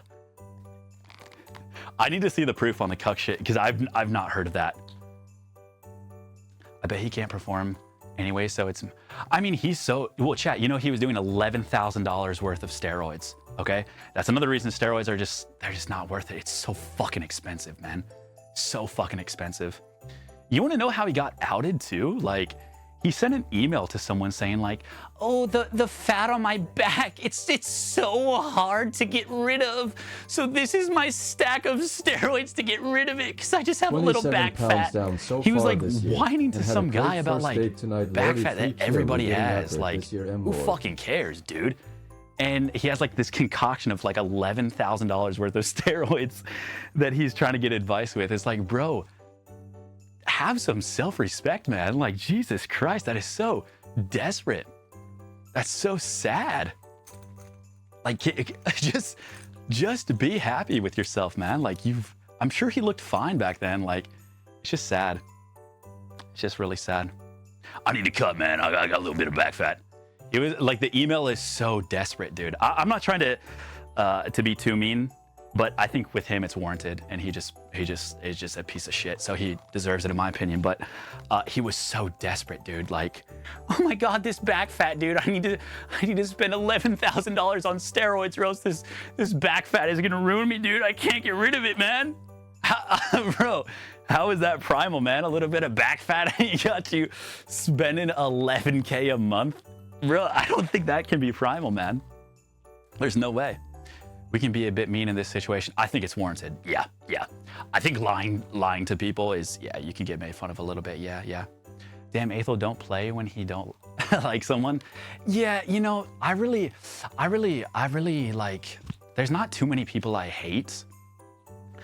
But if they, it just takes a lot for me to like actually hate someone, or like call them a piece of shit, or like, call them a dumb motherfucker, stupid piece of shit, dumb fuck, bitch ass, low-life scumlord, fraudster, fuckface, scam artist, scumlord, bottom of the barrel shithead, dogface pony soldier, all that kind of stuff. Like, it doesn't, I don't really like to call a lot of people that. There's not a lot of people that I do call that, but it's when you cross the line and you start like lying, taking advantage of people for money, lying even more, selling fake standards, endangering people. That's when it, you know, it kind of goes into a line where it's like, you kind of have to at that point. You know what I mean? You kind of have to. One of the only songs I can recognize. Oh shit! Wait, chat. I'm so sorry. I didn't have the music on screen. My bad, guys. What the fuck? Pedophile, scumlord, yeah, all that kind of stuff, yeah.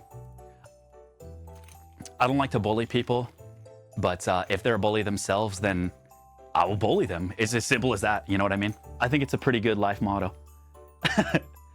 If you're bullying others, stealing from others, lying to others, then yeah, we'll probably just bully you too.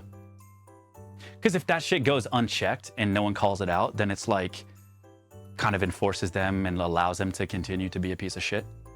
I think bullying is okay in this aspect, yeah. Yeah. Don't be a piece of shit. Yeah, exactly. It's pretty crazy, right? Honestly, fair, yeah. If it's rare to get you mad, I gotta know how many other BMWs have boogers on their handles. Okay, that one was warranted, man. That one was warranted. I've never had like any car like road rage. I've never been into like an altercation like that. I don't know if I've ever had road rage. I think the only time I got pissed off was when that guy, remember when I told you guys I was turning right? So it's a 2-lane road, right? 2-lane road, and I was turning right. Hey, that's a pretty safe turn, right? Well, there was the guy turning left into my street who was making a U-turn, and it's illegal, by the way, too. And he turned into me turning right, which was, you know, what I'm supposed to do. And then he honked at me too. And I think that was the first time I was like, I don't even know if I was angry. I was just like, what?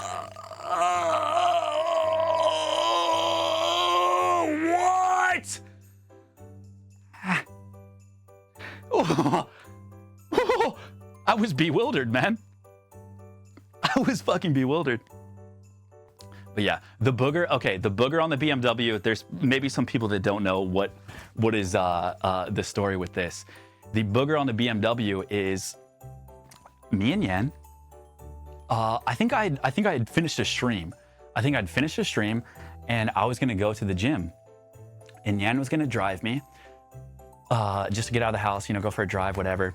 And she had to record vocals for something that I'm not going to leak right now, that you guys don't know about yet. And she had to record these, and we go downstairs, and we live in apartments, right? And we have a parking garage, and we pay. This is the crazy part. We pay for parking. Now, this is a really, really insane thing to do, okay? We have a dedicated parking spot. In fact, the place that we have, it automatically comes with 2. And, oh, she told you guys already what it was for?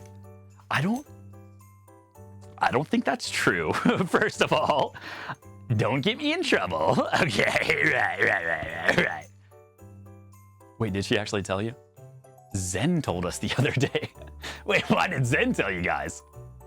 Wasn't it for the game? Wait, did she actually tell you? Was it the... Oh my God, you guys actually do know. Holy shit. Yeah, it's for the Zenless Zone Zero song. Oh my God. Wait, is it already out? Oh, the trailer's out. Oh my God. Wait, when does the song drop? Oh, the trailer's out. No fucking way. You got baited, we just guessed. No way, shut up. Wait, it was last week? The cat rap. Oh, no shit. The song by itself hasn't been released. Okay, that's what I thought. Okay. Ooh, okay. Okay. Right. Ew. Okay. All right, safe. Yeah, sure. So we had to record that, or Nyan did, and she had to do it that night, right? So we didn't have much time. And we go downstairs, and there is a fucking, like, matte black tinted window, some astrology sign hanging from the rear view mirror, dumbass looking, stupid BMW, man. Like, the lamest shit ever, like, so fucking lame looking, dude. Like, so overcompensating for God knows what. Parked in our spots.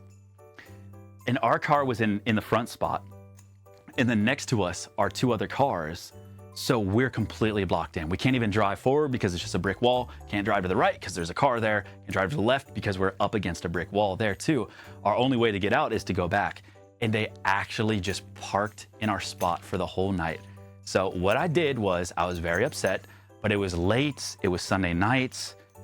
I felt bad about hitting up the management. Like, it's so late. Like, you know, it's like 8 p.m. or something like that. It's like, okay, whatever, fine. Like, babe, you go upstairs. I didn't want her to see this, by the way. That's kind of why I did it. Babe, you go upstairs. You take care of the song. Don't worry about this. I'm just going to walk to the gym. Whatever. All good. Who cares? Go to the gym. I walk to the gym. Nyan does her recording. I come back. The car is still there. Now, I thought for sure, okay, I walked to the gym. That's like 20 minutes or so. I worked out for like an hour. I walked back. You know, that's damn near 2 hours, 2.5 hours. They should have been gone, right? No one parks in somebody else's parking spot. In like a closed off, this is a garage, by the way, in a closed off garage for more than 2.5 hours, right? Wrong. They were still there. I showed up, the car was still there, so I did what I had to do. I picked my nose and I put a booger underneath their car door handle, and I walked away, and it was gone the next day. And that's the end of that story. And I hope they learned their fucking lesson, man. Yeah, genuinely, man, the bomb's been planted. I thought, okay, we can tow them, fine. We could key their car. I don't want to do that. That's just too much. That's like vandalism at that point. Then who's really in the wrong here? So I went with the next best option, which was biological warfare. And I think I chose correctly. You can correct me if I didn't, but if you are a BMW driver and you park in my spot that is so fucking overpriced and lock me in and keep Nyan from recording her song and me from the gym, your car will be boogered. I can promise you that, man. You will be boogered. I won't even think twice about it, man. That's how fucking crazy I am. You will be boogered on this spot with no questions asked. You will have your car have new mass and liquid attached to it, dude. It will throw off your equilibrium, man. There will be crusty things under your handle that you will not be sure what to make of. Okay? That's just how it goes. Chat, don't underestimate the booger door, okay? It's fucking gross. It's vile, and I would only save it for the most dire of circumstances. So don't think I'm just sending boogers all willy-nilly like. You know, I got the boogeyman is real. The boogeyman is real. Mommy, who's that monster man? Oh my God, dude. You chose the nicest option. You know, okay, the first one's a booger. Next one, I might shit on a windshield. I'm not even lying here, guys. Like, that's fucked up, dude. Oh my God. Who just thinks like, oh yeah, I'll just park in this random spot, blocking in this car in the back. What's the worst that could happen? I get it if it's like 10 minutes. But bro, they were there. Who knows how long they were there for? At least 2 hours. That's too long. I wouldn't mind. You know, 15 minutes, 10 minutes, whatever. You got to run something up. You know, you got to park there.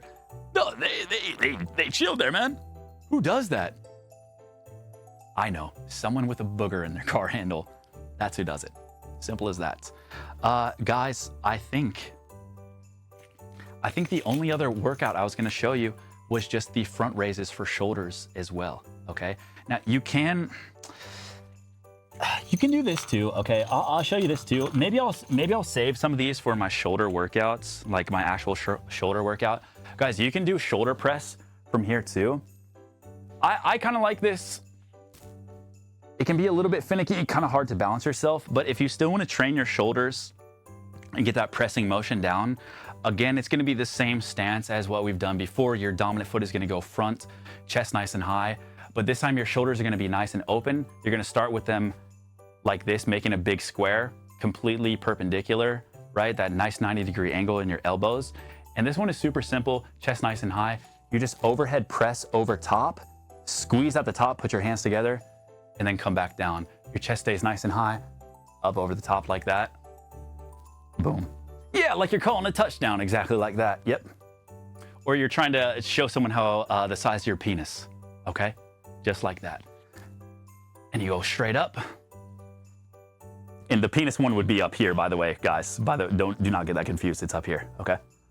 And you go back down. Okay. That's a basic shoulder press. Again, that's gonna be for your front delts. It feels really, really good, especially with the bands. Actually, that felt really nice at this angle. You wanna keep it at the lowest angle. So that's a good pressing motion for your shoulders.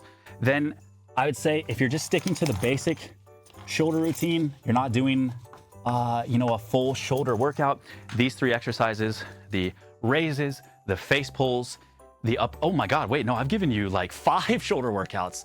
The upright rows, face pulls, the shoulder press, the lateral raises. All right, fuck it. Fuck it, screw it. I'll just show you guys everything. Fuck it. I don't even care. I'll do it all. We'll do front raises, okay? Front raises, a lot like our side raises, okay? But this time we're gonna keep our arms nice and straight. Nice and straight. We're gonna stand up nice and straight. We're gonna keep our elbows nice and locked. Maybe there's a slight bend in your elbows just to keep the tension nice and tight. And you go straight up. Straight up. All the way up. Big stretch all the way down. Big ups, man. Here's where you wanna be careful, and here's where I see a lot of people fuck up. Okay, this is cool and all, but when do we get into cycles, the best way to cut the sleeves off our shirts, and which Rich Piana workout to follow? Oh, my fucking man. My fucking man. If you guys really want to go hard into the Rich Piana lore, I will go there with you guys. We will do a 13-hour arm workout. I don't care. If you guys really want to do Rich Piana shit, listen, this is beginner stuff, okay? Or 8-hour arms, yeah. This is like general fitness, okay? This is fun. This is for my boys, trying to get fit, trying to stay healthy in their rooms, trying to put on a little bit of muscle for the summer. This is some basic stuff. We can get crazy, okay? We can get diabolical if we need to. We can start drinking some hyphy mud if we really need to, okay? You start to work off with some instant coffee and Pepsi if you guys really want to get crazy, all right? I'm down. but I will need an actual gym, I think. Chat, we'll probably take you guys to a real gym at some points. I really want to work out at like a real gym. Maybe we'll just do it at when we go to Texas. Kali Muscle is such a rabbit hole. Dude, yeah, he finally stopped taking steroids too. But then he started going on like juice cleanses, and then I just had to stop watching him. I think he was healthier on steroids. It's kind of sad. He had like a very bad like cardiac arrest, I think, from the steroid usage. And then he just started doing like watermelon for 30 days challenges or something like that. Yeah. Chat, the juice cleanses, all that shit, don't fall for it. Please, man, please. The juice cleanse detox. Oh my God, bro. Jumpstart my metabolism bullshit, man. Nah. Okay, if there's a product attached to it, someone is trying to cheat you, okay? All right? If there's a product, a dedicated product to it, do not, okay? Don't. Unless it is a medicine from your doctor, okay? Don't spend money on that shit. Guys, that is the front delt lateral raise, okay? The biggest thing with this is, guys, I see a lot of people do this, is they bend their knees and they go up like that, right? It just ruins everything, okay? It ruins all the tension. You're getting all that motion, all that inertia from the jump up like that. Do not move your knees at all, okay? You stand like a statue, straight up, straight down, okay? Straight up, straight down.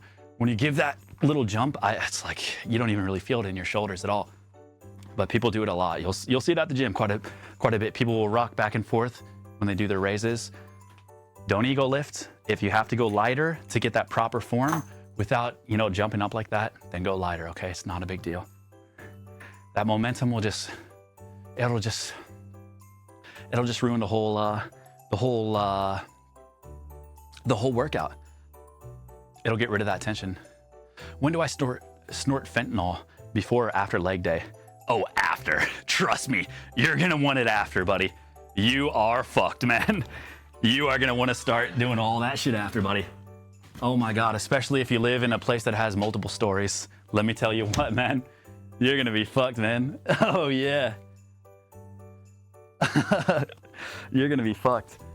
Chat, I think that is the basics of upper body, okay? I try to give a variation of each muscle group. We did back, we did shoulders, we did chest, we did arms. Very basic stuff, but it's all stuff that you can afford easily, okay? This is under 50 bucks. Get you some bands, okay? Make sure they have, once again, the detachable handles with the carabiners that you can take off. Make sure it has the door anchor. You can just get the one that I got too. I'm not sponsored. This is just from Amazon. It is 30 bucks. Make sure you get the door anchor.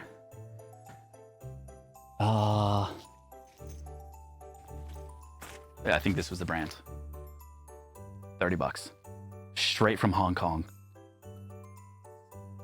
And then, yeah, this is Nyanners, by the way. Yeah, she had her name embroidered on it, so I had to get this back. Okay. Chad, do you guys have any other questions for me? Anything else, guys? Any other questions for Mr. Aethel? Trying to think if we missed anything. We will have this edited by Mr. Jugs, and like maybe I can write out for Mr. Jugs what the workout would look like, and then he'll craft it together. Gym stream with Will Neff when? Oh my God, that would be awesome, dude. I'd be so down. Maybe I'll ask him. I mean, he's probably busy, guys. He's probably busy. I would love to work out with Mr. Neff. I would never let the bar drop on him. I would never. Oh my God. I would fucking kill myself, dude. After watching what happened to him, dude, I would never let that happen. I would catch it. I'm not even gonna lie. I would have caught the bar and saved him. Genuinely. I don't say this lightly. I'm the best spotter of all time. I'm not joking or trying to brag.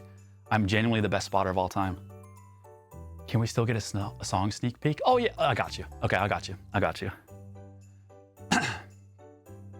I swear with the amount of sweat gym bros release, they don't need cardio. I mean, if you keep your rest limited and you keep moving throughout the workout, like your heart rate is gonna go up. I mean, you guys saw me breathing quite a bit These are not like a walk in the park, you know, chill and, just go for a light jog. This is like, you're putting your muscle under a lot of tension. Like you're putting your body under a lot of stress. So if you get winded easy, don't worry. Like it's all good. These are hard. Your muscles are doing work. So your body is shredding calories. And as always, remember, the more muscle you have on your body, you don't have to become a meathead. You don't have to become like some crazy jacked roid. You don't have to look like a freak. But any amount of muscle that you put on your body will increase the efficiency at which your body can metabolize your fat. Your body becomes more efficient at your basic caloric intake will start to rise because your body becomes more and more what's the word?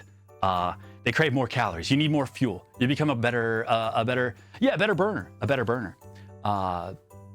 Your body becomes more efficient at burning calories. So putting muscle on your body will allow you to just, rather than, I've explained this before, but like, when you just want to lose weight, a lot of people will just go do cardio, right? Totally cool, fine, that's great. I think a lot of people want to lose weight, right? Either build muscle or lose weight, but they kind of go hand in hand. So when people want to lose weight, they go do cardio. Fine, cool, all good. When you do cardio, you're only going to be burning calories for the time that you're doing the cardio, right? When you lift weights and you do progressive overload and you put muscle on your body, if you're a male, female, it doesn't matter, okay? It totally doesn't matter. So don't be too scared. If you're a girl or someone that is afraid of muscles or don't want to be too bulky, you're not going to blow up like that. Even just a baseline of muscle on female body types, whoever, is a great base for just becoming really efficient. Your metabolic rate goes up, your body is more efficient because it requires more calories to maintain itself because your muscles are very selfish, right? Your muscle weighs a lot more than fat. They require more energy than fat. Your muscles are very remember, it's those messages you're sending to your brain like, we gotta get bigger. If we're lifting this, we're not gonna survive. We gotta get bigger, we gotta get bigger, we gotta get bigger. So your brain, it starts the protein synthesis, it starts everything, it starts rebuilding, it gets bigger. Your muscles are, we need feed, we need order. So what's cool about that is that you're double stacking your caloric burn, okay? If it sounds really confusing, you're basically earning a passive buff that burns calories while you don't do shit, if that makes sense.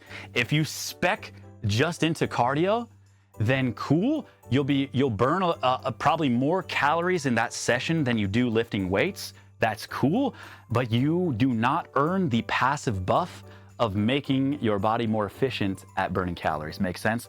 So it's like, oh, I want to lose weight, so okay, I'm just gonna go do cardio. Not only is that fucking boring, but it's actually not the best way to lose weight. Best way to lose weight, lift a little bit, put a little bit of muscle on, and watch your calories. And then you can use cardio as a supplement to put yourself into an even further caloric deficit too. But it's boring. It feels like you're not making any progress because you aren't. So people get discouraged. I'm gonna go to the gym and just do cardio for 15 minutes. You're not gonna do anything. If your goal is to lose weight and change kind of how you look, it's just nothing is gonna happen. You gotta put your body into a perfect state to be an insane calorie burning machine. You don't have to be crazy bulked, okay? Just when I say put muscle on, I mean probably muscle you won't even see, you know what I mean? Just muscle that is just, hasn't been built yet. Not crazy bulky, insane, JoJo's level, anything like that. Just a little bit of muscle, underneath your body goes a long way. I wonder how sensitive your soles are.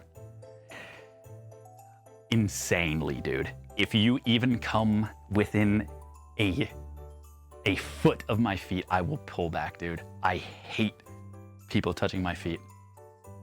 Oh, I hate it. Oh my God, I hate it. I'm so ticklish, dude. I try to act tough in front of Nyan so she doesn't figure it out, but I'm so fucking ticklish. And I hate it, dude. I hate being tickled. I've been active in the gym since July, and I'm down 30 pounds. It's been good. Dude, fuck yeah. I mean, doesn't that feel crazy, bro? Doesn't it feel insane to manipulate your entire body composition. It's fucked up, dude. It's weird. It's very trippy. It's very empowering though. So if you are lucky enough to work out full body and stuff like that, just try to enjoy it, man. Just try to enjoy it. You know, realize that you're very, very lucky. There's people that would kill to work out. There's people that would do anything to get back to working out. I mean, when I injured my back and I thought, oh my God, like I'm not sure if I'll be able to lift like I did before. Bro, like a part of me died. You know what I mean? It's truly a gift to be able to be active and do that stuff.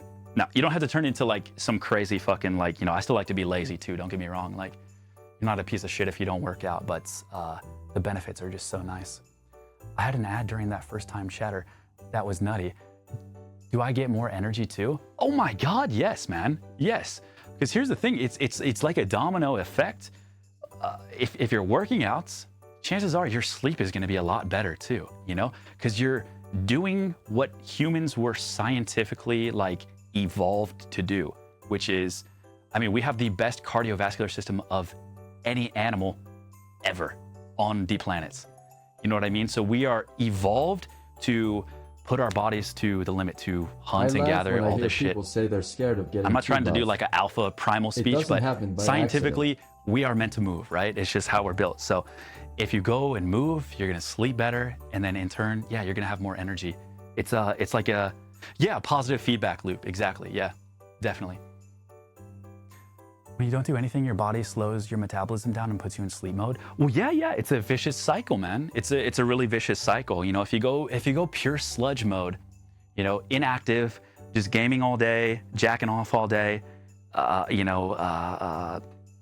whatever, you know. Maybe you're busy too. You know, maybe you're not being lazy, but you will genuinely feel more tired when you do nothing than when you do feel less tired when you work out.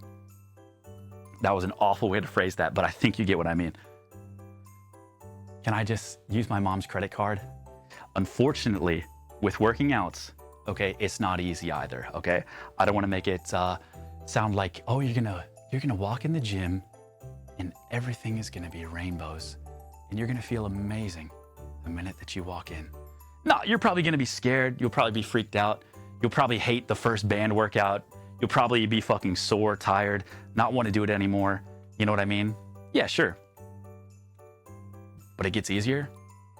And then you start to see the benefits. And then you're like, oh my God, wait, now I kind of know what I'm doing. And yeah, no, it does kind of feel good. And then you're sore for the next few days. And you're like, oh my God, like, yeah, I'm sore. It hurts, right? It hurts, but it feels good. Because like in my mind, like I know I did something to earn this, you know what I mean? In a weird way. It's like, I know I worked hard and this is kind of like a badge of honor. So it's like when I feel sore, I'm like, holy fuck, yeah. God damn, I went kind of hard. And I feel proud. It's just a little moment where you're like, I'm kind of happy about that. I'm glad I did that. You know, it's a small little sense of accomplishment that it just, I don't know, it can really just, I mean, set you off on a nice domino effect. Yeah, I do feel good. Not to mention scientifically, you actually feel better after you work out too. Like it's not just mumbo jumbo, like you actually release endorphins. Whether or not you feel it like a runner's high, like as intense as that, but naturally, I mean, you feel good after you finish working out scientifically. So if you're lucky enough to be able-bodied and out there, and maybe you just need a little bit of a jump, it might be scary at first, but I promise you there are so many benefits and it's cheap. I mean, guys, this is $50 and I could use this for the next few years or whatever and still stay in really great fucking shape for $50, okay? I don't even have that much space, okay? This is, I mean, I'm sure you guys have a room. You need like 3-4 square feet, okay? That's it. You need a door and $50, okay? That's it. And I don't get money for it if you buy this stuff, okay? This is not a sponsor or anything like that. I don't even have a referral link with Amazon. So you just get whatever equipment you want. I recommend what I got. As for the quality, I'm not sure. It's very cheap. I'd say if you have the extra money, maybe go a little bit more expensive, get something nice that'll last you for a long time. You have a door, we get it. Stop bragging. Sorry about the door bragging, guys. I'm sorry. I'm very sorry about that. I know I can be braggadocious from time to time when it comes to door stuff. I will stop that. I'm hoping, you know what I'm hoping?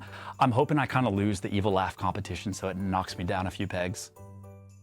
I'm very nervous about the evil laugh competition. I still want to do my best, obviously, but like, I feel like I kind of need to be knocked down a little bit. Should you work out every day, or is there a general wait period you should have between workouts? That is a great question, man. Great question. You don't want to work out the same muscle groups every day, okay? You want to split it up. The most classic is push-pull legs. Push-pull legs is one of my favorite. Push, meaning you're going to do your push exercises, so chest, shoulders, and triceps. You do that one day, that's Monday. Tuesday is pull day, back. So you're doing your back exercise and biceps. That's your pull day. Now, you can, I sometimes like to switch. I sometimes like to do my shoulders on my back day, or sometimes I like to do a dedicated shoulder day. So chest and triceps, back and bis, shoulders, legs. Take a day off, repeat. That's 4 days, 4 or 5 days a week, and you're golden, and you're golden. Now, if you don't have enough time to commit to like each day like that, you can do chest and tris Monday, take the next day off, then come back, let yourself fully reset, come back 2 days later, right? So you take 1 day off, come back, do your pull, take 1 day off, do your shoulders or whatever, 1 day off, and go back to legs. So that's like, 3-4 days a week or something, right? So very manageable. And you get, you get a day off to rest fully in between each. Abs is on leg day for me. Yes, I like to do abs on leg day because when I train my legs, I activate my core quite a bit, and I don't like having my abs sore at all when I do legs, and I'll do my abs at the end of my leg day. For strengthening core, how often should I do core workouts? I would probably go, honestly, if I were you, I'd probably try to shoot for 2 days a week, to be honest. We'll go over abs. We can do some ab and leg stuff in the next workout. There's just so much to cover with upper body. I think we have more than enough for upper body, like with these bands, so you should totally be good. But for legs and core, we'll go over that on the next workout. What do you think about Mike Mentzer's HIIT routine? I would have to look it up. I am not familiar with what the actual routine is, but I can definitely look it up when I'm back at my desktop. How many days of the week are you working out, and for how long are your sessions? Right now, I'm doing about, I'd say probably like 4 or 5 days a week at the moment. And my sessions, wanting to get back into shape, just whatever the fuck I want, man.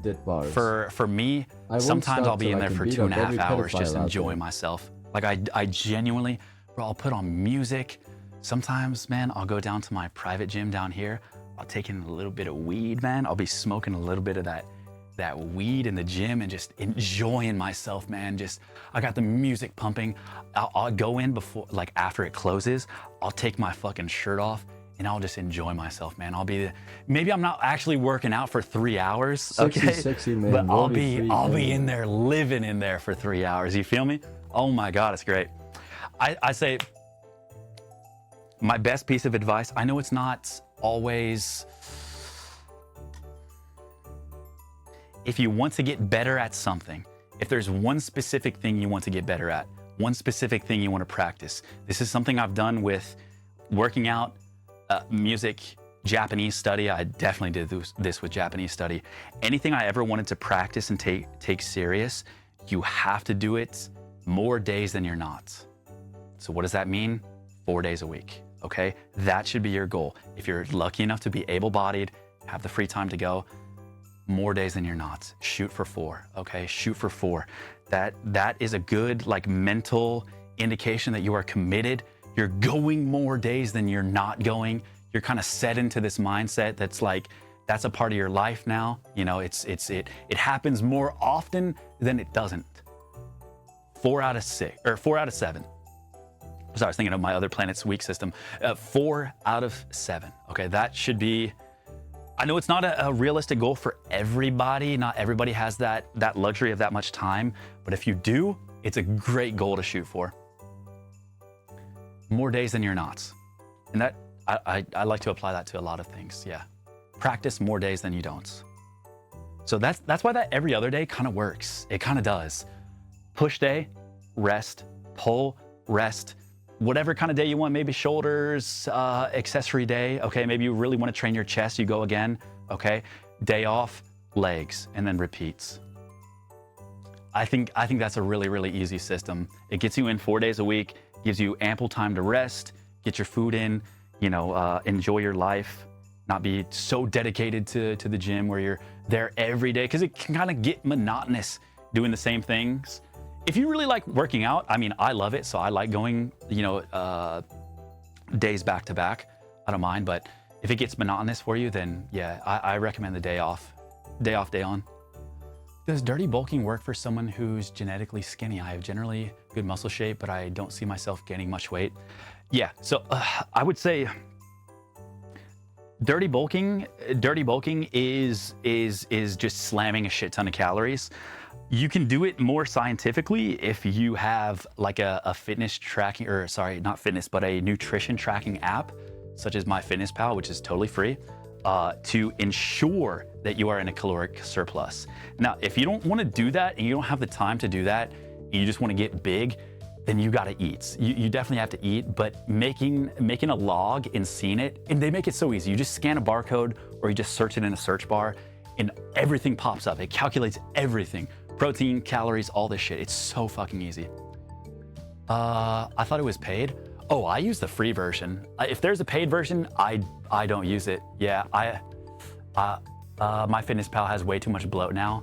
Oh, really? Did they change it a lot? There's a free version. Yeah, I've only used the free version, so I don't know. Maybe they fucked up and changed a lot. I've been using Lose It. I've never used Lose It, but if that has like less bloatware than MyFitnessPal, then I'd switch to that. It doesn't really matter. Yeah, either or. Just anything that will tell you like how much you're actually eating, because I mean, I've talked about this a million times, so sorry if it's a little bit repetitive, but you truly have no idea how many calories you're eating. I don't care how good you think you're doing with your diets. I don't mean to be mean or like catch you off guard here, but you have no idea how many calories you're eating. You just don't. You have no clue. You go to a restaurant, you're fucked, okay? You have no idea, right? So it's really hard for when people say, I'm not gaining weight or I'm not losing weight, when they have no idea what is going into their body. You know what I mean?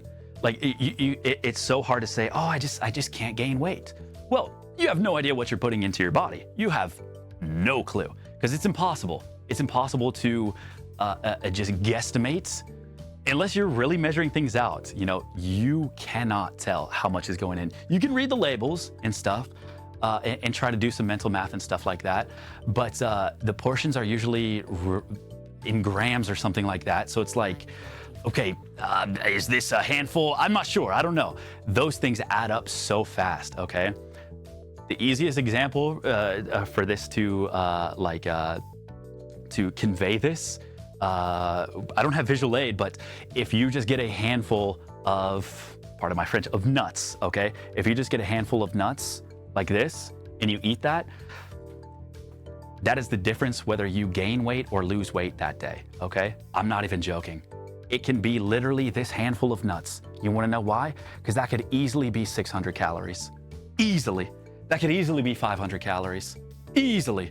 And you just have no idea. So that's why, and if anyone says, oh, I'm not gaining weight, I'm not losing weight, it's because you have no idea what's going into your body. And I'm not saying that to be like, you're a dumbass, because no one does. I had no idea either. It's just, that's why. You have no idea. So it's boring, but if you really want to be, I mean, I kind of like tizzing out on it, and it just helps me visually see like, okay, yeah, wow, okay, Chipotle might be a good option. You know, I get a lot of protein from there. Did you guys know that if you get chips from Chipotle with the guac, that is 800 calories? Yeah. Oh, you know, I just had some chips from Chipotle in a little sandwich later. I don't know why I'm not losing weight though. That's 800 calories, okay? It's not about being like anal about it. It's just being aware of like, oh yeah, okay, that's why I'm not losing weight. Or, oh yeah, that's why I'm not gaining weight, because, oh yeah, calories sneak in and they sneak out. Okay, it's so easy now. Like, we are so lucky with the technology that we have now, where we can just scan a barcode and just fucking know everything. Like, we can completely manipulate what food goes into our body, and that makes it easier to fit in the things that we like. You know what I mean? Like, fit it in pizza because, oh yeah, this pizza is 300 calories, and you know, I have 700 calories left, and well, I've already hit my protein goal. You can have pizza. Yeah, boom. I mean, it's that beautiful, man. I'm gonna look in chat. I'll look into the Lose It app. I've never heard of that. Oh, wait, no, I think I have heard of that. I think someone mentioned that before. I use MyFitnessPal to track those, but apparently MyFitnessPal has a paid version. I don't know how much the paid version is. Burrito is another 800. Oh, dude. Oh, bro, if you go to Chipotle, you get a burrito and chips and guac, you are well over 2,000 calories. No, what's crazy is like, oh yeah, you know, I just had some Chipotle for dinner. It's nice and healthy, right? Bro, you just stacked like 2,200 calories for dinner. If you had breakfast and lunch too, and you're like, you know, my size, you're gonna gain weight. Like, you will gain weight. It is that simple. Oh yeah, but Chipotle, you know, it's healthy. It's healthy. Nothing's healthy, nothing's unhealthy, okay? It's just numbers. It's just calories, okay? Well, obviously, I mean, okay, trans fats and stuff like that can be, you know, unhealthy and stuff, but like, in terms of like caloric expenditure and stuff like that, there's like, you know, microvitamins and stuff like that. But in terms of healthy, meaning like gaining and losing weight, there's nothing unhealthy. There's nothing healthy. It's just calories.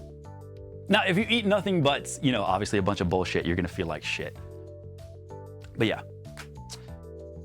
Have you heard of LifeSum? It also uses the barcode scan to keep track of foods. No, I haven't. I'll have to look into these. I do a lot of stuff now just by eyeballing it. I know it almost sounds like I'm going back on my word, but I've measured food for, oh my God, it feels like longer than some of you have even been alive. I've been measuring my food on MyFitnessPal since I was in college. So I can kind of eyeball shit now and kind of know what my body feels like in terms of like portions and all that kind of shit.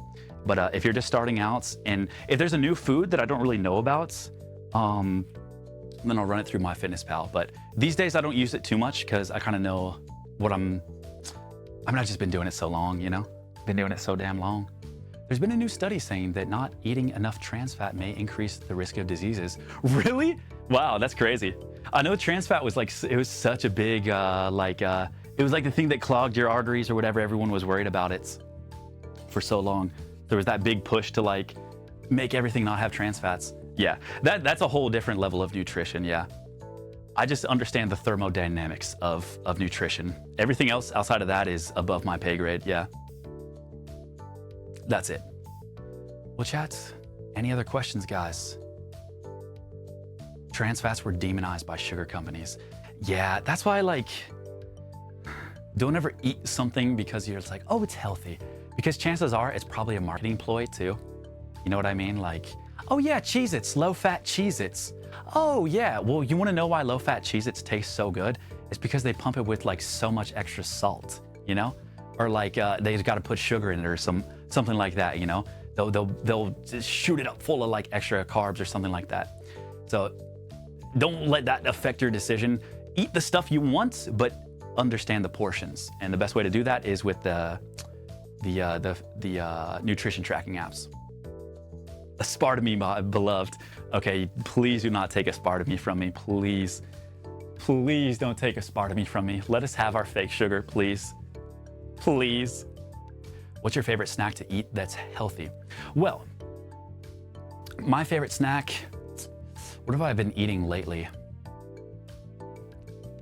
What have I been really enjoying lately? Bro, you know what I've been drinking a lot? Okay, these are like my all-time favorites. This is another chat.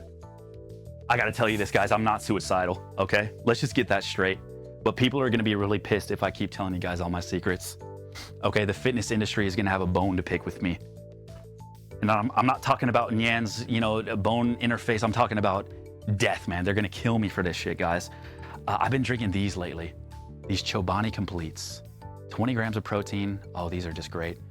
Nice little pick-me-up, man. Great. I don't really like eating things first thing in the morning, but this is a good way to just get some calories in me and a little bit of protein. 20 G's for this, man. Very fucking good.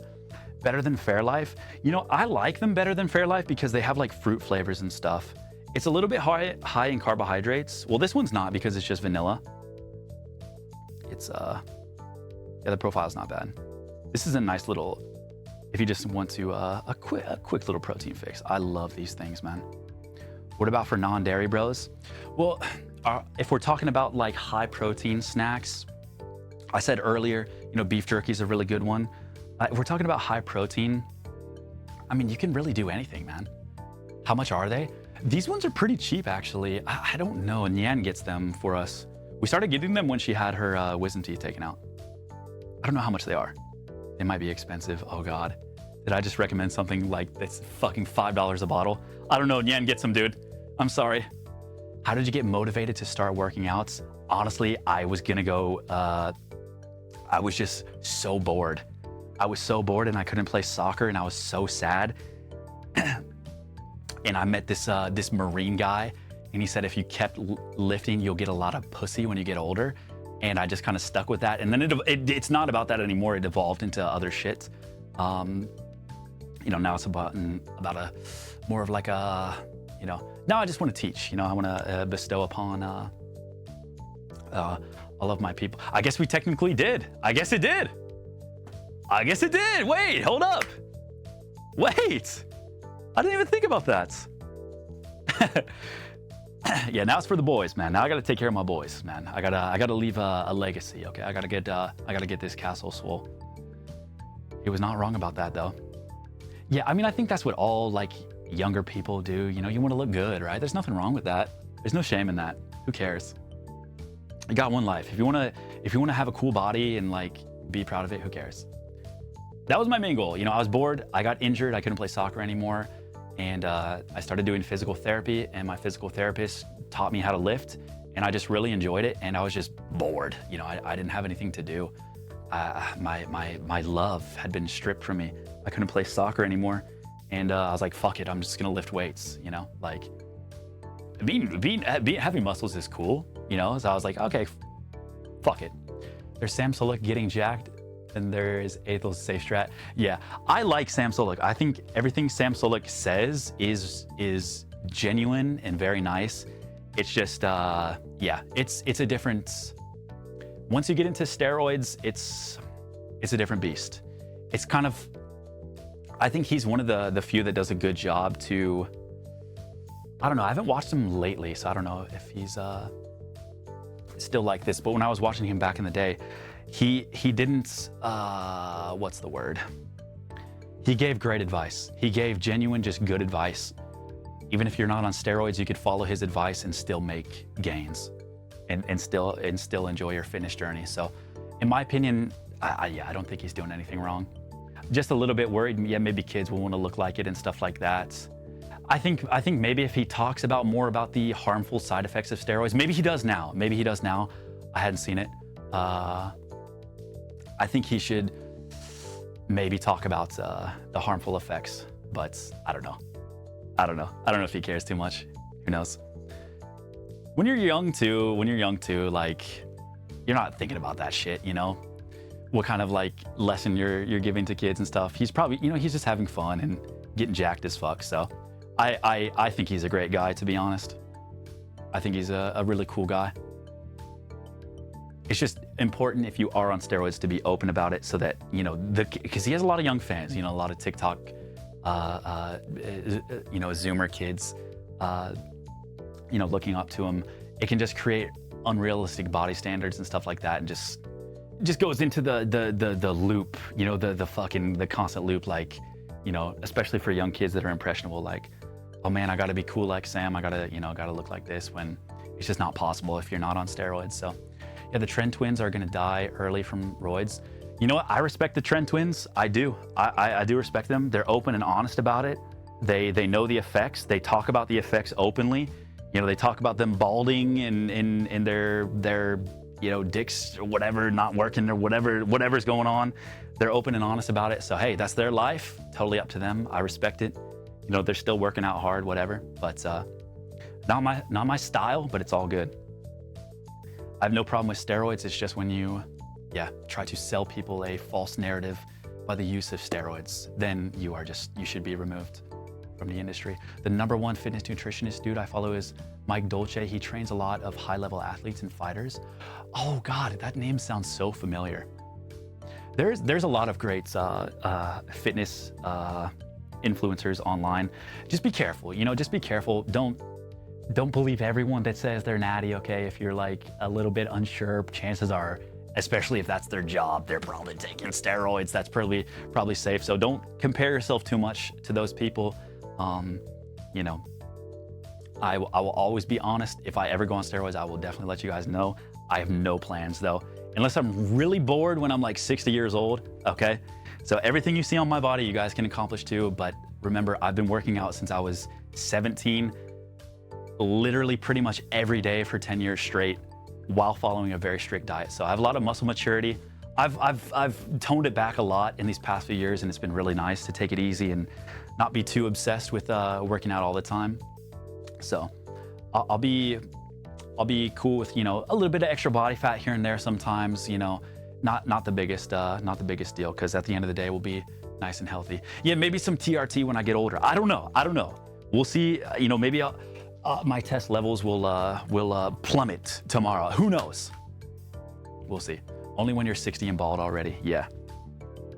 I'm lucky enough to be a healthy, relatively young guy. So in my opinion, I don't want to risk anything. Okay, knock on wood. So I will continue my my journey like this. Bro takes shit in your older age. My dad is in insane shape in his 70s, but he takes a bit more than just TRT. I mean, listen, bro, I'm gonna be so bored when I'm old, dude.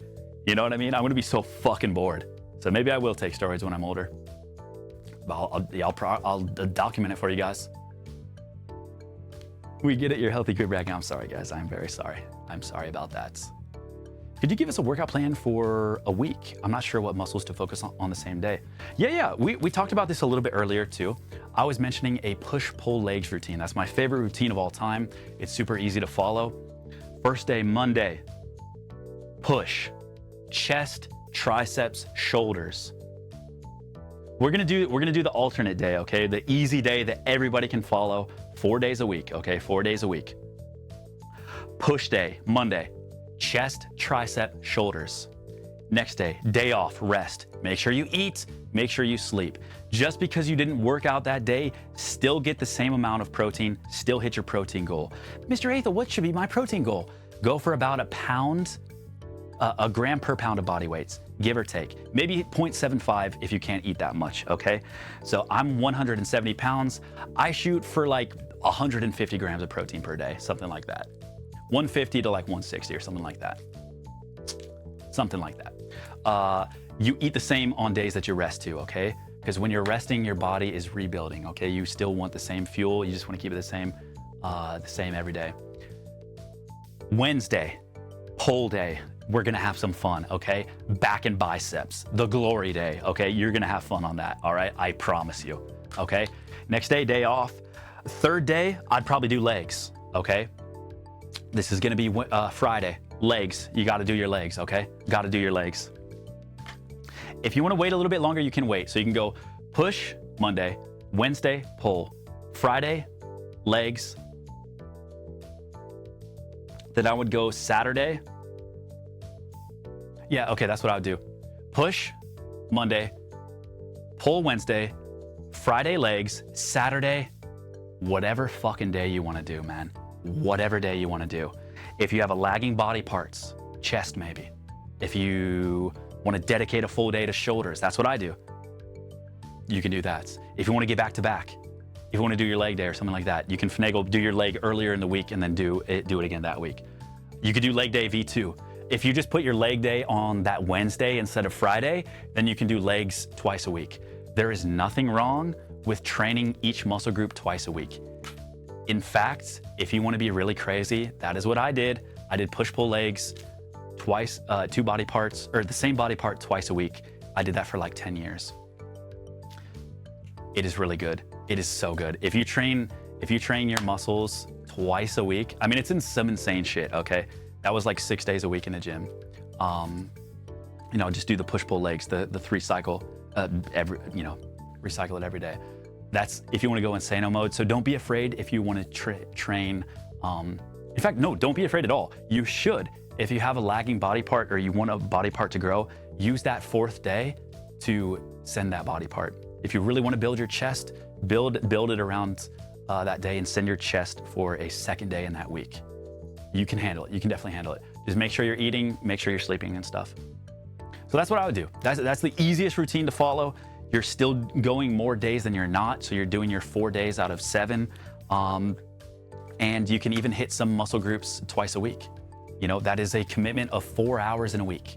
You know, you work out for an hour 4 times a week. That is 4 hours. You've only spent $50.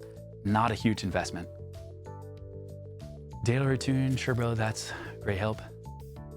Push-pull legs twice a week is always what I fall back into in between switching it up. Yeah. It's the best, man. It's the best.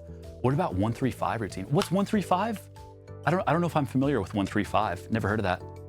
Is that a rep range? Question, I'm allergic to chicken and beef. What is a good protein source I could use? Oh, dude, tuna.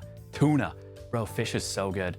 Yeah, tuna is nice and lean. I ate so much canned tuna back in the day. Tuna, you can't have beef. I mean, I really like pork. I love pork. Pork is good. I wouldn't eat pork every day. It can be kind of fatty. Some beans, some eggs, milky yogurts. I mean, worst comes to worst, you can always get protein powder.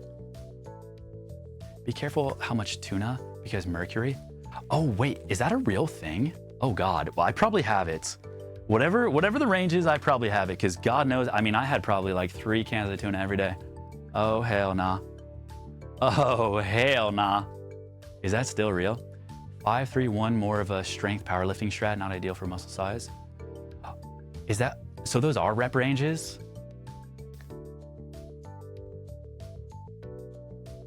5-3-1. I mean, it sounds like rep range, right? You go 5-3, then 1. I mean, if you're just going for general health, you do not need to 1 rep max, ever. You really don't need to. It is your God-given right to do a 1 rep max, but you do not have to. You never have to send up a fucking monstrously heavy load for 1 rep to be fit. You do not have to ever do that. Don't ever worry about that. That is for building like Mondo strength. It's a great great scheme for powerlifting and overall strength, which can in turn help give you more muscle in the long term because you're getting stronger and you can overload more. But if you're just going for general health and you're not trying to min max all this shit, you don't need to 1 rep max. Nah. Yeah, unless you're a powerlifter or competing. Now, if you want to get really nerdy, okay, which I like to do from time to time, you can do powerlifting training regimens for like a few weeks to boost up your strength and then go back to your hypertrophy. When I say hypertrophy, just meaning like the rep ranges and weight ranges that stay within that like 8 to 12 range of reps. You can go back to that and you'll be pretty fucking strong. That's what I used to do. I never did 1 rep maxes though. It just felt like there's too much room for injury, and I was never a power lifter. I just wanted some strength. So you can go do a powerlifting routine for a bit. I like 5x5. I'm not a big fan of anything lower than 5 reps. It just feels like I'm gonna fucking blow up. Except for deadlifts. When I used to deadlift, I would do 3 reps sometimes, but 5x5 is really good for building up a lot of strength. So if you guys really want to get nerdy into those strats, it can be really fun. Maximizing your how much weight you can put down, and then going back to like bodybuilding type workouts is really fun. You're only doing it at the end and beginning to see where you're at. Yeah, you can do it for some data and stuff. To more quickly calculate how much weight to do. You can do percentages and stuff. Oh, it's this percentage of my 1 rep max. That's how we were taught in personal training school or whatever. But I never did that with my clients. I would just work it out. There's too many people that have been injured from 1 rep maxes, and you got newbies too. So I would just work my way up, feel it out, and see how you go. But please feel free to send 1 rep maxes, but not Not something I ever really did. I think I only 1 rep maxed on deadlift once. And then after that, no, I never did. I know this is completely off topic, but do you have plans to come back to Dark and Darker? Is the game good? I heard the new update was pretty good. Chat, I have not played a video game in a week. Would you believe me if I said that? I have not played a single video game in like a week. Yep. Since I played in Discord on, I think, Friday. Yeah, I haven't played anything. I've been pretty busy, guys. Not even Dragon's Dogma 2. Nope. Not even Dragon's Dogma 2. I know. I think I'm like level 22 in Dragon's Dogma. No Tarkov, no nothing, yeah. I know. I had to take care of this business, guys. I had to, guys, I had to. I was barely at my computer at all, gaming. I'm so excited to get back though, you have no idea. Dark and Darker with Monkey Mouse and Cat. Is it good? Is it good? Like, is it actually fun again? I don't know. I just kind of became like a gear check every fight, and it just I kind of got tired of the loop, to be honest. I have loved Dragon's Dogma though, and you know what? Nyan has actually surpassed me.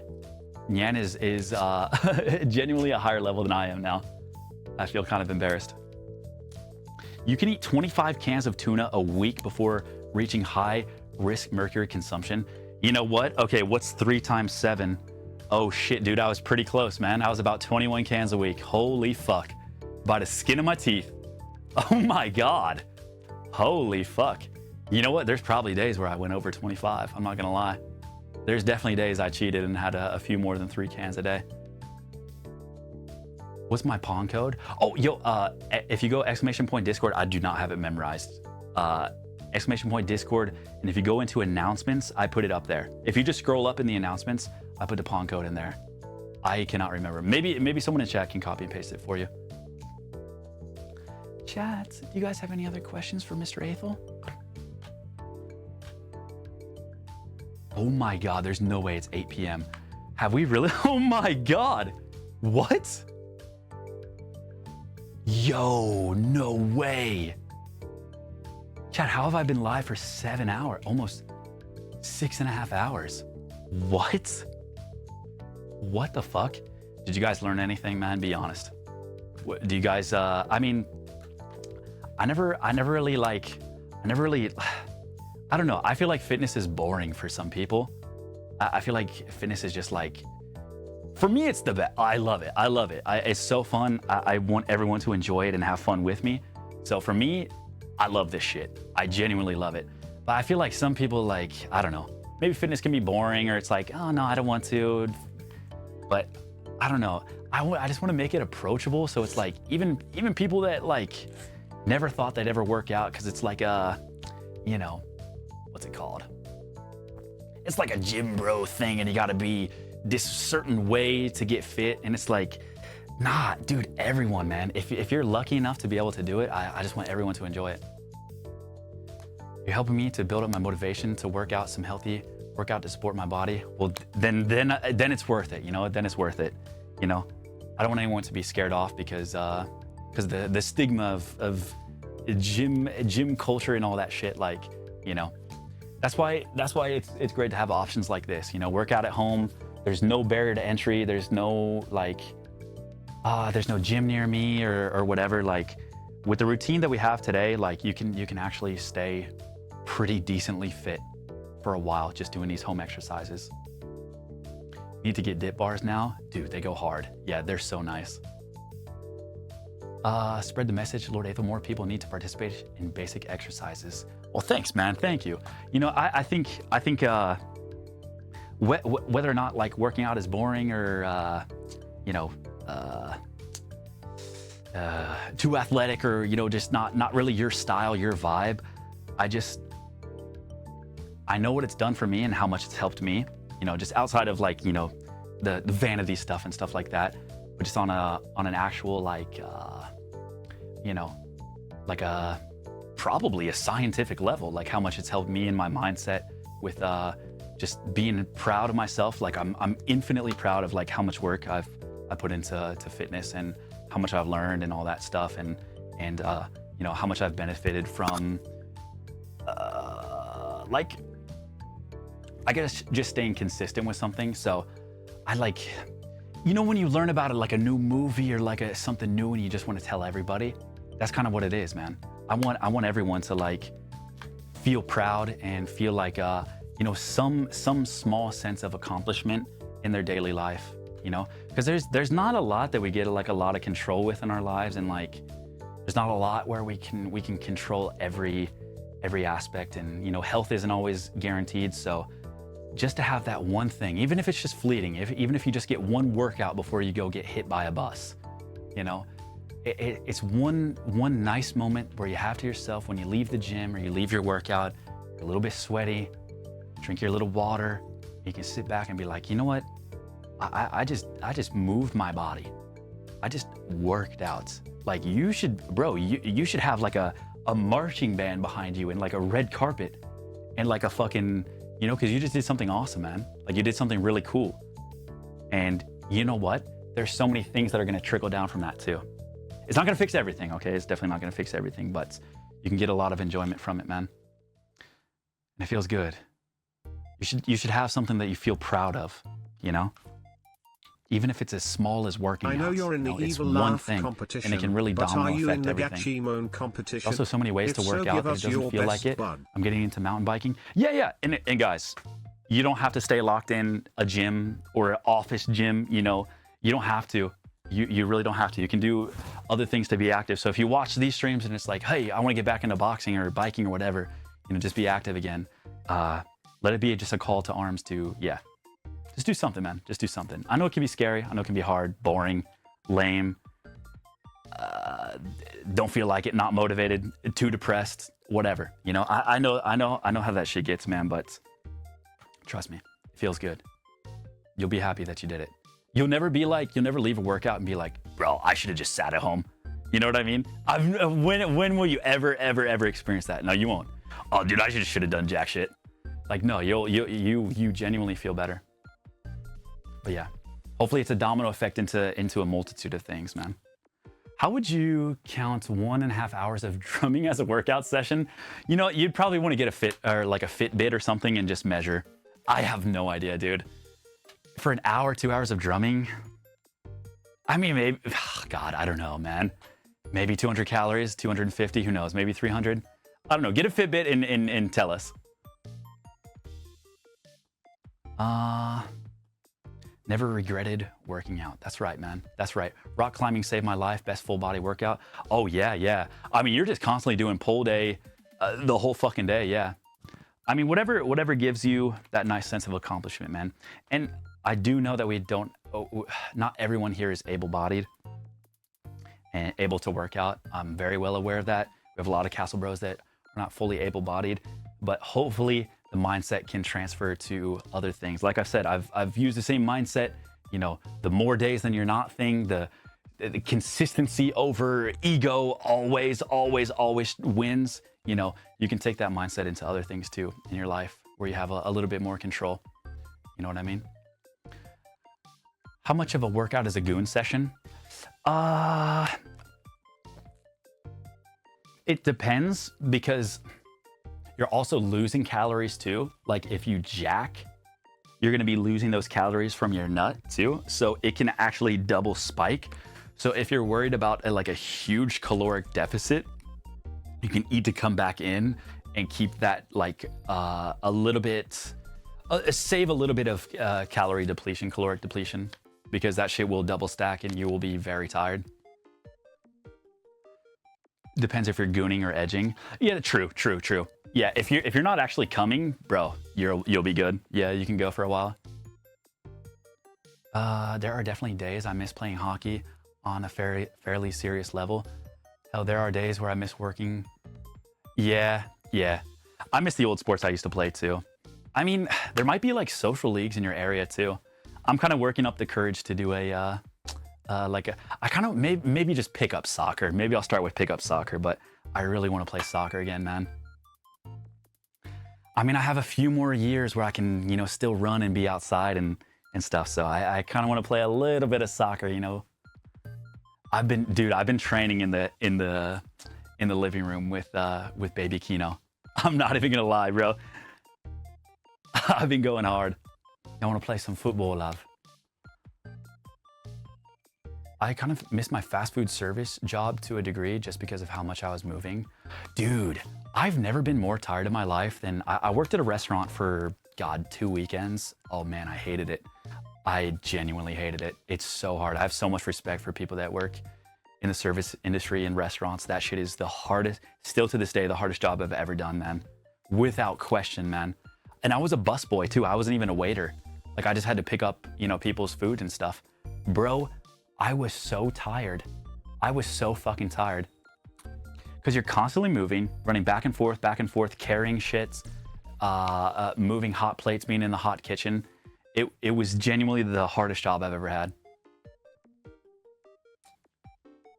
Yeah, never be rude to your waiters. Yeah, exactly, yeah. If someone's rude to a waiter, it's just like, it's such a massive red flag, dude. So sketch. So fucking sketch. It is very hard work. I mean, that just goes for like really all service industry jobs, you know? Having to constantly be on is really, really tough. You know, constantly like trying to give people like good service. It's tough, it's tough. Now, and then you add all like the physical labor on top of that. Just being rude is a red flag. Yeah. It depends who they're being rude to. If it's like we were saying earlier, like I think who do we list off that we can bully? The Liver King and then all pedophiles. I think that's our list right now. We'll add some more to the list. Yeah. But I think being rude to those guys would be okay. Yeah, not in that order. I would put pedophiles over the Liver King. Yeah. Jared Fogle, he falls under the pedophile category. Yeah, he's kind of like when you say pedophile, he's kind of like their guy. I deliver packages for a year. That shit is no joke. Oh, dude, I've heard like the UPS jobs are fucking brutal, man. Especially if you're just doing like the boxing, like at the warehouse. I've heard that shit is rough. Oh yeah, man. Yeah, having a physical job, like there's really no feeling. So I totally get it. If anyone has a physical job and making it to the gym, I know how hard that is. So I tip my hat to you if you are able to make it work. People being rude to workers are messed up. Yeah, it's just sad. CEO of pedophilia. Yeah, I mean, we don't have that much time until he gets out, guys. We really don't. I think what it was 7 years, and I think when did he get sentenced? Like 4 or 5 years ago? We got about 2-3 years to get jacked before Jared Fogle is back walking the streets, guys. We are not safe. There's irony in the fact that Jared Fogle is the poster child for pedophiles. Yeah. He's a very sick man. He's a very, very sick man. Do you stretch after working out? I like to stretch before and after working out. I will go through, so once I finish up the workout, oh shit, the anchor is not in. I would go through those shoulder mobility stretches again. Yeah, so the same stretches that we did at the start of the workouts, I would go through those again. You know, maybe if I did my chest, you know, maybe open up my chest. Just kind of go through some of the similar movements that I did with the exercises and the shoulder mobility. Yeah, I do both, try to do both. If you're very lazy, okay, and you're like Mr. Aethel, I can literally only stretch one time, before or after. Which one do I do? Before. Okay, do before.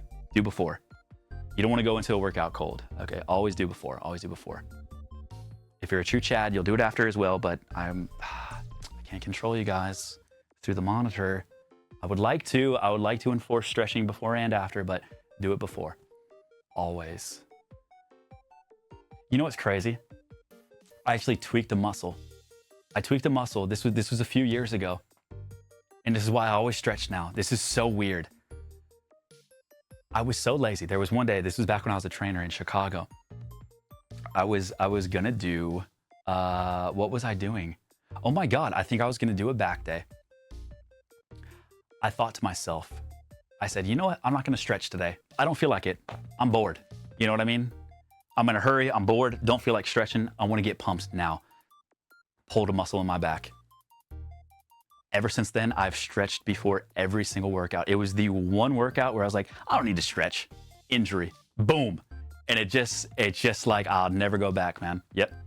I was lazy, you know, I was young, I was lazy.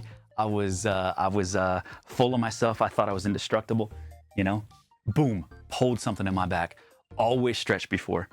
The shoulder mobility stuff that I showed you guys, Jugs will do a great job of editing it, I'm sure. That is going to be a great reference. I promise you, for your workouts, guys. Definitely throw that in before your upper body days. It'll save you a lot of trouble with your shoulders. You can throw in some more stretches too. I mean, we can go a little bit more in depth, but that for you know, generally speaking, I think those shoulder mobilities are good. If you really want to go even more, go through the exercises with really low weight first too, like do 1 or 2 sets with like really low weight, get that moving too after the stretches, and then you should be pretty good. Stretching is less important before a workout. Warming up is what's really important. So light cardio. I mean, you definitely want to stretch before you work out. Yeah. I mean, overall, you don't want to go in cold. I have never done cardio before a workout. But I also, outside of the time that I got injured, I don't like going in cold. So I will do the practice sets, work through the practice sets at lightweight and stretch beforehand. I personally don't do cardio before my lifts because I don't want to be tired when I do my lifts, but I will go through the movements and I will fully stretch out. Knock on wood, I've been okay since. I looked up 1 hour of drumming can burn up to 600 per hour. Holy shit, man. Oh my God. Warm-up sets are basically cardio. Yeah, exactly, yeah. I'd say you go through the warm-up sets, you go with the low weight, you move through the motions, you know, you feel a little bit of that pump. Don't go, you know, full into your max weight right away. You'll be okay, you'll be okay. All right, chat. Well, guys, I'm becoming very depleted, my lords and ladies. You see, I've been talking for almost 7 hours and I've gotten a little bit hungry. I don't know how else to say it, guys. I'm a little bit embarrassed. I would like to leave you guys with one final evil laugh before we go. I do need to practice. I do have my evil laugh competition coming up very soon. So I'd like to give you guys one last evil laugh. And then if there's no other questions, guys, I think it is my time to depart. And we'll be back tomorrow.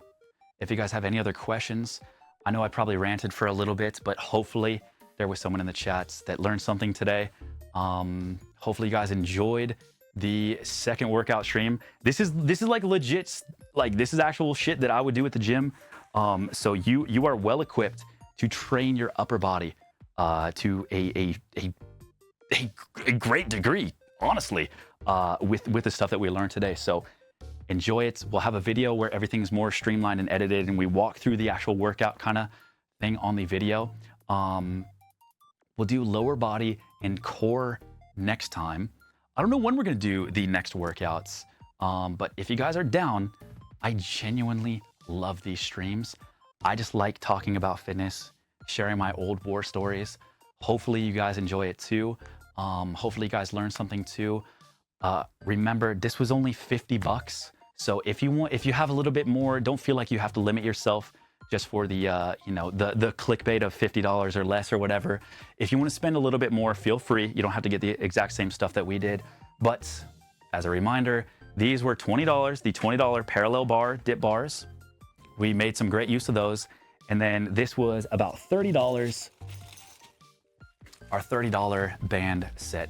Got it on Amazon. Make sure it has the anchor. Make sure it has the ankle wraps with the carabiners. And then make sure it has the detachable handles too.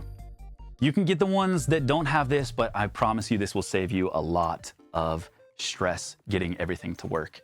So I can't vouch for the quality of these in the long run. So far, they've been okay. I think the parallel bars are totally fine. I think these are great. I think if you wanted a little bit higher quality, you could get these like weighted down. Maybe you can jerry rig it at your place. I don't know. I think higher quality ones, these would be a little bit heavier so they don't move around too much. But if you're just doing basic dips, I think these are actually pretty good. And you know what? I think the bands feel pretty good. I like all the varying weight degrees. It seems like it's pretty decent quality. If you guys want to see, it has the has it in kilograms and in pounds too. I forgot to show that earlier. Sorry. So you got your 10-pounder. I mean, dude, for 30 bucks, it's kind of insane. It is a Hong Kong special. This is straight from Hong Kong. So it's totally up to you if you want to get something higher quality. You got the 20-pounder. Yeah, really nice, man. Again, I don't have a referral link or anything, so I don't care what you guys buy. This is just what I found for the price, and it seems pretty fucking good. So totally up to you guys. I would say, in terms of importance, I would say go bands first, okay? Go bands first, dip bars seconds. Bands first. Bands are the most important. With the bands, you can actually do your legs. You can do a lot more with the bands. So if you don't have the 50 bucks and you just want to get something, go bands first. Bands. Honestly, arguably, I would probably go bands, pull-up bar, then... Oh, no, get the dip bars. Get the dip bars, because I forgot you can do the reverse rows. I would go bands, pull-up bar, which I think I'll have tomorrow. So maybe I can show you guys it tomorrow. Pull-up bar, and then the dip bars. So I think my full home gym, like my full, like... gym that's not like actual, you know, machines and equipment and free weights and stuff. I think my full perfect gym would be around less than $100. The pull-up bar, the dip bars, and the bands. I think that is, you'll be set. You'll totally be set. You won't need dumbbells. Dumbbells will help. I mean, everything else is kind of supplemental if you want to keep upgrading past that. But genuinely, you can make some pretty solid gains with just those three things. And that is well under $100. I think my dip bar was a little bit expensive. You can probably get a cheaper one. Mine was $50. So everything together was about 50 or 100, sorry. The reason I got my pull-up bar is because you can put it on the ground and do dips too. It kind of has like a cage around it. You guys will see tomorrow when it comes in.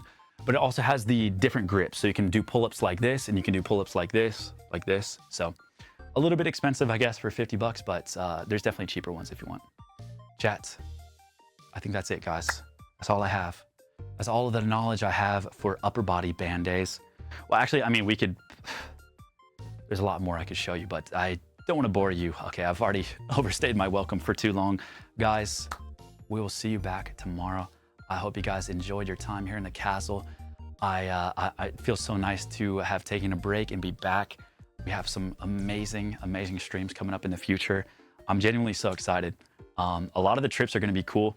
I'm really hoping we can pull off the trip that we have planned at the end of April. Oh my God, I really hope so. I think it'll be cool. That one will be a collab. Free, let's fingo. Lordy free, let's I think it's going to happen. Lordy free, I think so. Fingo. It's a little bit crazy, but yeah, you'll just have to stay tuned. Me and Miss Nyan will be live tomorrow.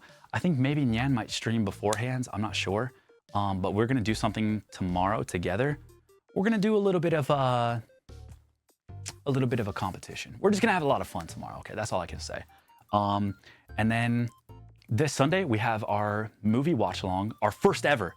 Okay, we've been talking about this for a while. Okay, we've been talking about this for such a long time. It's finally happening. We are watching a movie on stream, finally, this Sunday nights. Nyan's going to be there. I'm going to be there. We're going to have some snackies. Okay, we're going to say goodbye to the Sunday scaries. That was always my strat for getting rid of the Sunday scaries. Watch a movie Sunday night, you know, get lost into a new world, enjoy yourself. That's the best. That's the only way I know to combat it. So, dude, these bars are so nice for stimming. Bro, it's so nice to just stim on these bars. It feels so good. So that's going to be Sunday. And then later on next week, we are going to be back in the kitchen for a very, very special return to the kitchen. I'm not going to say anything else about it, okay? I'm not going to say anything else about the about that stream. I just have to wait. Oh, you noticed? Wait, do you guys, I mean, when I talk, because like I feel like I'm kind of just on the phone with someone that can't really talk back that fast. So I mean, I feel fucking crazy. Okay, I've just been in my room for 7 hours talking to people I can't see. But whenever I'm on the phone, bro, I'll do this shit. So you see my rug?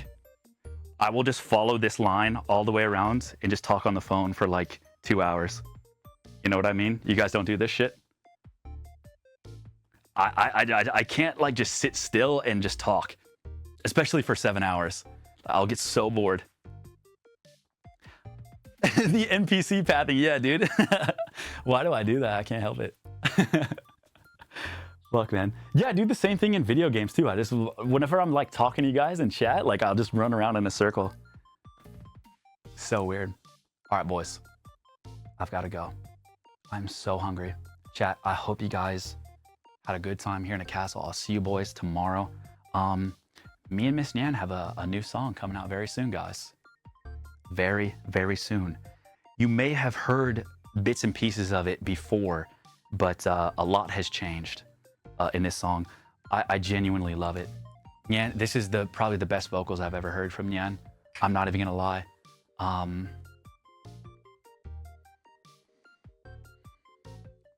Maybe I can show a little sneak peek. A little one, just a small one. Maybe just a small one before we go. Oh wait, I still have to give you guys one last evil laugh too.